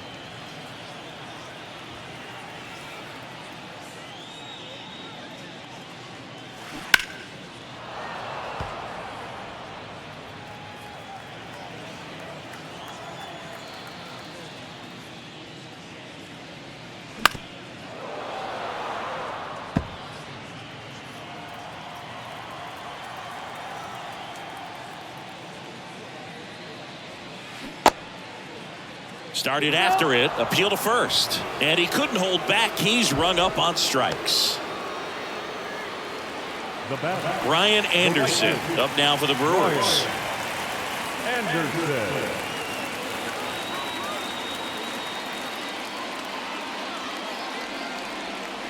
And that's in there for strike one. And it really looks like these hitters have been in between with their timing today. Good fastball, excellent slider, but they've not been able to commit to one velocity and stay there. The wide to kick the pitch.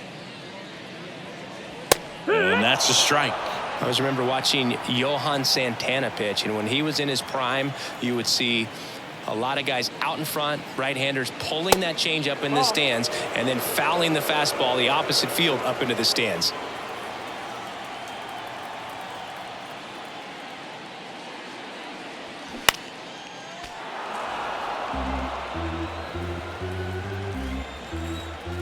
The big lefty turns, kicks, deals.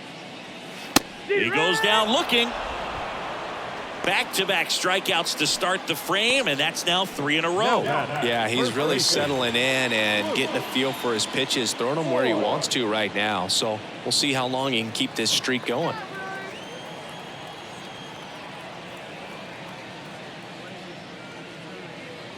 Boyd in the box again, takes a strike.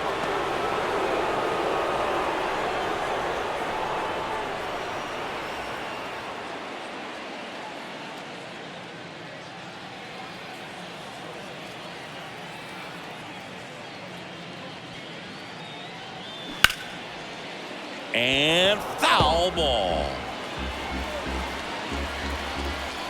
The pitch. Foul ball, still 0-2.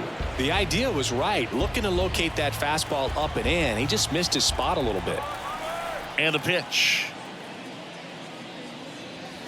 And that one off the outside edge.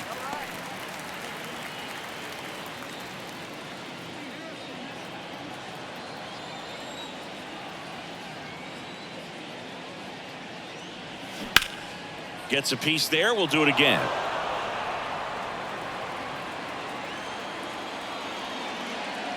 The wind of the pitch. And that 2-2. one almost got him.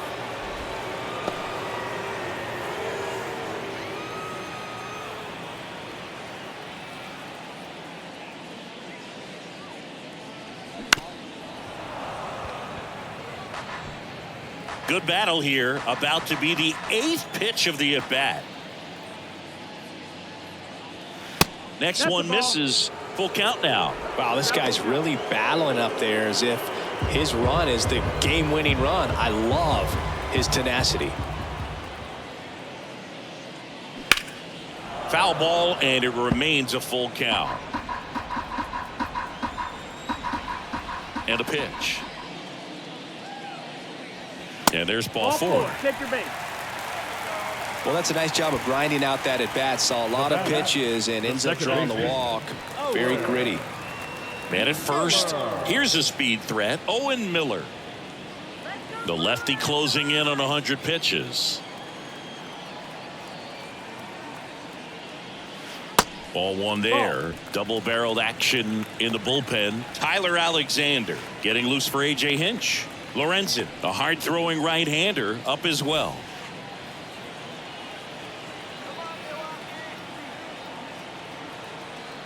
The 1-0. That's a ball. 2-0.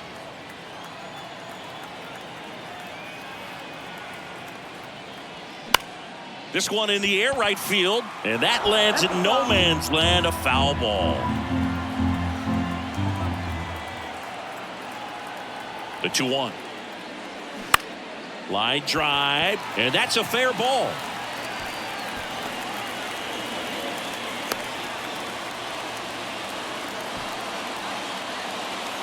The center fielder, number 28. Here's the center fielder, Joey Weimer.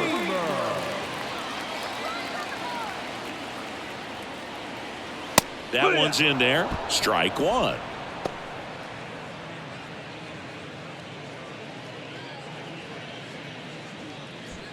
Two outs. Couple of base runners at first and second. And that gets the top of the zone for a strike.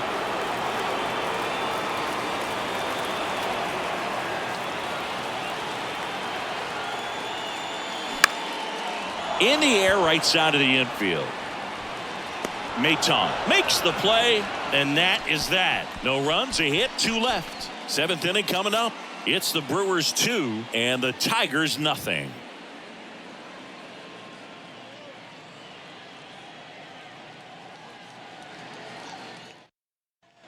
Welcome back. Top of inning number 7. And now the center fielder, Riley Green.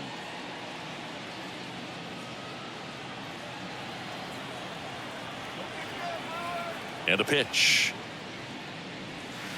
That one missing inside. Activity in the bullpen for the Brewers. Bryce Wilson, the young right-hander, up and throwing. Claudio, a left-hander, also throwing.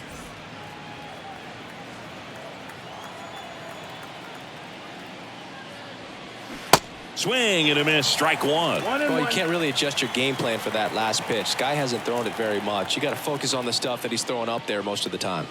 So now 1-2. Left-hand batter waits. And that one is lifted in the air. Perkins makes a nice grab and a full sprint.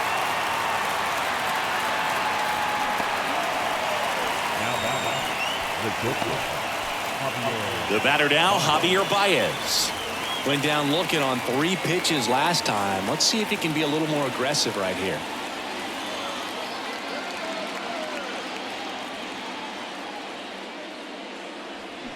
And he swings and misses at the initial offering.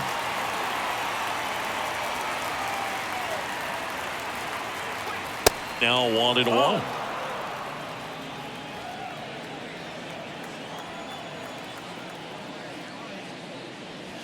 Edge of the zone for a strike, and it's 1-2.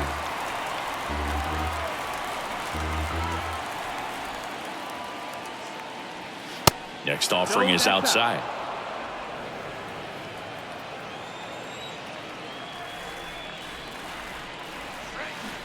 Started to swing, held up. Gosh, Boog, I think he's trying to deke the pitcher. There's no way he's thinking he can hit that pitch. And he walked him. Ball four, runner take your base. Well, he's starting to look a little gassed to me, and we'll see if they go to the bullpen in this spot or not. And now, Nick Maton.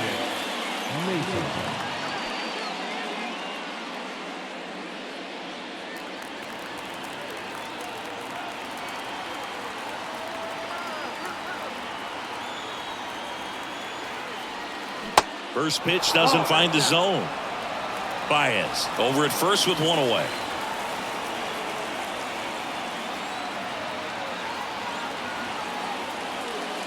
Next pitch misses, and the count is 2-0.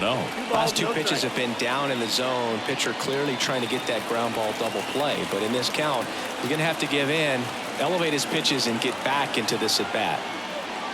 The 2-0 is in for a strike. That fastball, even though it's up, that's the velocity you want to go after. Low 90s, a lot better than trying to hit the high 90s. Swings and misses. 2-2. With two strikes, may see some movement over there at first base, trying to stay out of a double play here. Spoils that one, and it remains 2-2. Definitely got the hitter conscious of the pitch inside. Really think the outer half is open. Missing inside. Counts full, 3-2. Kerry Carpenter waiting to hit for Detroit.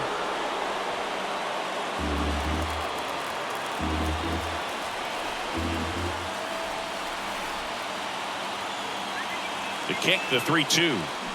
Ground ball right side, could be two. On to second, they get one. Double play. They can't seem to break through. Inning over.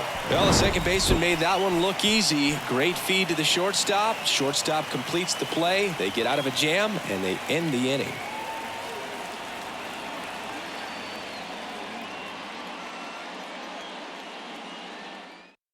So the Tigers get a new arm from the pen, Tyler Alexander.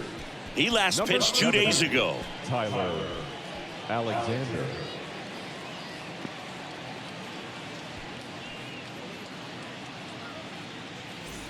Blake Perkins up now for the Brewers. A switch hitter batting right. This is a guy who's in the lineup first and foremost because of what he contributes defensively, Chris. And when you talk about preventing runs from being scored, this guy is a big contributor. Pitch is in for a strike, 0-1. I was always told it's hard to take you off the field when you play really good defense, especially at a premier position, and that's what he does. 0-2. Comes up empty on the swing, 0-2 now. The hitting's going to come around. He's going to figure it out. But right now, his big asset is the way he plays the game on defense. Swings and misses, struck him out. Good late cut for the strikeout there. That thing really got in on him. And the cutter isn't really a huge swing and miss pitch most of the time because it's not really meant to move a whole lot. You're just trying to miss the big part of the barrel and maybe get some weak contact. But that one right there did a whole lot more than that. That was a really good pitch. Terang in now. Takes ball one off the plate. 1-0.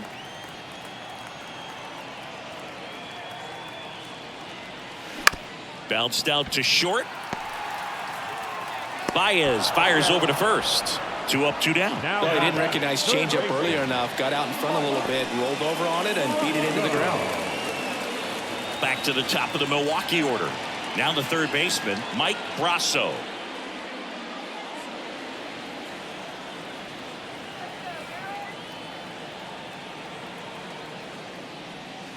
First pitch just misses.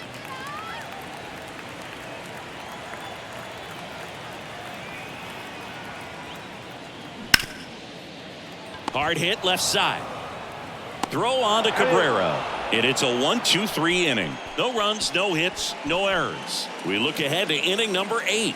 It's the Brewers 2 and the Tigers nothing.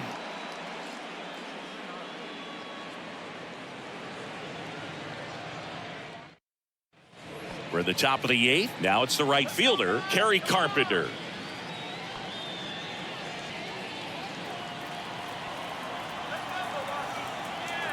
And a pitch. And that's too high. 1-0. Movement in Milwaukee's bullpen. Devin Williams up and throwing for manager Craig Counsell.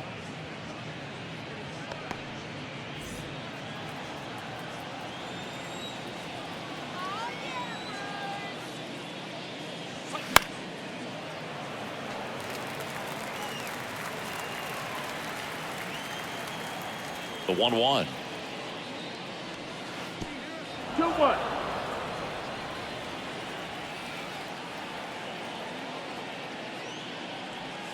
That's a strike across the top of the zone. 2-2.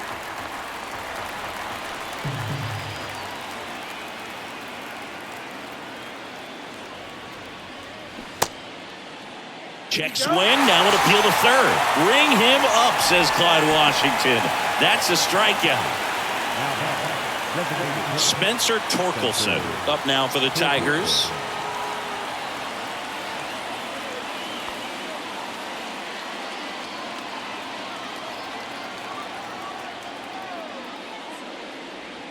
First pitch, and that's in for a strike.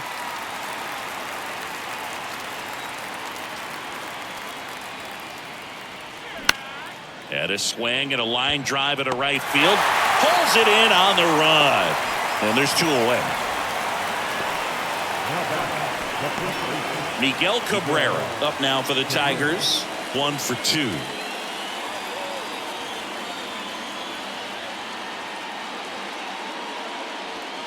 And the first pitch misses for ball 1. Now this manager knows that his players are just trying to do too much. Everybody needs to just take a deep breath, relax, and let it naturally happen. And the 1-0. Upstairs. That's a ball.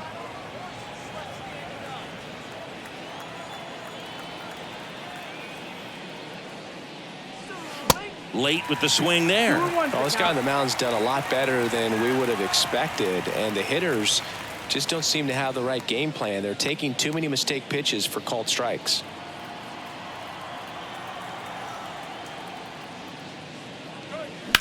Now a screamer into the outfield. Base hit. So a 2-out knock keeps the inning alive. Now batting, third baseman, Zach. Only 2 hits allowed so far tonight, Boog, so I don't think that one will disrupt his momentum all that much. You know, he's really been on top of his game, commanding his pitches all night long. Here comes the skipper out of the dugout, and he's ready to make the move. Number 48 departs, and he was very good. They'll be happy with that, no doubt. We'll be back with a new pitcher in a minute.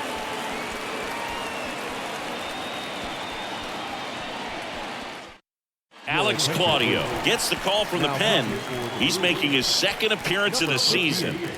Alex Claudio.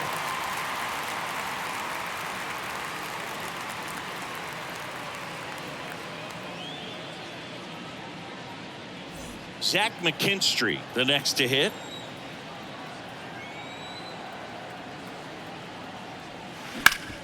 Up the middle, Terang. They get the force. 3rd out. Tigers leave 1, and they're down 2-0.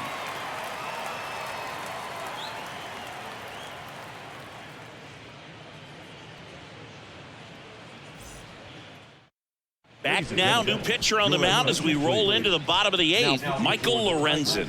Just trying to keep this one close here, and this is where a bullpen can give their guys a chance to fight back into the game. And now the DH, Willie Adames. Struck out on just 3 pitches last time. Willie Adames.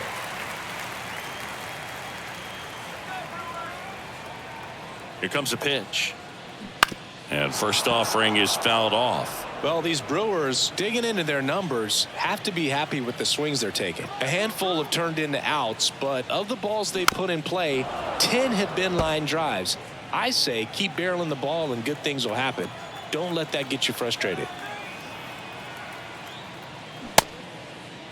Check swing of the 0-2, appeal to first, didn't go.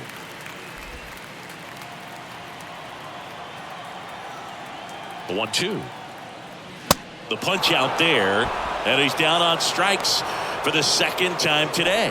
So the bullpen doing a nice job backing up the effort from their starter. Yeah, we've seen some pretty excellent pitching out of this staff so far. I mean, they've come in ready to do their job and get outs. They've been pretty tough to get to in this one.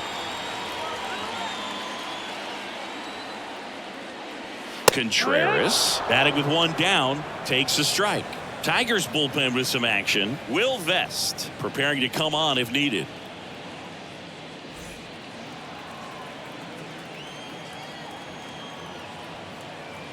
One down, base is empty. Just missed.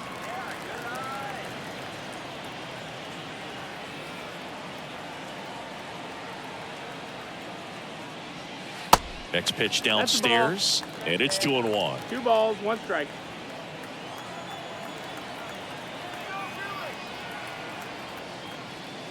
Swing and a miss. 2 and Wow. Good luck catching up to that one.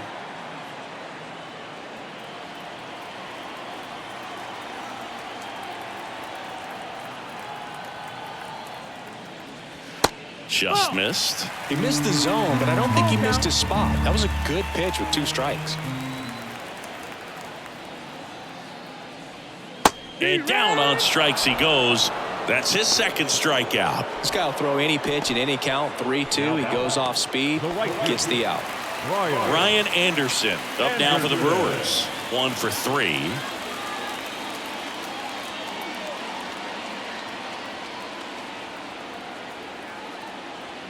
That one's in there. 0-1.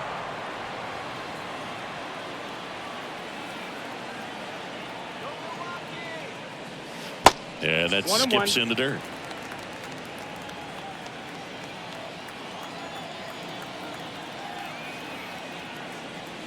Next offering is in for a strike.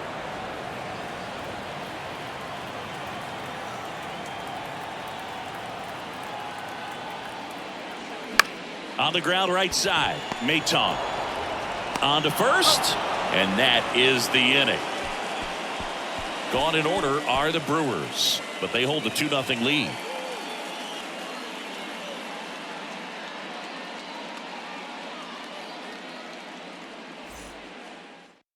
Devin Williams comes on now.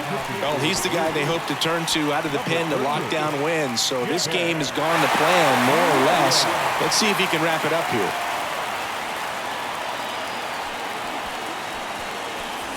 Here's the catcher, Eric Haas. The catcher, Eric Haas.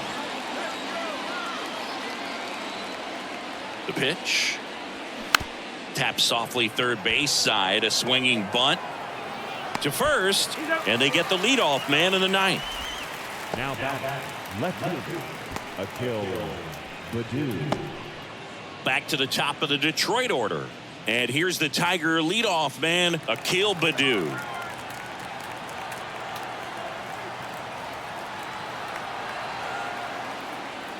In there for strike 1. Well, in this one, the offense has sputtered. Somebody's got to find a way to get on, keep the line moving, and manufacture at least 1 run. Then maybe you get 2 or 3. And that one fouled off.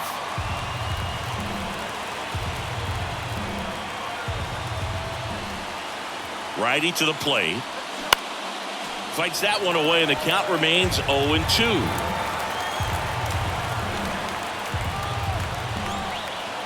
The pitch. This one popped up. Contreras in position and puts the squeeze on it. That's out number 2.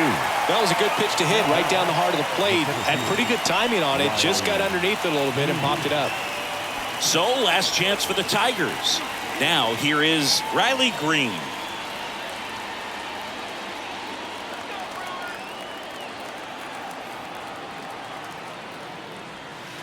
That hits the dirt, and that is ball 1.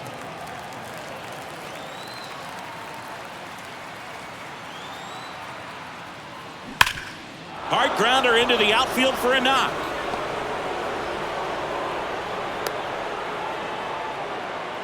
Well, a swing like that can help you come out of the struggle. We saw the numbers coming into the ball game, but all he's trying to do at this point is help his team win.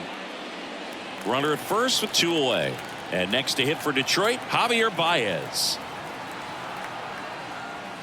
Swings through that one. 0-1.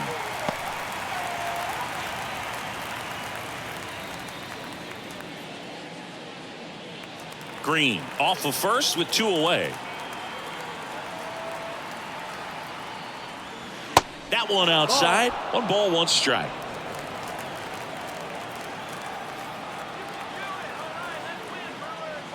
Right through there for a strike.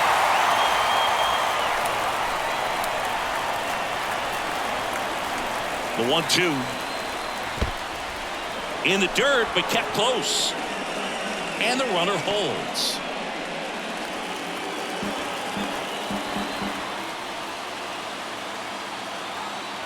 Right-handed reliever. Lined, and that's a base hit. Lead runner makes the turn at second. And now they'll have runners on the corners with 2 away. That's tremendous fight from him, and I know it's got the dugout fired up down there, down to the last strike, and he comes up with a hit to keep the game alive. It ain't over yet.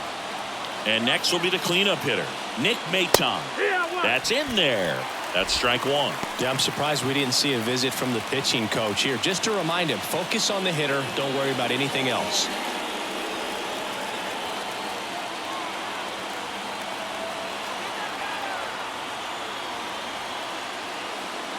Next offering is in for a strike.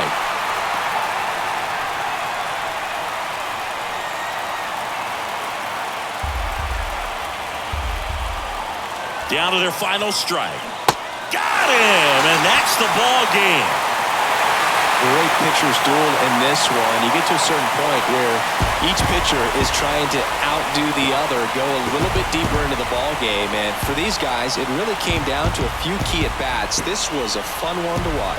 2-0 your final here in this one. For Chris Singleton and our entire outstanding crew here at MLB The Show, I'm John Shambi saying so long.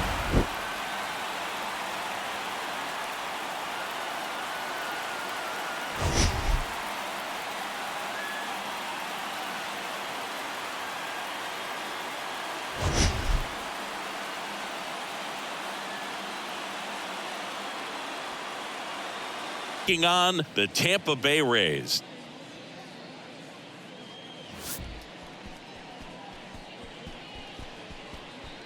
First pitch coming at you right after the break.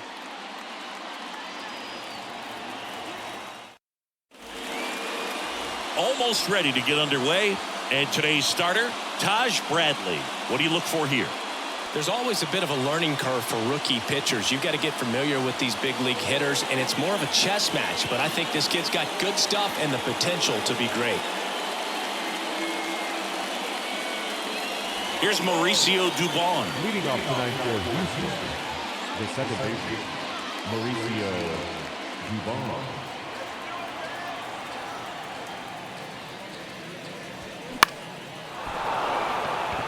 And it drops in. And the leadoff man aboard.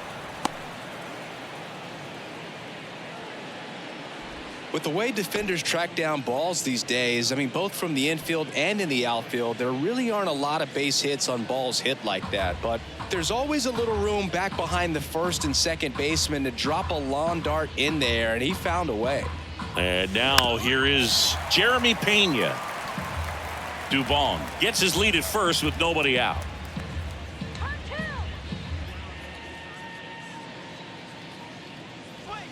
Fouls that off to the left, and we'll do it again.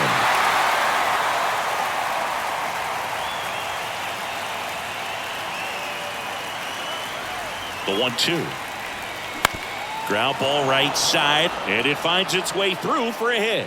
Lead runner to second, so 2 on and nobody out. Really nice job of 2-strike hitting in that at bat. Just a simple ground ball the other way that had eyes on it, man. Sometimes that's all you need to do. Just let the ball travel, put the ball in play, and just hope it finds a hole.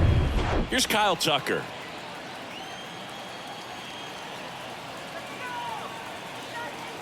One now. That missed. That's the ball. Could be some action here on this next pitch. Couple runners on. Probably a challenge pitch coming.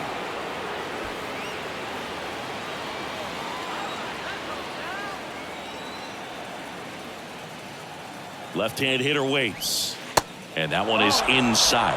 Good pitchers make pitches in big situations, and right here with a middle of the order hitter up, runner in scoring position, he's got to find a way to throw a quality strike.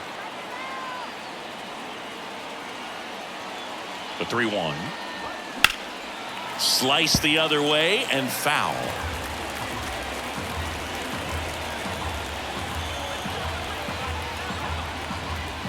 Three balls, 2 strikes the count.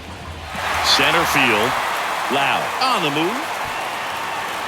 Great effort as he's able to haul it in, and there's one down.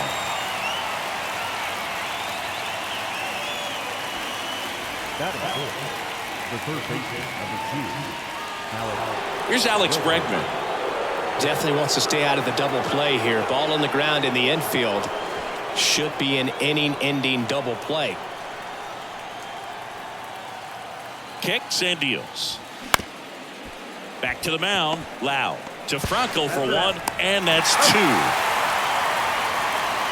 Well, the second baseman made that one look easy. Great feed to the shortstop. Shortstop completes the play. They get out of a jam, and they end the inning.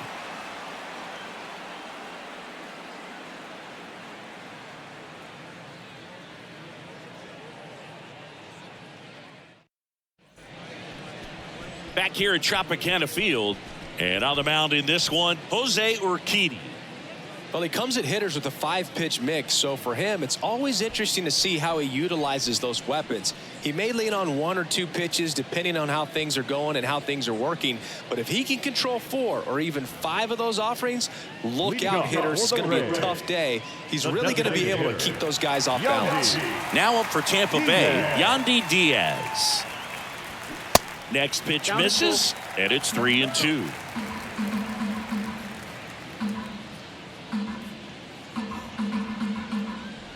That one misses, so a lead-off walk. That's a nice at bat and a great take on 3-2. Probably could have gone either way in that spot around the knees. Here's Wander Franco. The 1-1. In there at the knees for a strike. 1-2.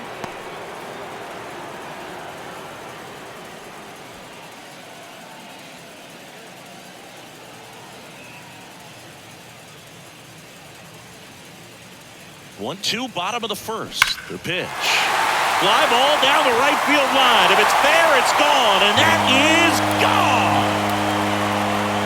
Home run number 5 on the season, and they throw a pair on the board. It's 2-0.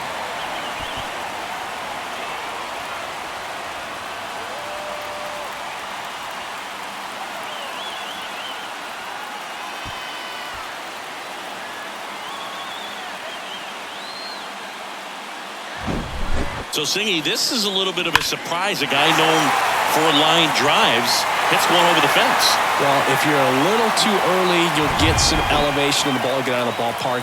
For him, it's kind of a mistake. But you know what? When you have such a good approach, every now and then you're going to run into one. Base hit. That was smoked through the infield.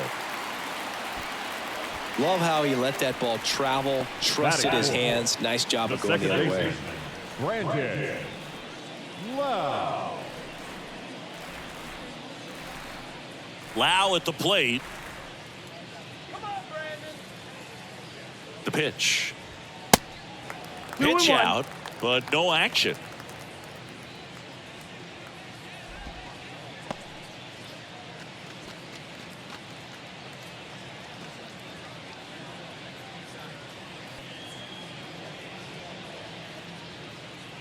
The 2-1.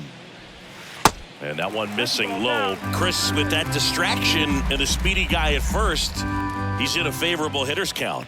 Well, if nothing else, I mean, this is a great spot for a hitter to be in. And that's ball 4. 2 walks in the first has to be some cause for concern. When you're talking about a guy you want to pitch deep into the ball game, it's not going to help with the pitch count right there. They can't afford to hand out free bases at this rate. Harold Ramirez at the dish. The 1-1 is fouled off.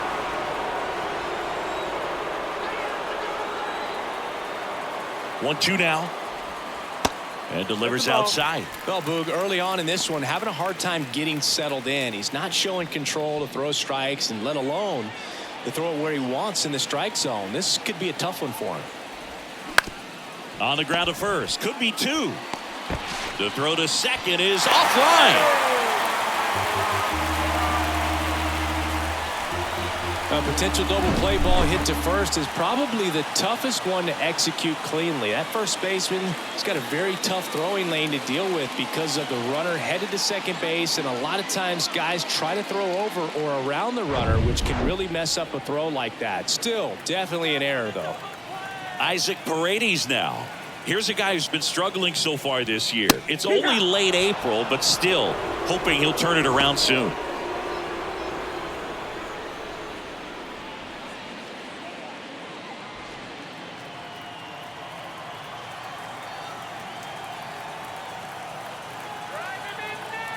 Kicks and fires. Knocks that one away, and we'll do it again.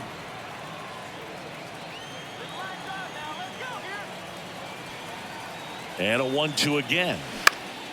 Fouls it back with 2 strikes. Bases juiced, no outs. Swings and misses. Couldn't catch up to the heater.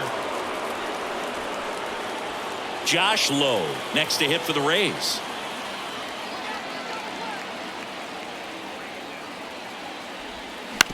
Grounded to third, could be 2.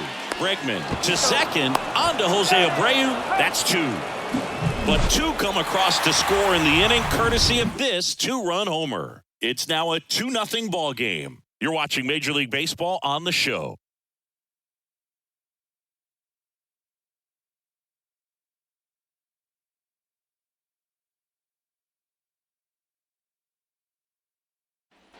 Back now in Tampa Bay, top of the second, and stepping in for the Astros, Jose Abreu. Well, after putting up a nice inning on offense, got some runs across, this is where you look for the starter to go out there, have a shutdown inning. Don't give that other team any hope. You just hope that he can get through this inning, get the bats back up there while they're hot. The pitch. Foul ball, another 2-2 upcoming.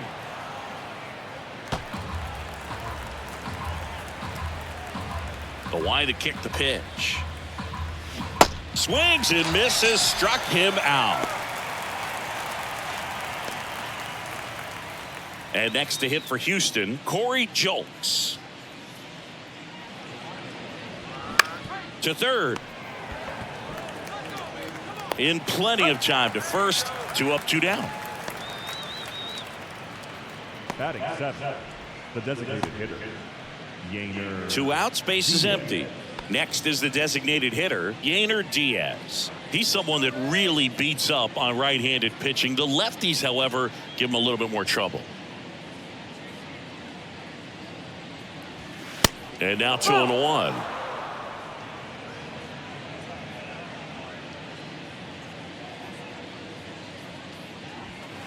And there's a ball. Ball.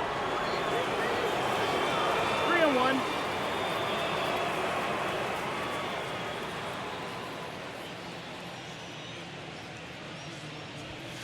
Next offering finds the zone, and the count is full.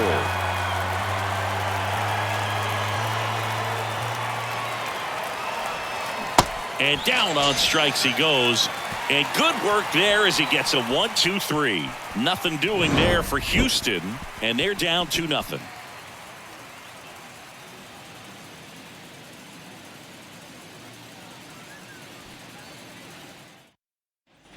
And welcome back. We head to the bottom of the second, and stepping in for the Rays, Christian Bethancourt.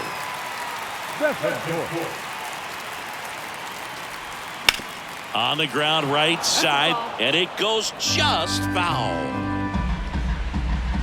The wind and the pitch. In the air, left field, down the line, Julks. Under this one, he's there, he's got it. 1 down. Batting 9, the center fielder. Here's Manuel Margot. Still in the second, already at 44 pitches, so some concern there. The next offering misses, and now 3-1.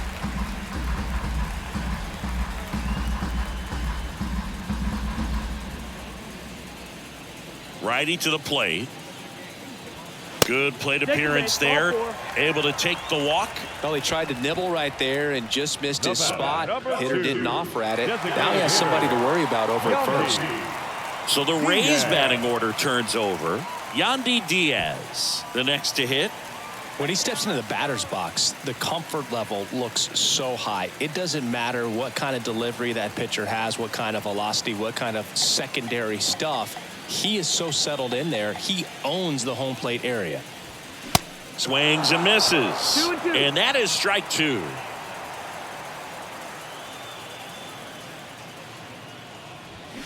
Fights it off. You'll see another. A little early on that fastball. I'm sure the pitcher taking a note. Look for an off-speed pitch on this next one. 2-2 now. Liner, base hit. Lead runner around second. Tucker to third. The tag out. Well, it's always a risk when you're pushing for third like that. A bang-bang play. Had a chance to make it. Maybe a little better slide around the tag, but a nice job by the defense to cut off that runner.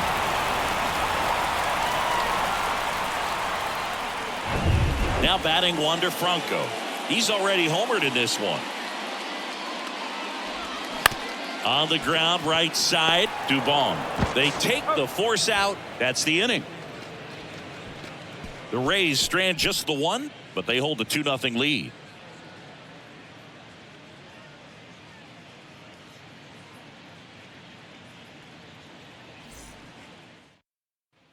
Welcome back. And now here's a speed threat. Outfielder Jake Myers. Boog, this guy's just a tremendously talented center fielder. Gold Glove caliber type out there. Offensively, he can do some things, but also has some streakiness as well. I think the key is just trying to find a way for him to be consistent day in and day out. He saves runs in the outfield, so that's going to buy him more time to work things out at the dish. Well, he didn't recognize changeup earlier enough, got out in front a little bit, rolled over on it, and beat it into the ground. Martin Maldonado up to hit.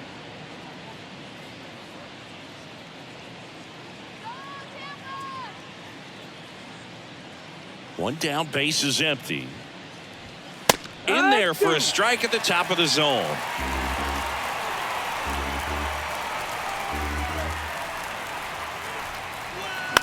On the ground to first. And he takes it himself for the out. Good fade and sinking action of that changeup. Got that hitter to roll over. The second baseman, Mauricio Dubon. Here's the second baseman, Mauricio Dubon. He's 1 for 1, led off the game with a single. And the right-hander deals. And a foul ball.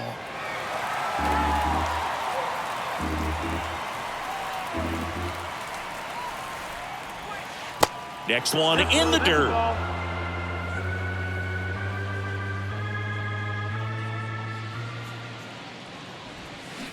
Bounce back to the mound. Over to first. Out number 3.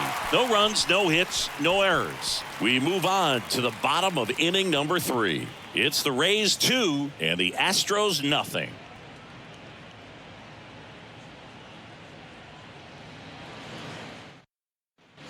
As we go to the last of the third. Now it's Randy Arozarena. Randy Arozarena. Swings and misses. And the count 1-2.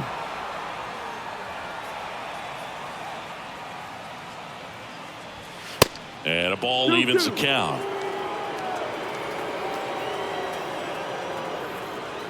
The wind of the pitch.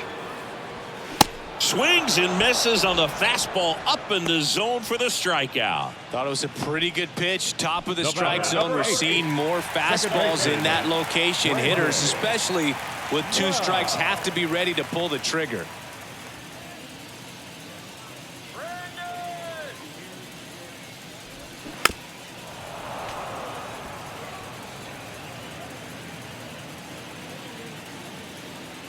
Left-hand batter waits. The punch out there. Back-to-back strikeouts. Well, big power guy right there and generating so much bat speed. It's hard to bring that to a halt once you've committed. They tried to check the swing, just couldn't do it.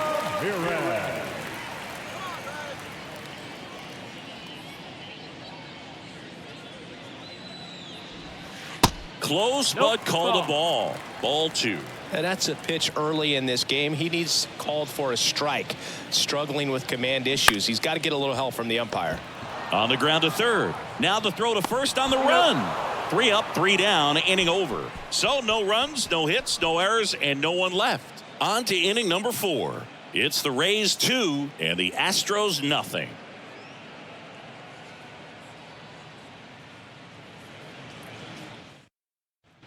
Back here at the ballpark, John Sciambi with Chris Singleton, and set to lead off the 4th, Jeremy Pena. Hey,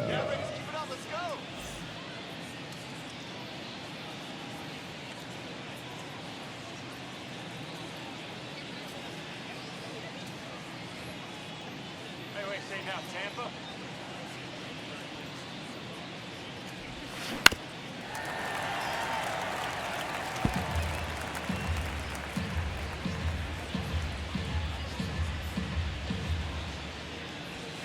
Cuts and misses. It's a strikeout. Very frustrating right there as a speedy potential base runner. When with 2 strikes, you just struggle to put the ball in play. You don't even have to get a hit at that point. You can help your team just by reaching on an error. But some way, you got to find a way to shorten up the swing and put the ball in play next time. Kyle Tucker up next for the Astros. Flied out his first time. Next one misses, and it's 2-1. 2 balls, 1 strike.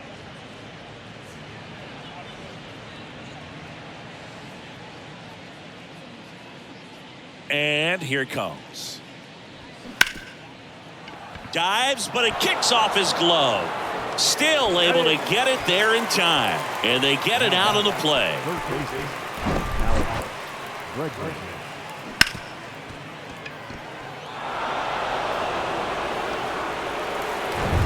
And now it's Alex Bregman. He hit into a double play his first time up. Just off the outside edge.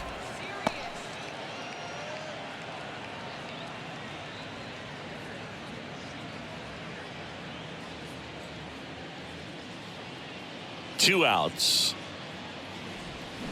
That one fouled off.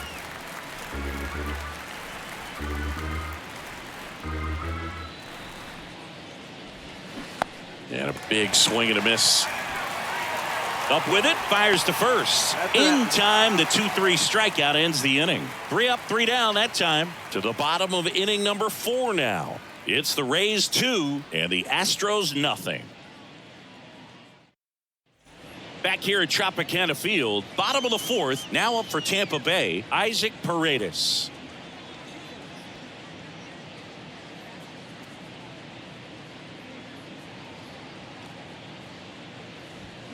They say it went. 1-2.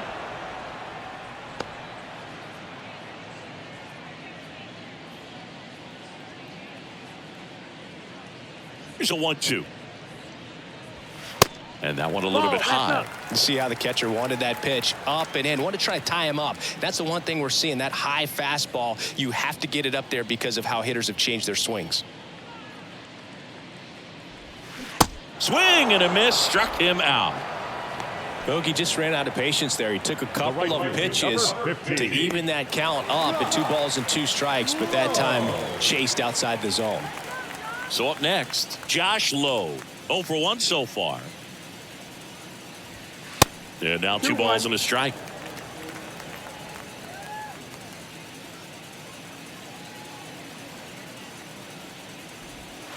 And another ball.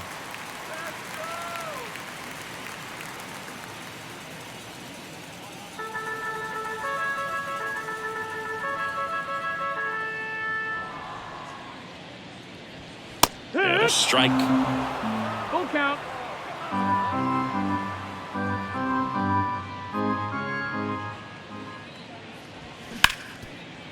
Ripped to short. Whips it across. Already 2 gone here in the home 4th.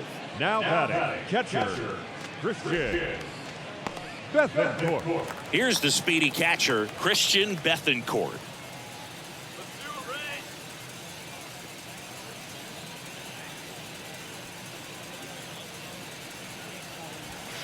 The 1-1 is fouled off.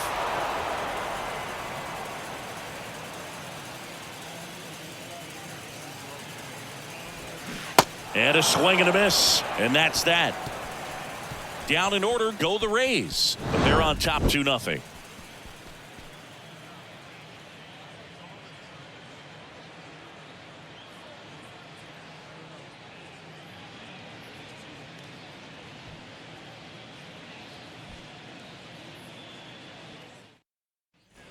Back now in Tampa Bay. Ready now for the 5th inning. Jose Abreu up to hit. Jose Abreu, one of those guys with kind of a quirky number 79. It was a number his mother chose for him way back when. She said, pick a unique number and make it yours.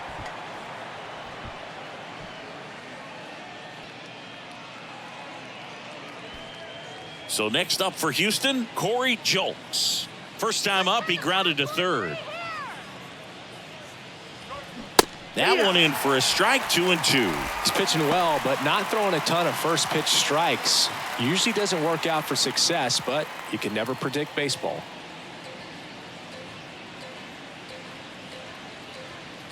Here's the 2-2. High fly ball out towards left field. That one's carrying. And out of here. He circles the bases. 3rd home run of the season. It's 2-2.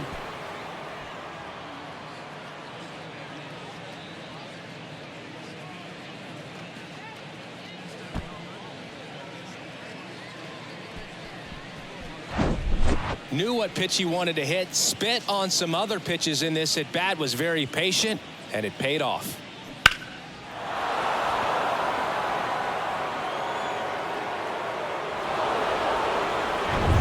And here is Yainer Diaz. His first at bat was a strikeout.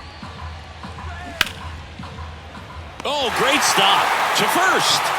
On the money, nice play.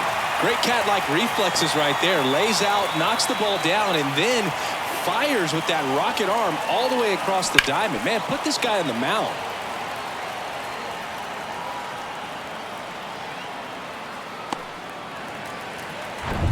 Jake Myers digs in now. 0 for 1. He grounded out in his first at bat.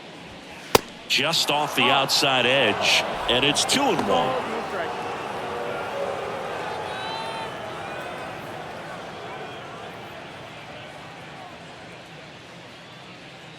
And he deals.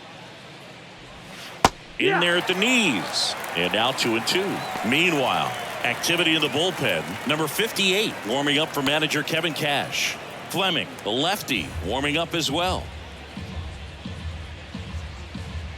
And a pitch. Right side. Lowe has it sized up. He makes the catch, and there's 2 down. Now batting, catcher, Martin. Here's the catcher, Martin Maldonado. 0 for 1. He grounded out to first his last time. The right-hander gives up the 2-out walk. It's been a little bit of a shaky inning, but he's still in a good spot to get out of this thing without giving up any more runs. He's just got to turn the page and go after this next guy. Maldonado leads off first with 2 down to the inning. That's in there. That is strike 2.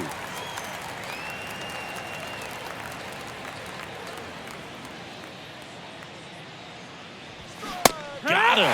Good job at damage control right there. 2-run shot for the Astros this inning. And we're deadlocked now at 2 apiece. It's Major League Baseball, and it's on the show. Back now to start the bottom of the 5th, and taking over on the mound, Hunter Brown. And he's done a great job keeping the ball in the park this year. The numbers stack up with some of the best in the game. Manuel Margot up to the plate. For the Rays, the center fielder, Manuel Margot. The pitch. And that's in for a strike. Well, these Rays, as this game goes on, have to be more disciplined at the plate. They've been chasing pitches outside the zone all game, and it's led to some frustrating moments. They've been fooled quite a bit today. No trouble here. Puts it away for the out. 1 up, 1 down. The batter, number 2, Designated hitter. So the Yandy batting order turns over. Diaz. Yandy Diaz next to hit for the Rays. Showed a really nice opposite field approach in his last at bat. Hit hard on the ground is short. Over to Abreu. And that quickly 2 away. The batter, number 5, shortstop, Wander. So next to the plate for Tampa Bay, Wander Franco. He's already homered in this game.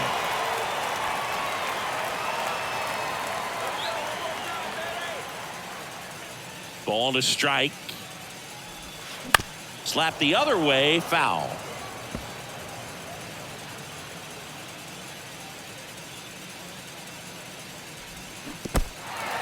In the dirt. Maldonado to first. Oh, the throw is wild. So he's able to reach first base despite the strikeout, and that extends the inning. Kind of a tough turn of events for the defense there. Yeah, it's maybe a little bit of a morale killer. For a second, you think you're about to go hit, but really quickly you have to refocus and be ready for the next play. We'll see if they can work around it. So digging in, Randy Arozarena. 2-1. And a pitch out, but no steal, and it's ball 2.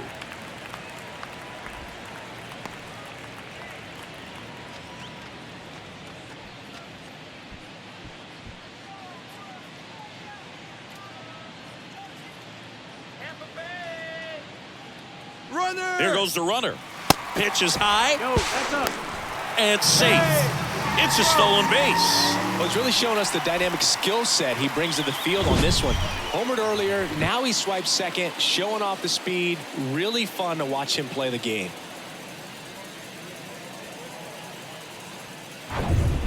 Two outs and one in scoring position.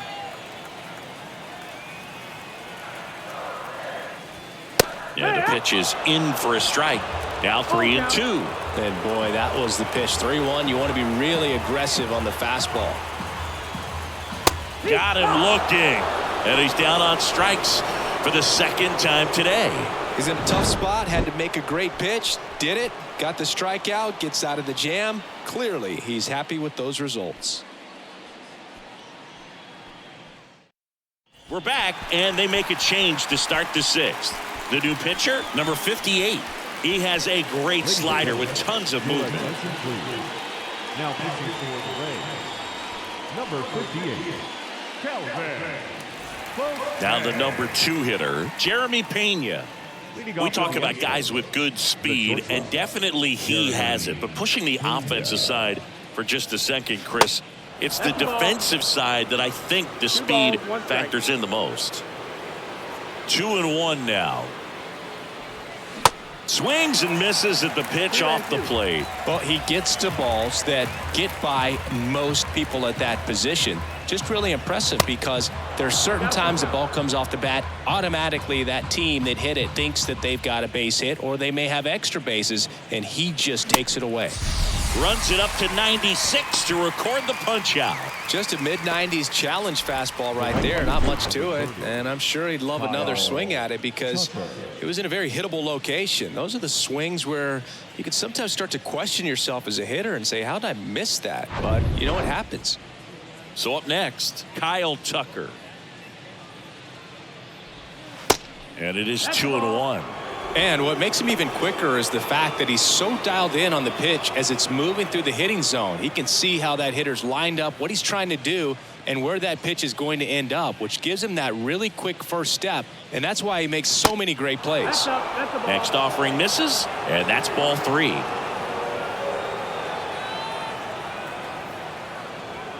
And now a full count. Full count.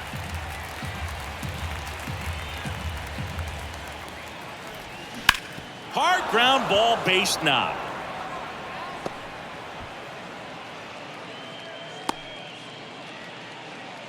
Couldn't have timed it up any better than that. That pretty much split the zone down the middle, and those are the ones where you got to make them pay.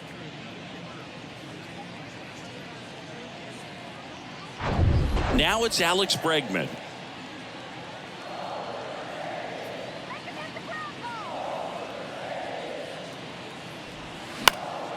Out towards right center field, and that'll get down for a hit.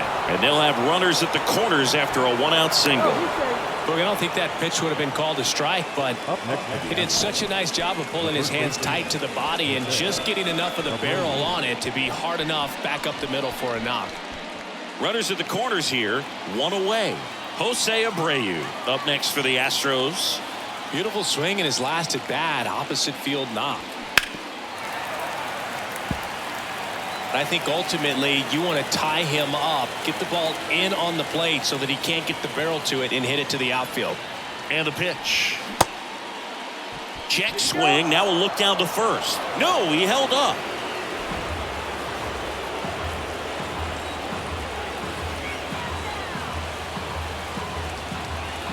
The next pitch misses. And now it's 3-2. Corey Julks up next for the Astros.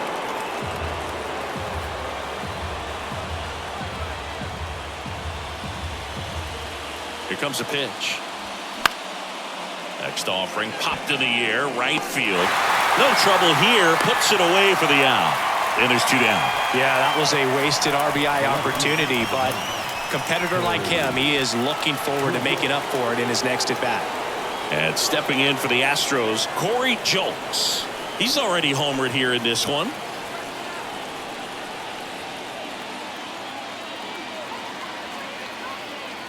And a 1-1. Slapped foul. Really going after him here. All fastballs to get ahead in the count.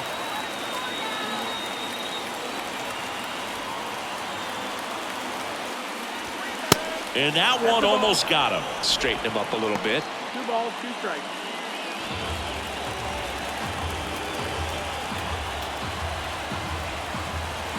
And the 2-2.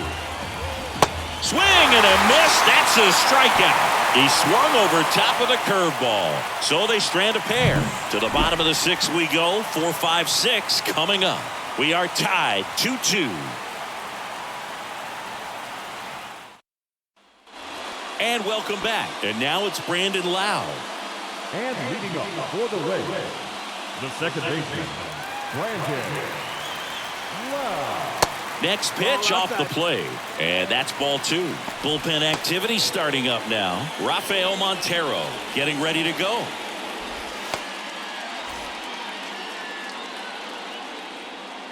The pitch.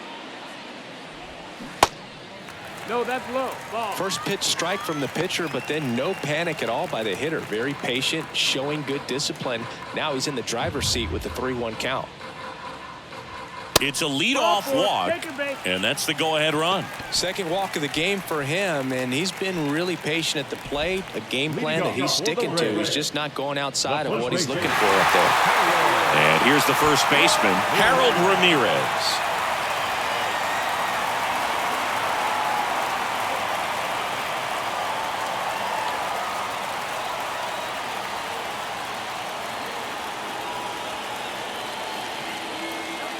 And the righty deals. There's a strike. With 2 strikes. May see some movement over there at first base. Trying to stay out of a double play here. On the ground to third. Low throw, and he can't dig it out.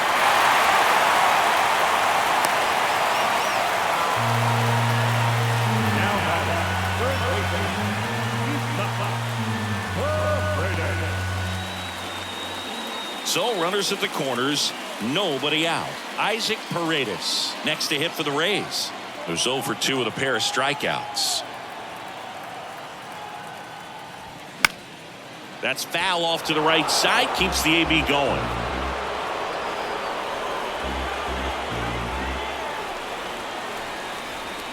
At the belt and fires. And just misses with that one. This is a situation where the hitter is looking for something up in the zone that he can get his arms extended. What you have to be careful of is that pitch that's up, that's in on your hands. That'll pop you up in the infield, and that's exactly what the pitcher wants. Up the middle, Dubon flips it for 1, and a run scores on the double play. First and third, nobody out. You're thinking you've got it lined up for a pretty big inning right here. So that double play is pretty deflating. They get the run in, but now they're starting all over.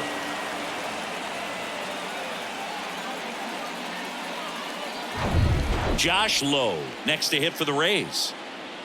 Ball to strike. The pitch. Out to short. Whips it to first. Play made. That ends the inning. No hits, but an error and a walk lead to a run. 7th inning coming up. Rays 3 and the Astros 2.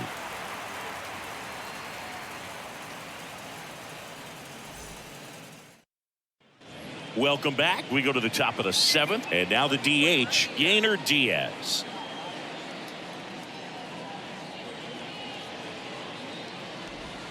Next pitch misses. Now 3-1. Double-barreled action in the bullpen. Kevin Kelly warming up for manager Kevin Cash. Clevenger, a left-hander, also throwing. The tying run at the plate. In the air, right side. Low, ranging after it. And there's one down. The center fielder, number 6, Jake. And next to hit for Houston, Jake Myers.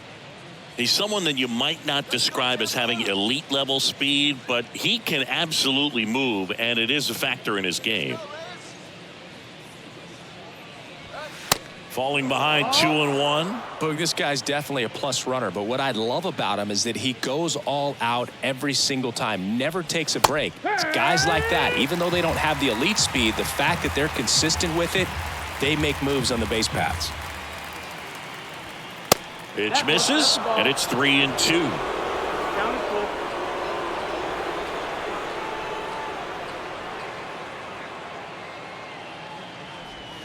Swing and a miss. Struck him out. Out number 2. Well, he didn't get the call on the mound the pitch before. Felt like he should have had him looking, I think. But, you know, that's good composure right there. He found a way to come back with another good pitch to get him to swing and miss. Martin Maldonado will hit next. 2 down, nobody on. Misses outside, and a count 2-1.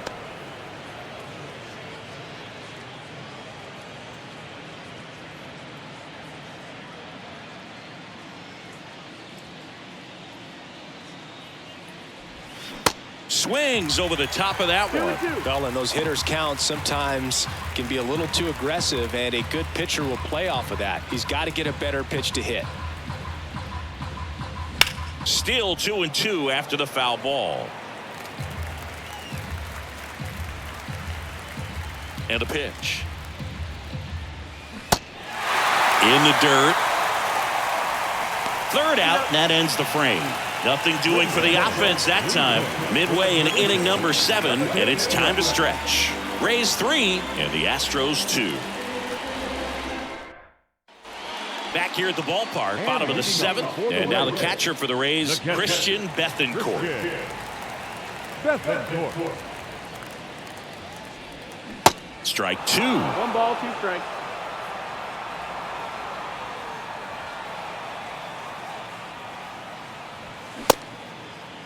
Started after it, tried to hold up.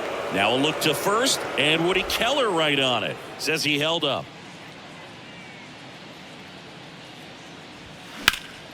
Ground ball, Abreu.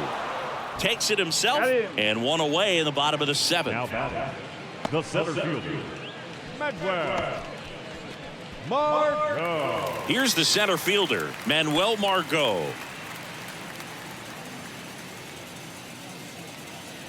The 3-1.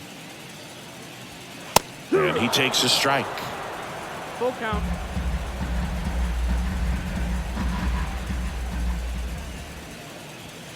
Got it by him for the K.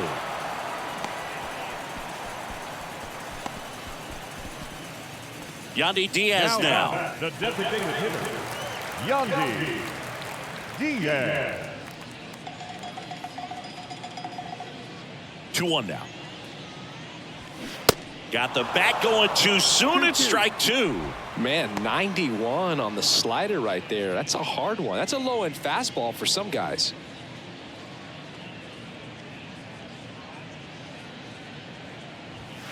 Next pitch is outside. Wander Franco up next for the Rays.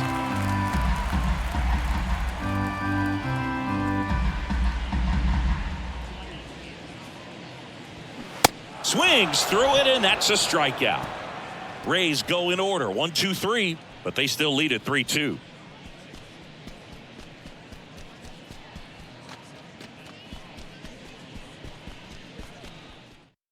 A new pitcher in the game, Kevin Kelly. Well, the best relievers love the opportunity to come in and protect a tight lead late in the ball game. Some of them are just wired different, so we'll see what he's got here. So digging in, Mauricio Dubon. Good contact guy, good defender. He's kind of an outlier, especially when guys are consciously sacrificing contact to deliver power. And now 2-1. That's the ball. 2-1.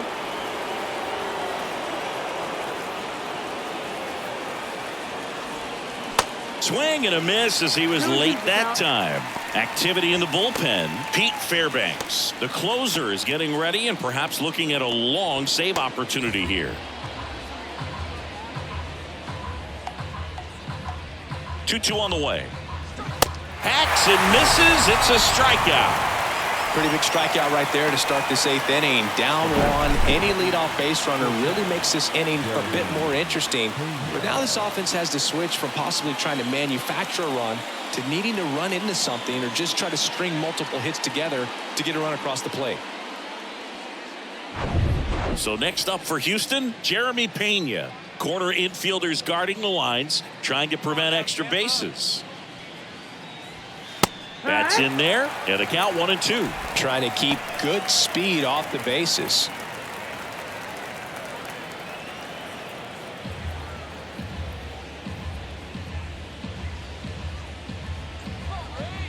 Looking to get the tying run on base.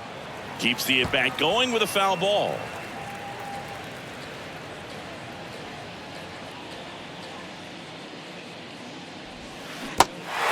In the dirt. Tosses to first. 2 up, 2 down here in the top of the 8th. Well, anytime you can punch out the top 2 guys in a lineup to start an inning, got to be feeling pretty good out there on the mound, because when you think of just having a distraction, table setters on the base paths, and all of a sudden you're dealing with the number 3 hitter, any distraction can cause you to serve up a cookie, and instead of it being a solo shot, it's a 2 or 3 run homer. Next offering is in for a strike. Well, no signs of wavering on the mound here in the 8th. He's looking rock solid so far.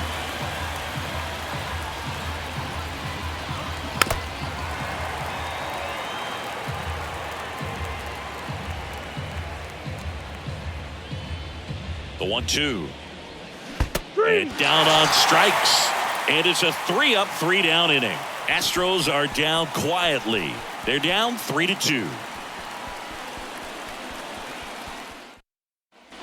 Back here at Tropicana Field, bottom of the 8th, and stepping in for the Rays, Wander Franco.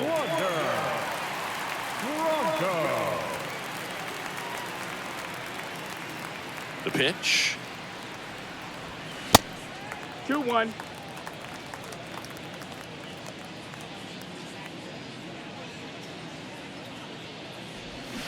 Fought off foul.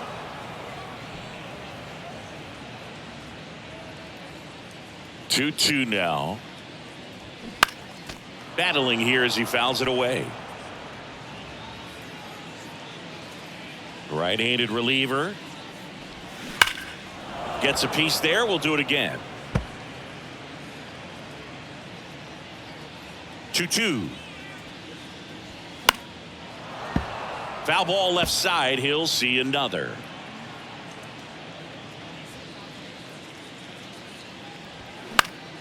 Spoils that one, and it remains 2-2.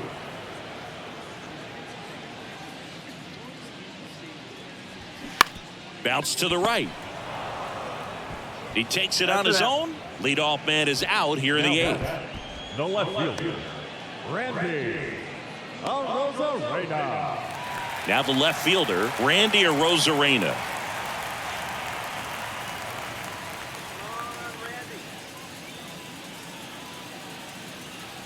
Two balls and a strike. Here it comes. And that one fouled off. The wind of the pitch. Struck him out of the front door breaking ball. Third time he struck out in this one, and definitely an individual performance you want to flush. He just hasn't looked very comfortable up there. Just one of those days. But when you're still winning the ball game, at least you can focus on doing your part to maintain that lead and getting that W. Stepping in, Brandon Lau. Way inside, gets out of the way.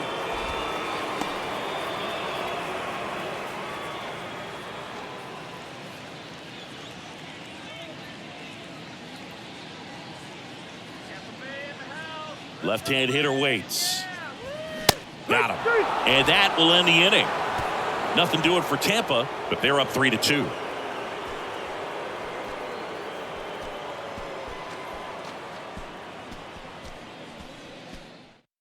And the Rays, they go to the bullpen. Pete Fairbanks. And we all know about his slider. It's just filthy, man. And one of the better ones in the game, I'd say. Spin rate's very high, and it just breaks a ton. Alex Bregman now at the plate.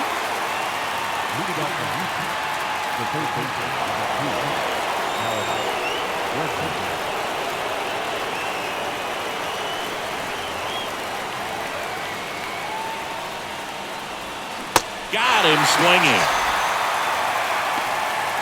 Well, the first batter, it's always a big one for the closer. I mean, you get that punch out, you get settled in, you feel like you're in command out there on the mound from the jump, and kind of prevents any doubt from creeping into your mind or the guys that are playing behind you that, you know, you're going to wrap this thing up. Right-hander kick steals. In the air to left center.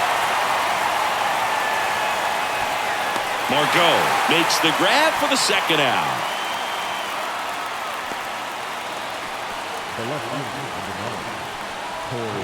And stepping in for the Astros, Corey Julks.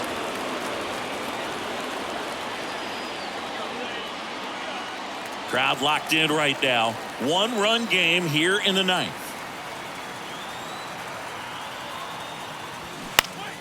Fouls one away, and now 3-2.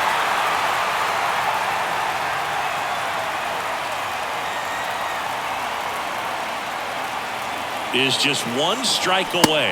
The 3-2 is off the outside edge, and that is ball 4. One of the things about that two-out walk, the base runner over at first base is going to have a very aggressive secondary lead. So a ball down the line or into the gap will produce a two-out RBI, and those are the best. That is, if you are the offensive side of it. And a 1-2. Tapped out in front of the plate.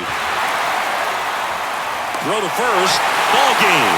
And the Rays strand the tying run on base to win it. The number 7 is such a cool and sort of lucky number. Well, this team has been playing really well, but to win 7 games in a row, there's been some luck and there's been some really good play.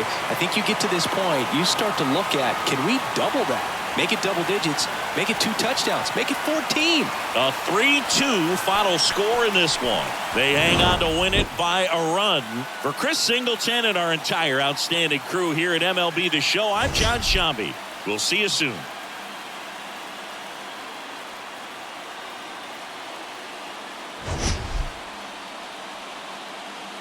MLB The Show. It's the Kansas City Royals and the Arizona Diamondbacks.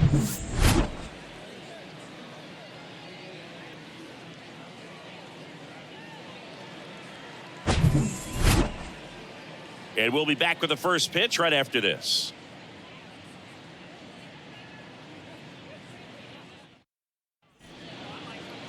Just about set to go now. Getting the nod in this one, Tommy Henry. Well, he's not a rookie, but still very young in this game, learning his craft. I think the key is getting consistent reps and the opportunity to develop his stuff. Looking forward to watching him pitch in this one. And now the shortstop, Bobby Witt Jr. Tonight for Kansas City, the shortstop, Bobby Witt Jr. The wide to kick the pitch. To the right side, and it's through for a hit. And the leadoff man aboard. Just a simple ground ball the other way. They had eyes on it, man. Sometimes that's all you need to do. Just let the ball travel, put the ball in play, and just hope it finds a hole. And now a chance to maybe get creative on offense with good speed on first. Edward Olivares, the next to hit. Here's a guy who's been struggling so far this year. It's only late. Here's the pitch. Run around the goal. Hammered on a line to the left. Base hit. Here comes Witt around third. He will score, and it's 1-0. Always feels good when you come through and get your team on the board first. A well-deserved double on a great swing. Got everything going on time. He stayed balanced and he squared it up about as well as you could possibly ask. Vinny Pasquantino steps in for the Royals. And the pitch. Off the mark there. Now 2 balls and a strike.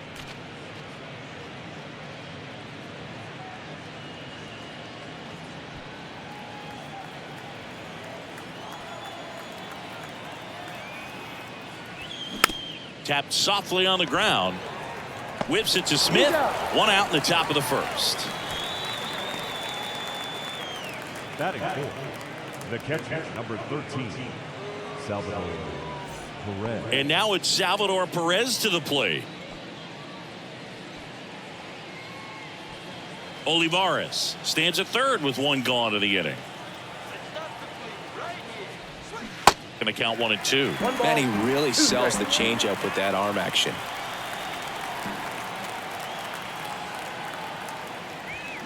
Swings and misses, struck him out. Well, that's always the key to effective pitching, is getting ahead in the count. And as a pitcher, it really allows you to start expanding the zone. Guys become defensive, and all of a sudden, for the hitter, that plate starts to get really wide. And what happens is, because of the pressure, you end up committing to a pitch as a batter before you recognize what it is, and that's what leads to the strikeout.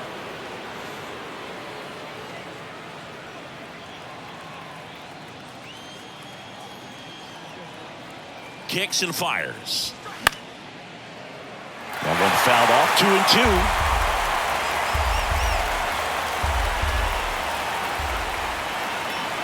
2. And a pitch. Foul ball left side. He'll see another. 2 outs with a runner at third.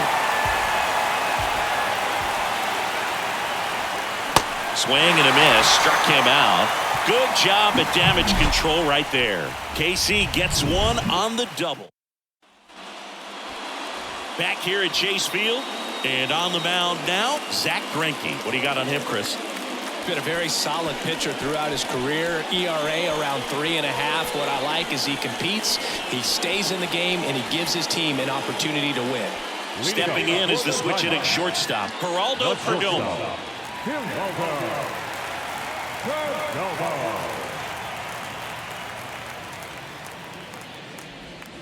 Swings and misses on the fastball up in the zone for the strikeout. Thought it was a pretty good pitch. Top of the strike zone. We're seeing more fastballs in that location. Hitters, especially with 2 strikes, have to be ready to pull the trigger.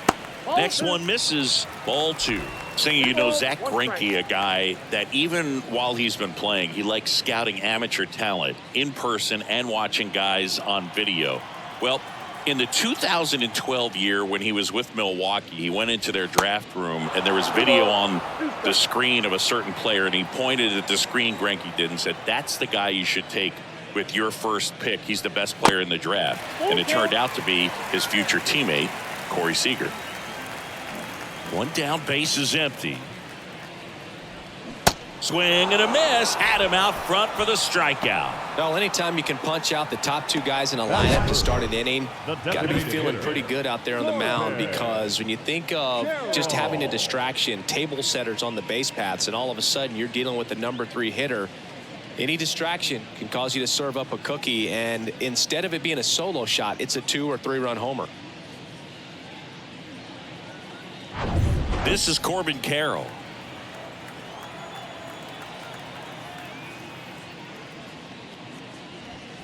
There's a strike.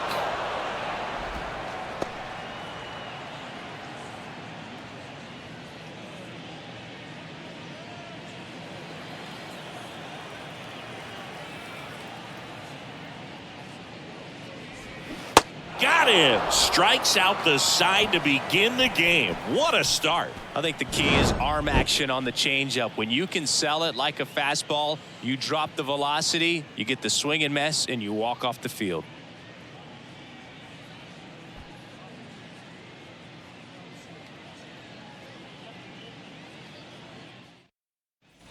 Back here at the ballpark, all set for the start of the inning. Here's the second baseman, Michael Massey.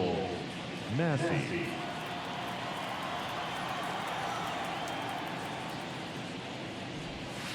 In the dirt, and it's 2-1.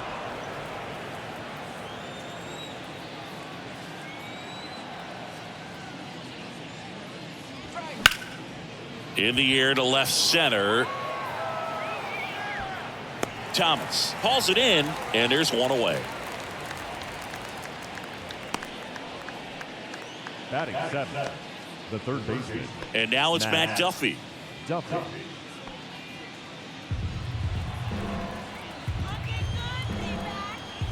And a pitch. Fights it off. He'll see another. The wind and the pitch. The punch out there. 2 gone. Here's Hunter Dozier to the dish. The 1-1. This one popped up right side. Smith should have this one. Puts the squeeze on that one. And that is the third out of the inning. Royals bats are quiet there, but they hold a 1-0 lead.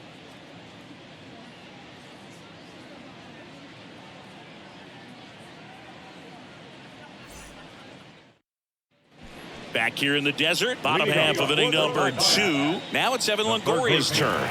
Evan Longoria.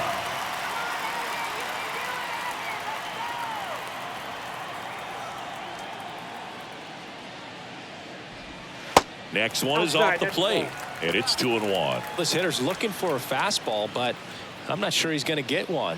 Pitcher doesn't have to challenge him. If he feels better about his off-speed secondary stuff, then stay with it. And a 2-1 hammered but foul. And a pitch. We got full count.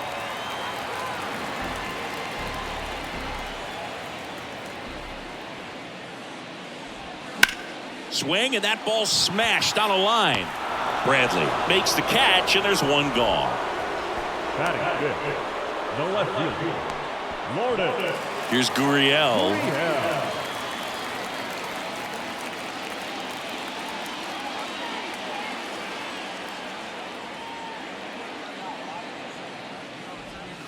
Caught him looking for the K.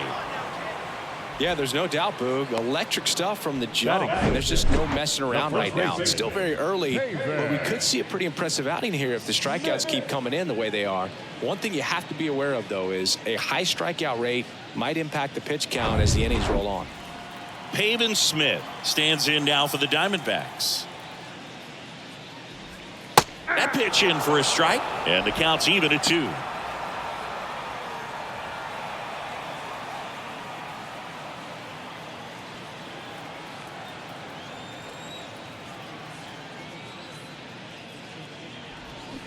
Pulls the string with the changeup, struck him out. Diamondbacks down quickly, and it remains 1-0. And welcome back. Top half of the third inning. Now, Jackie Bradley Jr. Jackie Bradley Jr. There's some swing and miss, but he's got some pop as well. The best example of a streaky hitter. When he gets hot, team can jump on his back because he will carry him for a while. Bradley waits. Ball. 2-2 now.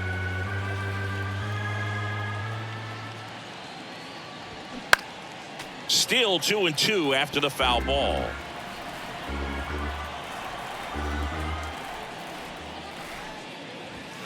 Got him swinging. Oh, nothing too fancy on the strikeout pitch right there. Just a low 90s fastball, and I'm not sure he was trying to challenge him, but that's pretty much what happened. Very hittable location, but he found a way to just get it by him. The 1-1. And a strike on the outside edge.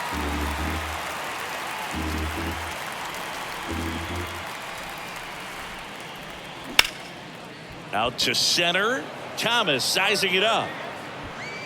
And he makes the catch. And there are 2 down. The center fielder, number 14. And next up for the Royals, Edward Olivares. He doubled home a run in his first AB.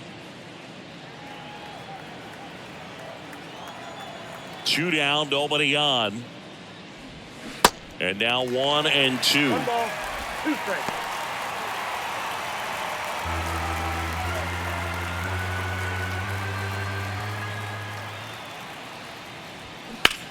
Line to left. Gurriel puts the squeeze on that one. And that is that. Nothing doing for the Royals, but they still lead it 1-0.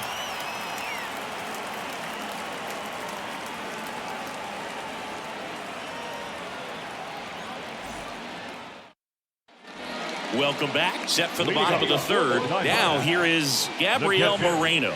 Gabriel Moreno. Here comes a pitch. In the air, left field. Reyes under it. Drops into the glove. 1 up, 1 down. Just pulled off of it a little bit right there. That front shoulder coming open instead of staying closed. If he does that, he's going to be able to go up the middle the other way with some authority instead of a fly out to left.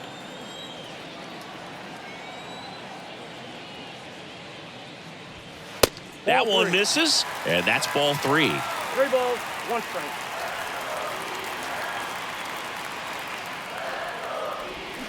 And a swing and a miss there.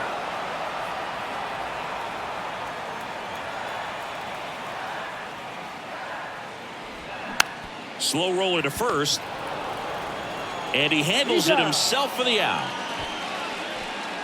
Batting 9th, the right fielder, Jake McCarthy. Next to hit for Arizona, Jake McCarthy.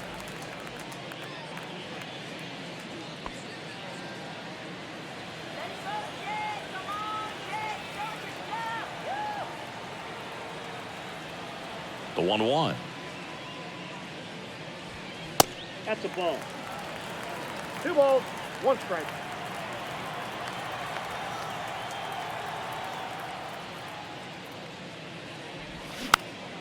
Foul ball there. 2-2 now. And now it's filled up.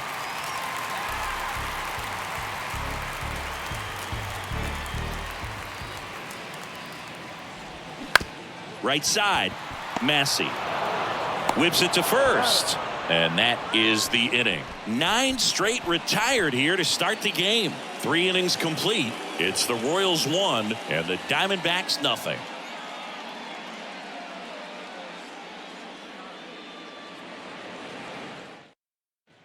Back here at Chase Field, John Sciambi with Chris Singleton, and set to lead off the 4th, Vinny Pasquantino.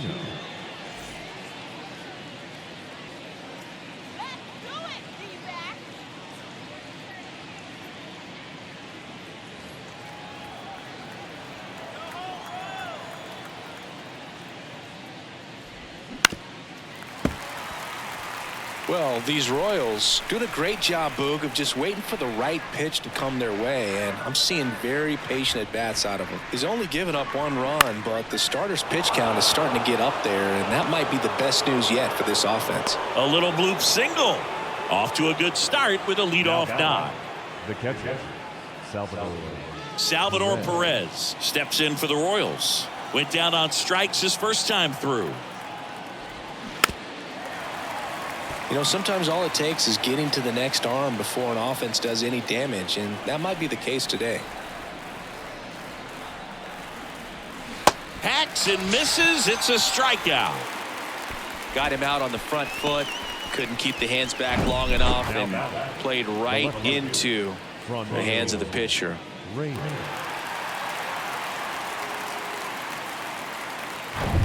Now it's Franmil Reyes. He struck out swinging at his first at bat. Next pitch is outside.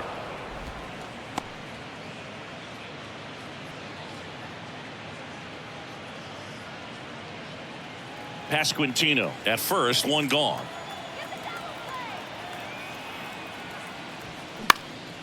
High fly ball out to center field. Thomas makes the catch, and there's two down.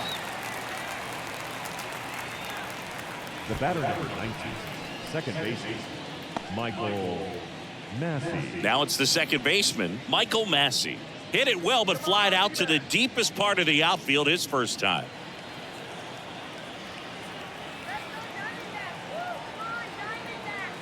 And a 1-1. And now the count 1-2 after the swing and the miss. He's been very consistent with his command out there on the mound, consistently throwing at the knees. Pretty impressive when a guy can repeat his delivery like this. At the belt and fires. Just off the outside part of the plate. It's a good take.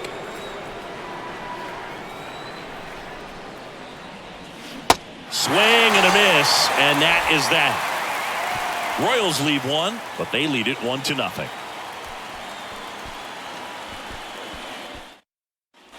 Back here at the ballpark, the batter will be the shortstop, Geraldo Perdomo.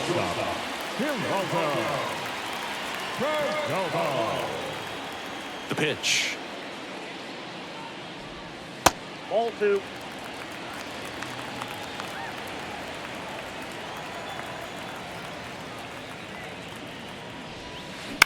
Out to short, Witt. The throw to first. Leadoff hitter retired in the fourth. Up next is the second baseman. Wow, Siggy, what a throw. We got to take another look at it, but this time with the numbers from StatCast. Yeah, Boog, that's about as good as it gets. You'll see the hardest throwing infielders reach 90+ on throws across the diamond, so he's pretty much right there with the best infield arms in the game. That was a rocket of a throw right there.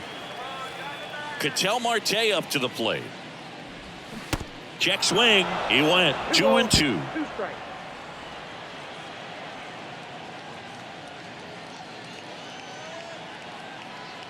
The D-backs still looking for their first hit in this one.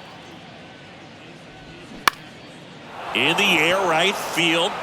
No trouble here. Puts it away for the out. 2 away. Maybe caught that one off the end just a little bit. Couldn't quite barrel it up enough to really drive it. So now the DH spot, Corbin Carroll. 0 for 1. He struck out swinging last time.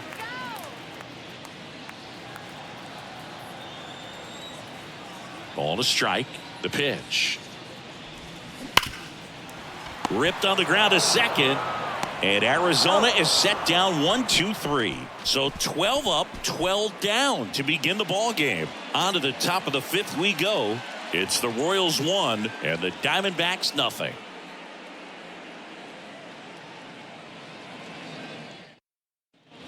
Back here in the desert, we go to the top of the 5th and to the plate for Kansas City, Matt Duffy. 1-1 now. Now a fly ball to right center. McCarthy settles under it. Puts it away for the out.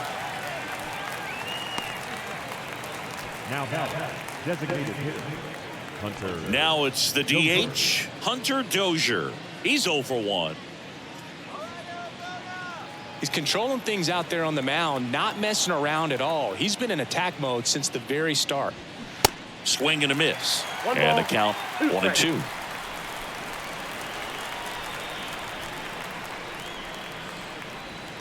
And now 2-2.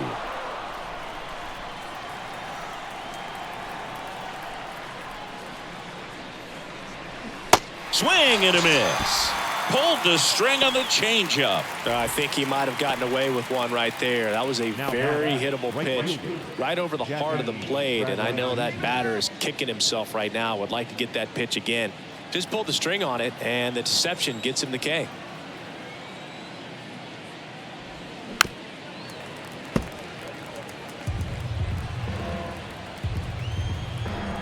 And here it comes. Swings through it, and that's a strikeout. KC down in order. They lead it 1-0.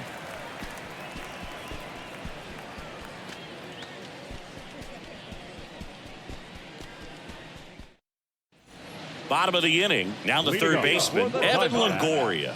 The third baseman, Evan Longoria.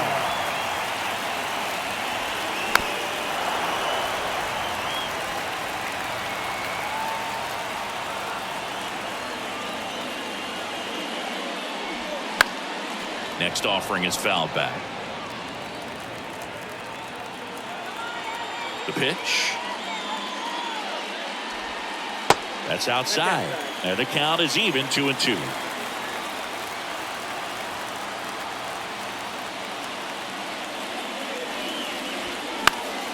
That's foul off to the right side. Keeps the AB going. He wanted that fastball high and tight, looking for a strikeout. Just didn't locate it very well. Got him looking. 1 out. Really love the pitch sequence right there. I'm telling you what, pitcher and catcher are on the same page right now. Lourdes Gurriel. Here's Lourdes Gurriel Jr. Struck out looking in his first at bat.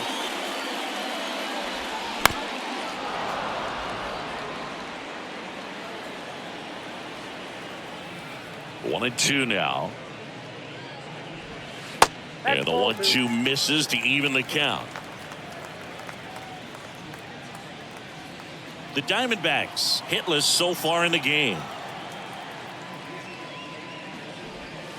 And now it's 3-2.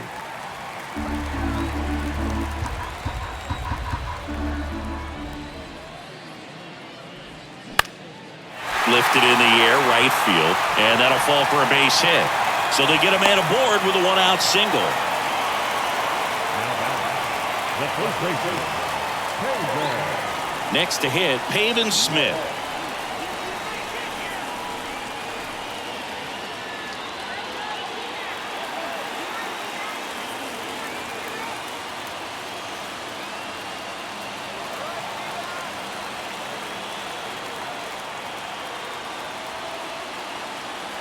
Here comes the pitch. There goes the runner from first. Cut on and miss. Throw to second, and great jump. You know, nights like this when it seems harder to score, I like the call to put him in motion and try to steal the base.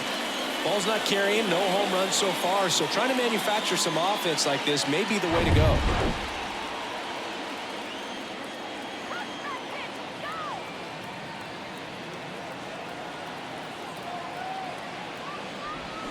And down on strikes he goes, and 2 away now. Gabriel Moreno stands in now for the Diamondbacks. Fly to left his first time up. Right-hander kicks, deals. Slow curveball drops in for a strike. He's pitching well, but not throwing a ton of first pitch strikes. Usually doesn't work out for success, but you can never predict baseball. Next offering popped in the air, right field. Bradley pulls it down, and the inning is over. Well, this guy competes hard. We see the emotion there. I love it. Great job of getting out of the jam.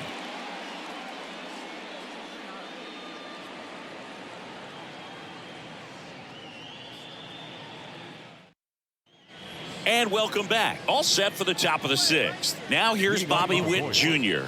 If you don't get ahead in the count, you can forget about having any success against him. Here's a 1-1. And strike 2. Double-barreled action in the bullpen. Jose Ruiz up and throwing for manager Torey Lovullo. Bisevich, a left-hander, also throwing. 1-2 now. He caught it behind his back. The throw got him. Great play to keep the leadoff man off base. The center, Edward Olivares. And now the center fielder, Edward Olivares. 1 for 2 with an RBI double back in the first. That misses the zone. 2-1.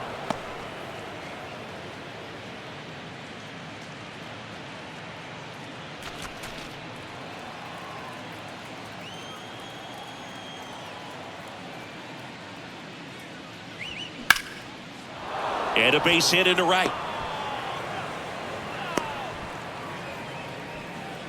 He was all over that one. Anytime you rip a line drive the other way, you feel really good about what you did at the plate. You trusted your hands, you let the ball travel, and you took the barrel straight to it. That's great work right there. And now they've got some speed on first, so we'll see if they try to get him into motion.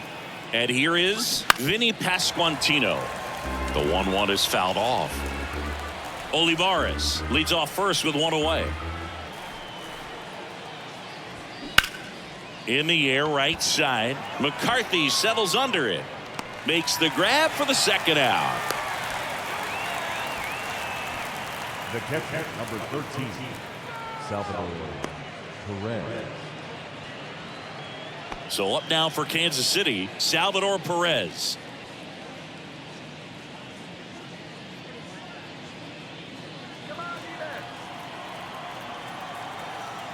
The 2-1. Soft contact in the air, and that'll fall for a base hit. Throw in holds the lead runner at second. 2 on now with 2 away. Number 99, Franmil. Here's the left fielder, Franmil Reyes. Next pitch misses, and it's 2-2.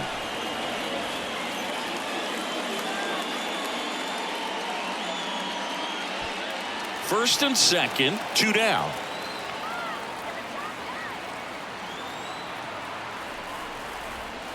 Got him swinging. It's a strikeout. Couldn't catch up to the heater. A couple of hits in the inning, but they can't get him home. 8-9-1 scheduled in the bottom of the 6th. It's the Royals 1 and the Diamondbacks nothing. Welcome back. Now at the plate, Alec Thomas. Well, these fans definitely want to get involved in the game. All it's going to take is to get the leadoff man or even a base runner on. Next offering is fouled back. And a ball and 2 strikes. Fouls that off to the left, and we'll do it again.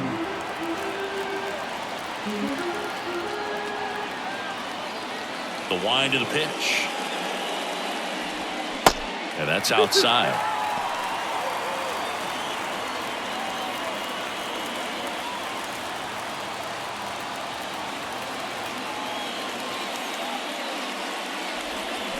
Knocks that one away, and we'll do it again.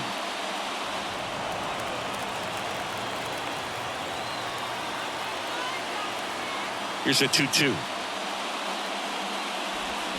Got him swinging for the K.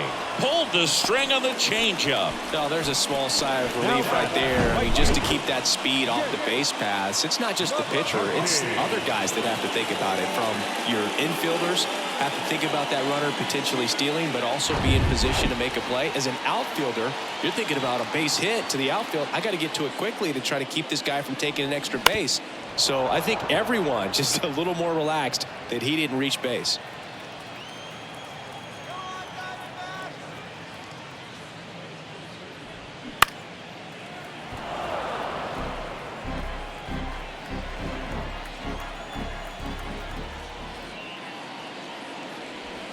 Next offering is in the dirt.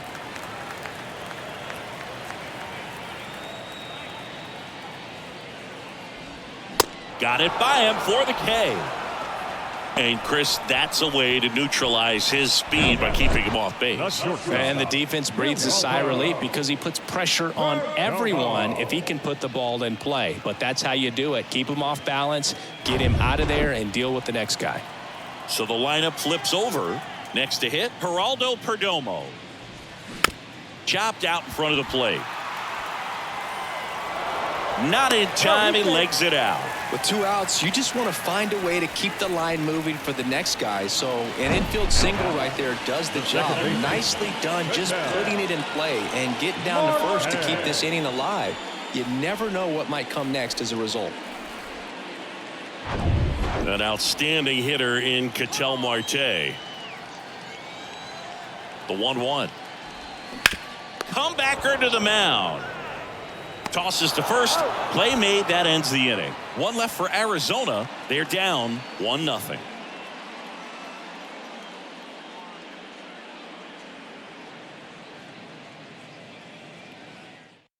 Jose Ruiz taking over on the mound. Pretty tight game, so they're looking for quality pitches out of him right here.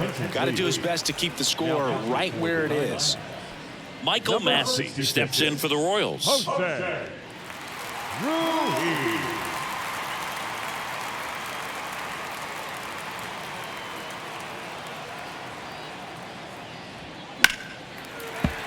That one fouled off.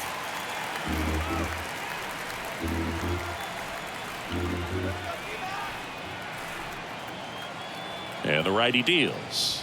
That one misses. So a leadoff walk. What a battle. It's not always easy laying off a 3-2 pitch, and I tell you what, he earned that walk. Matt Duffy steps in for the Royals.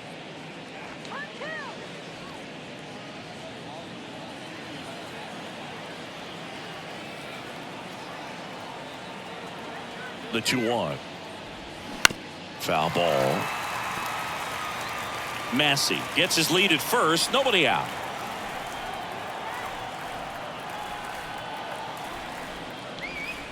And now it's filled up. This is a really good feeling for a hitter at this point in the ball game. You know that they don't want to walk you, so you're going to get a pitch to hit. You just better not miss it. And he walked him. Just missed his spot on the inside right there. Now that designated hitter, Hunter. And now the DH, Hunter Dozier.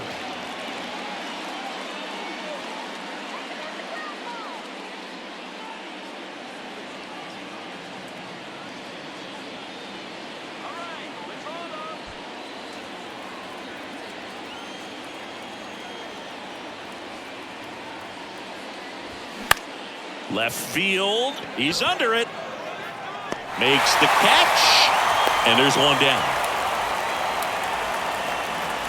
Now batting, the right fielder, Jackie Bradley Jr. 2 on, 1 out. Jackie Bradley Jr. a chance to hit.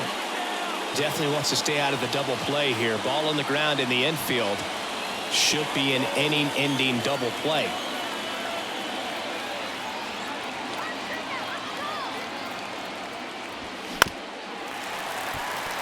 At the dish, looking to lift the ball in the air in this spot. Anything but the inning-ending double play, Boo. To first, might be 2. Quick feed to second for 1. Ow! The double play ends the inning and might have saved the game for them. So they're able to work around a pair of walks in the inning. 7th inning stretch time. It's the Royals 1 and the Diamondbacks nothing.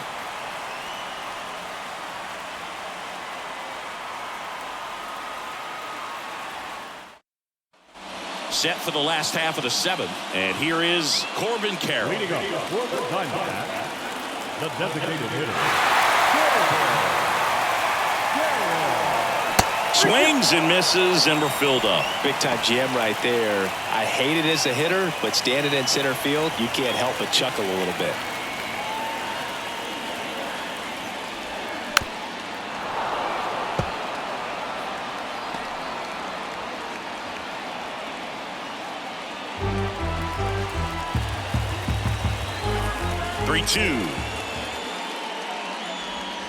Goes down looking. A big first out here in the 7th via the punch out. Yeah, it just does so much to change the outlook of an important inning like this. When you got the leadoff hitter, it's so critical in setting the table when you got a tight game like this. So a strikeout really puts them on their heels.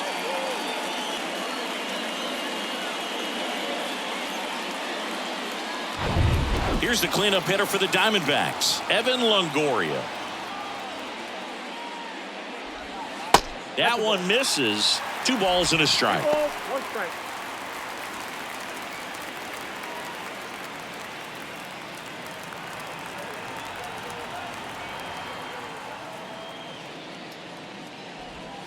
And that's down and away.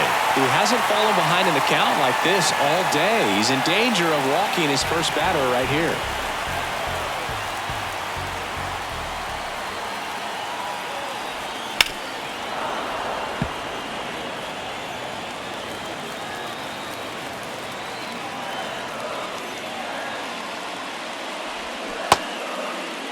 Check swing, appeal to first, and no swing. It's ball 4. Pitch count's getting up there now, and not saying that's the reason for this walk, but this is the point in the game when every sign of wavering starts to get everyone's attention. And the Royals manager making his way towards the mound now as he will make the move. Zach Greinke will give way. We'll be back in a minute with a new arm on the mound.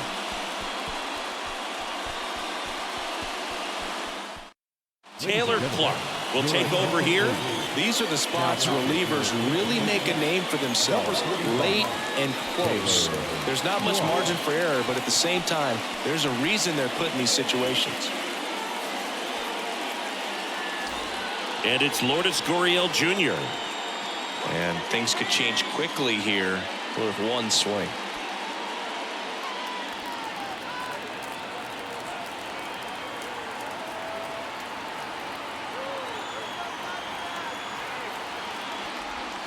Next offering is down low, 2-2. Way to lay off that pitch down.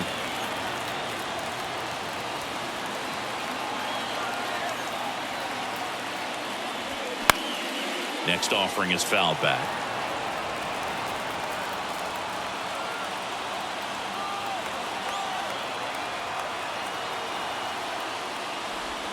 That one off the mark, and a full count now. Pavin Smith on deck for Arizona. 1-run game, 1 out, 1 on.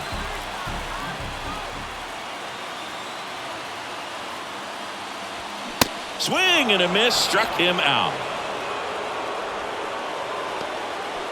Now back, first base. Stepping in, Pavin Smith.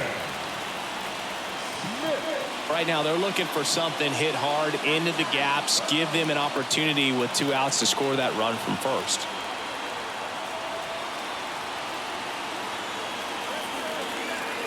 Two on the way. Tried to check his swing. Appeal to third. No swing. Just held it back there.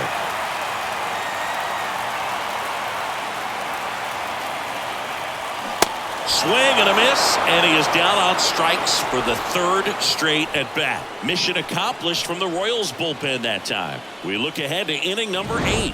It's the Royals 1 and the Diamondbacks nothing.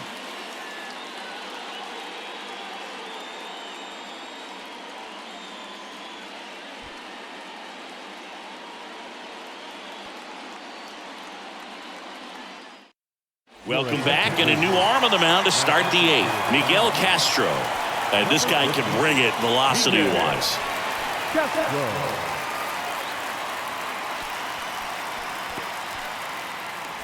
Here's the shortstop at the plate. Bobby Witt Jr. This guy is one of the best athletes in the sport.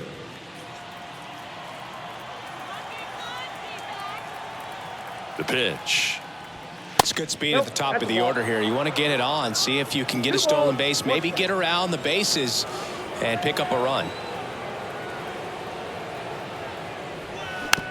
Chopper to second. And sing. He busted it down the line for that infield single. Boogie doesn't care how he does it. He just wants to get on base. And when he does, that puts him in a position to do some damage, put some pressure on the defense as well. His wheels are truly a weapon out there.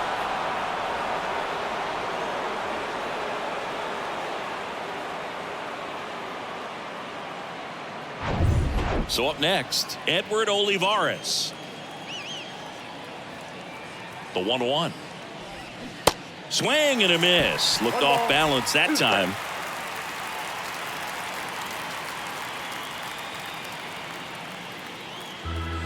Runner at first with no outs here.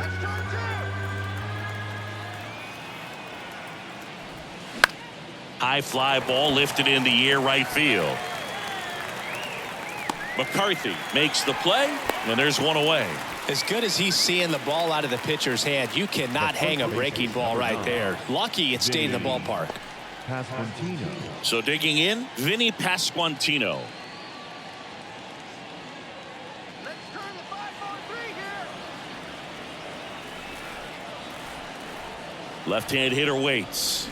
Swings and misses, struck him out. He came out of his mechanics there. Typically likes to shoot the ball the other way, but that time a little anxious.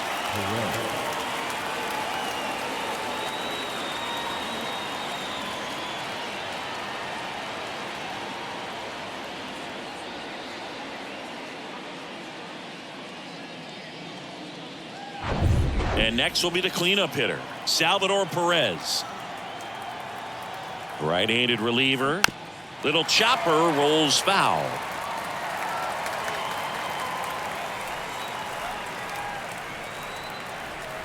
Castro checks on first. Back in there standing.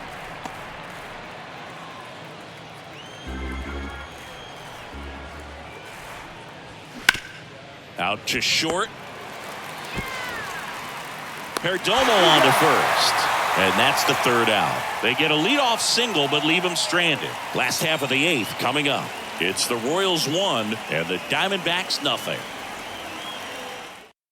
Aroldis Chapman comes in to take over. This southpaw's been really good against left-handed hitters. Gabriel Moreno digs in now. Well, on paper, it's favorable to have a fairly quick inning here with 2 of the 3 hitters he's set to face batting from the left side, same side he throws from. The next offering misses, and it's 2-1.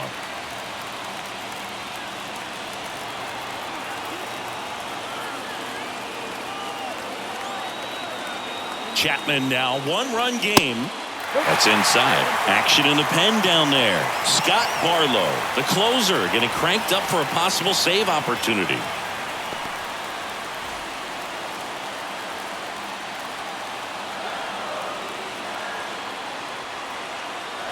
And so the lefty allows the leadoff free pass. Maybe a little loss of focus on the mound right there. Pretty much gifted him first base with a quick free pass. Alec Thomas now.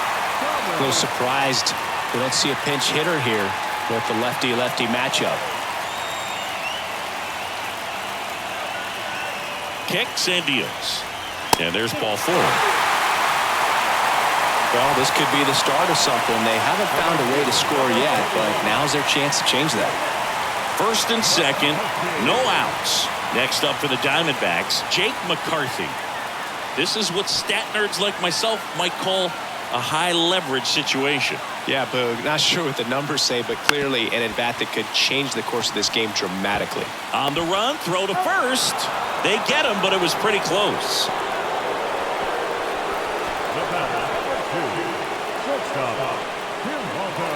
So up next, Geraldo Perdomo, known for his late inning heroics. Listen, there's absolutely no reason to pitch to this guy right here. You nibble, you see if he'll expand his zone, but don't give him anything to hit. If you walk him, not a big deal. You have a double play opportunity set up. And now the lefty in there at the knees. Don't be surprised to ball on the ground to the corners if they come home with the baseball instead of going to first base. Gets a piece and stays alive.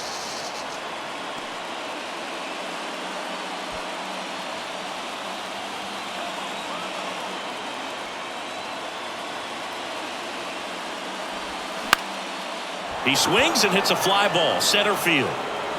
Olivares makes the grab. Runner tags from third to the plate. Safe. And we are tied. Productive at bat for sure right there. Nice sac fly, ties up the ball game, and now they've got to look for a way to go ahead. Here's Ketel Marte.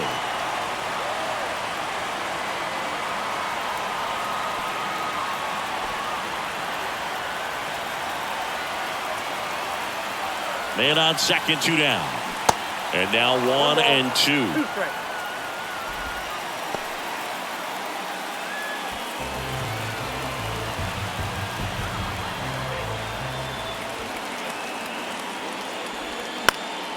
Fouls it off, still 1 and 2. 2 down, go ahead run in scoring position.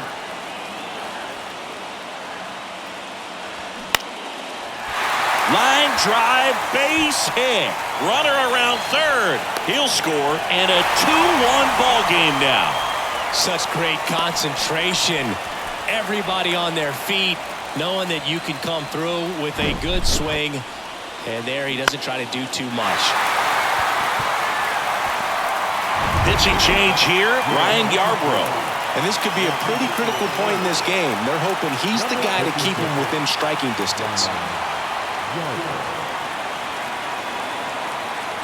2 outs, runner on first. Next is the designated hitter, Corbin Carroll. 2 outs. Swing and a ball lifted left field. Reyes squeezes it, and that is that. A couple of runs in the inning puts them ahead. 9th inning coming up. It's the Diamondbacks 2 and the Royals 1.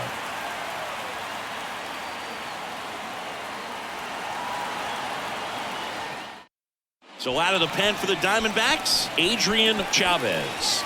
A chance at his first save of the year. Your attention, please. Now pitching for the Diamondbacks, number 45, Adrian Chavez. Franmil Reyes getting ready to hit. The left-hander, Franmil Reyes.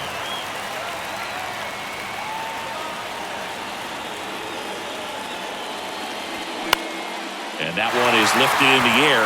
Gurriel trying to get there. Pulls it down and he makes the catch. And there's one away. Well, such a confidence boost for a reliever to come into the ball game and get the first hitter he faces. Just makes everything slow down a little bit, and then from there can really settle in. Crowd locked in right now. 1-run game here in the 9th. On the ground. Into the outfield. Base hit. And that puts the tying run on base. Every now and then you'll see a right fielder try to throw out that runner at first. The hitter takes offense to it. Well, nobody ever tried to throw you out at first. Just the second baseman every time I'd roll over on the ground. Matt Duffy steps in for the Royals. The 1-2. And downstairs.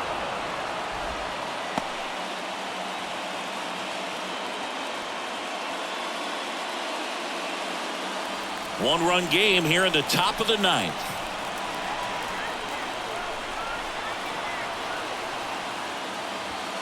That misses the zone, and the count is filled up. With 2 strikes, may see some movement over there at first base, try to stay out of a double play here. Hunter Dozier next up for Kansas City.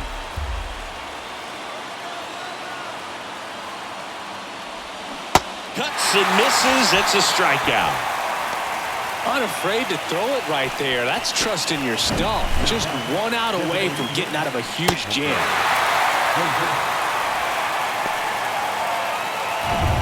And next is the designated hitter, Hunter Dozier.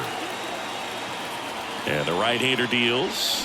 That misses, and the count 2-1. Typically, the outfield defense will play a little bit deeper just to keep the ball in front, make sure that runner on first doesn't come all the way around to score and tie this ball game up.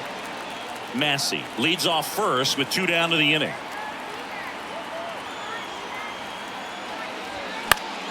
And fouled off.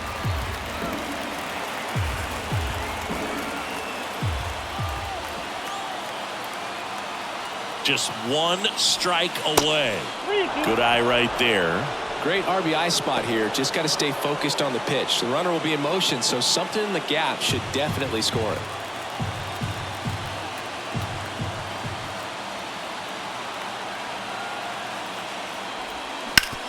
On the ground, out to short.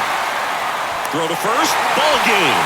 And the Diamondbacks claim the win here behind some great pitching and defense. The ball for his first career save deserves to be on display at his house. I mean, it's kind of like when a restaurant frames its first dollar bill somewhere on a wall. You just can't forget your first save. And your final score here today, 2-1. They hang on to win it by a run. For Chris Singleton and our entire crew here at MLB The Show, thanks for stopping by. I'm John Shambi. Talk to you soon.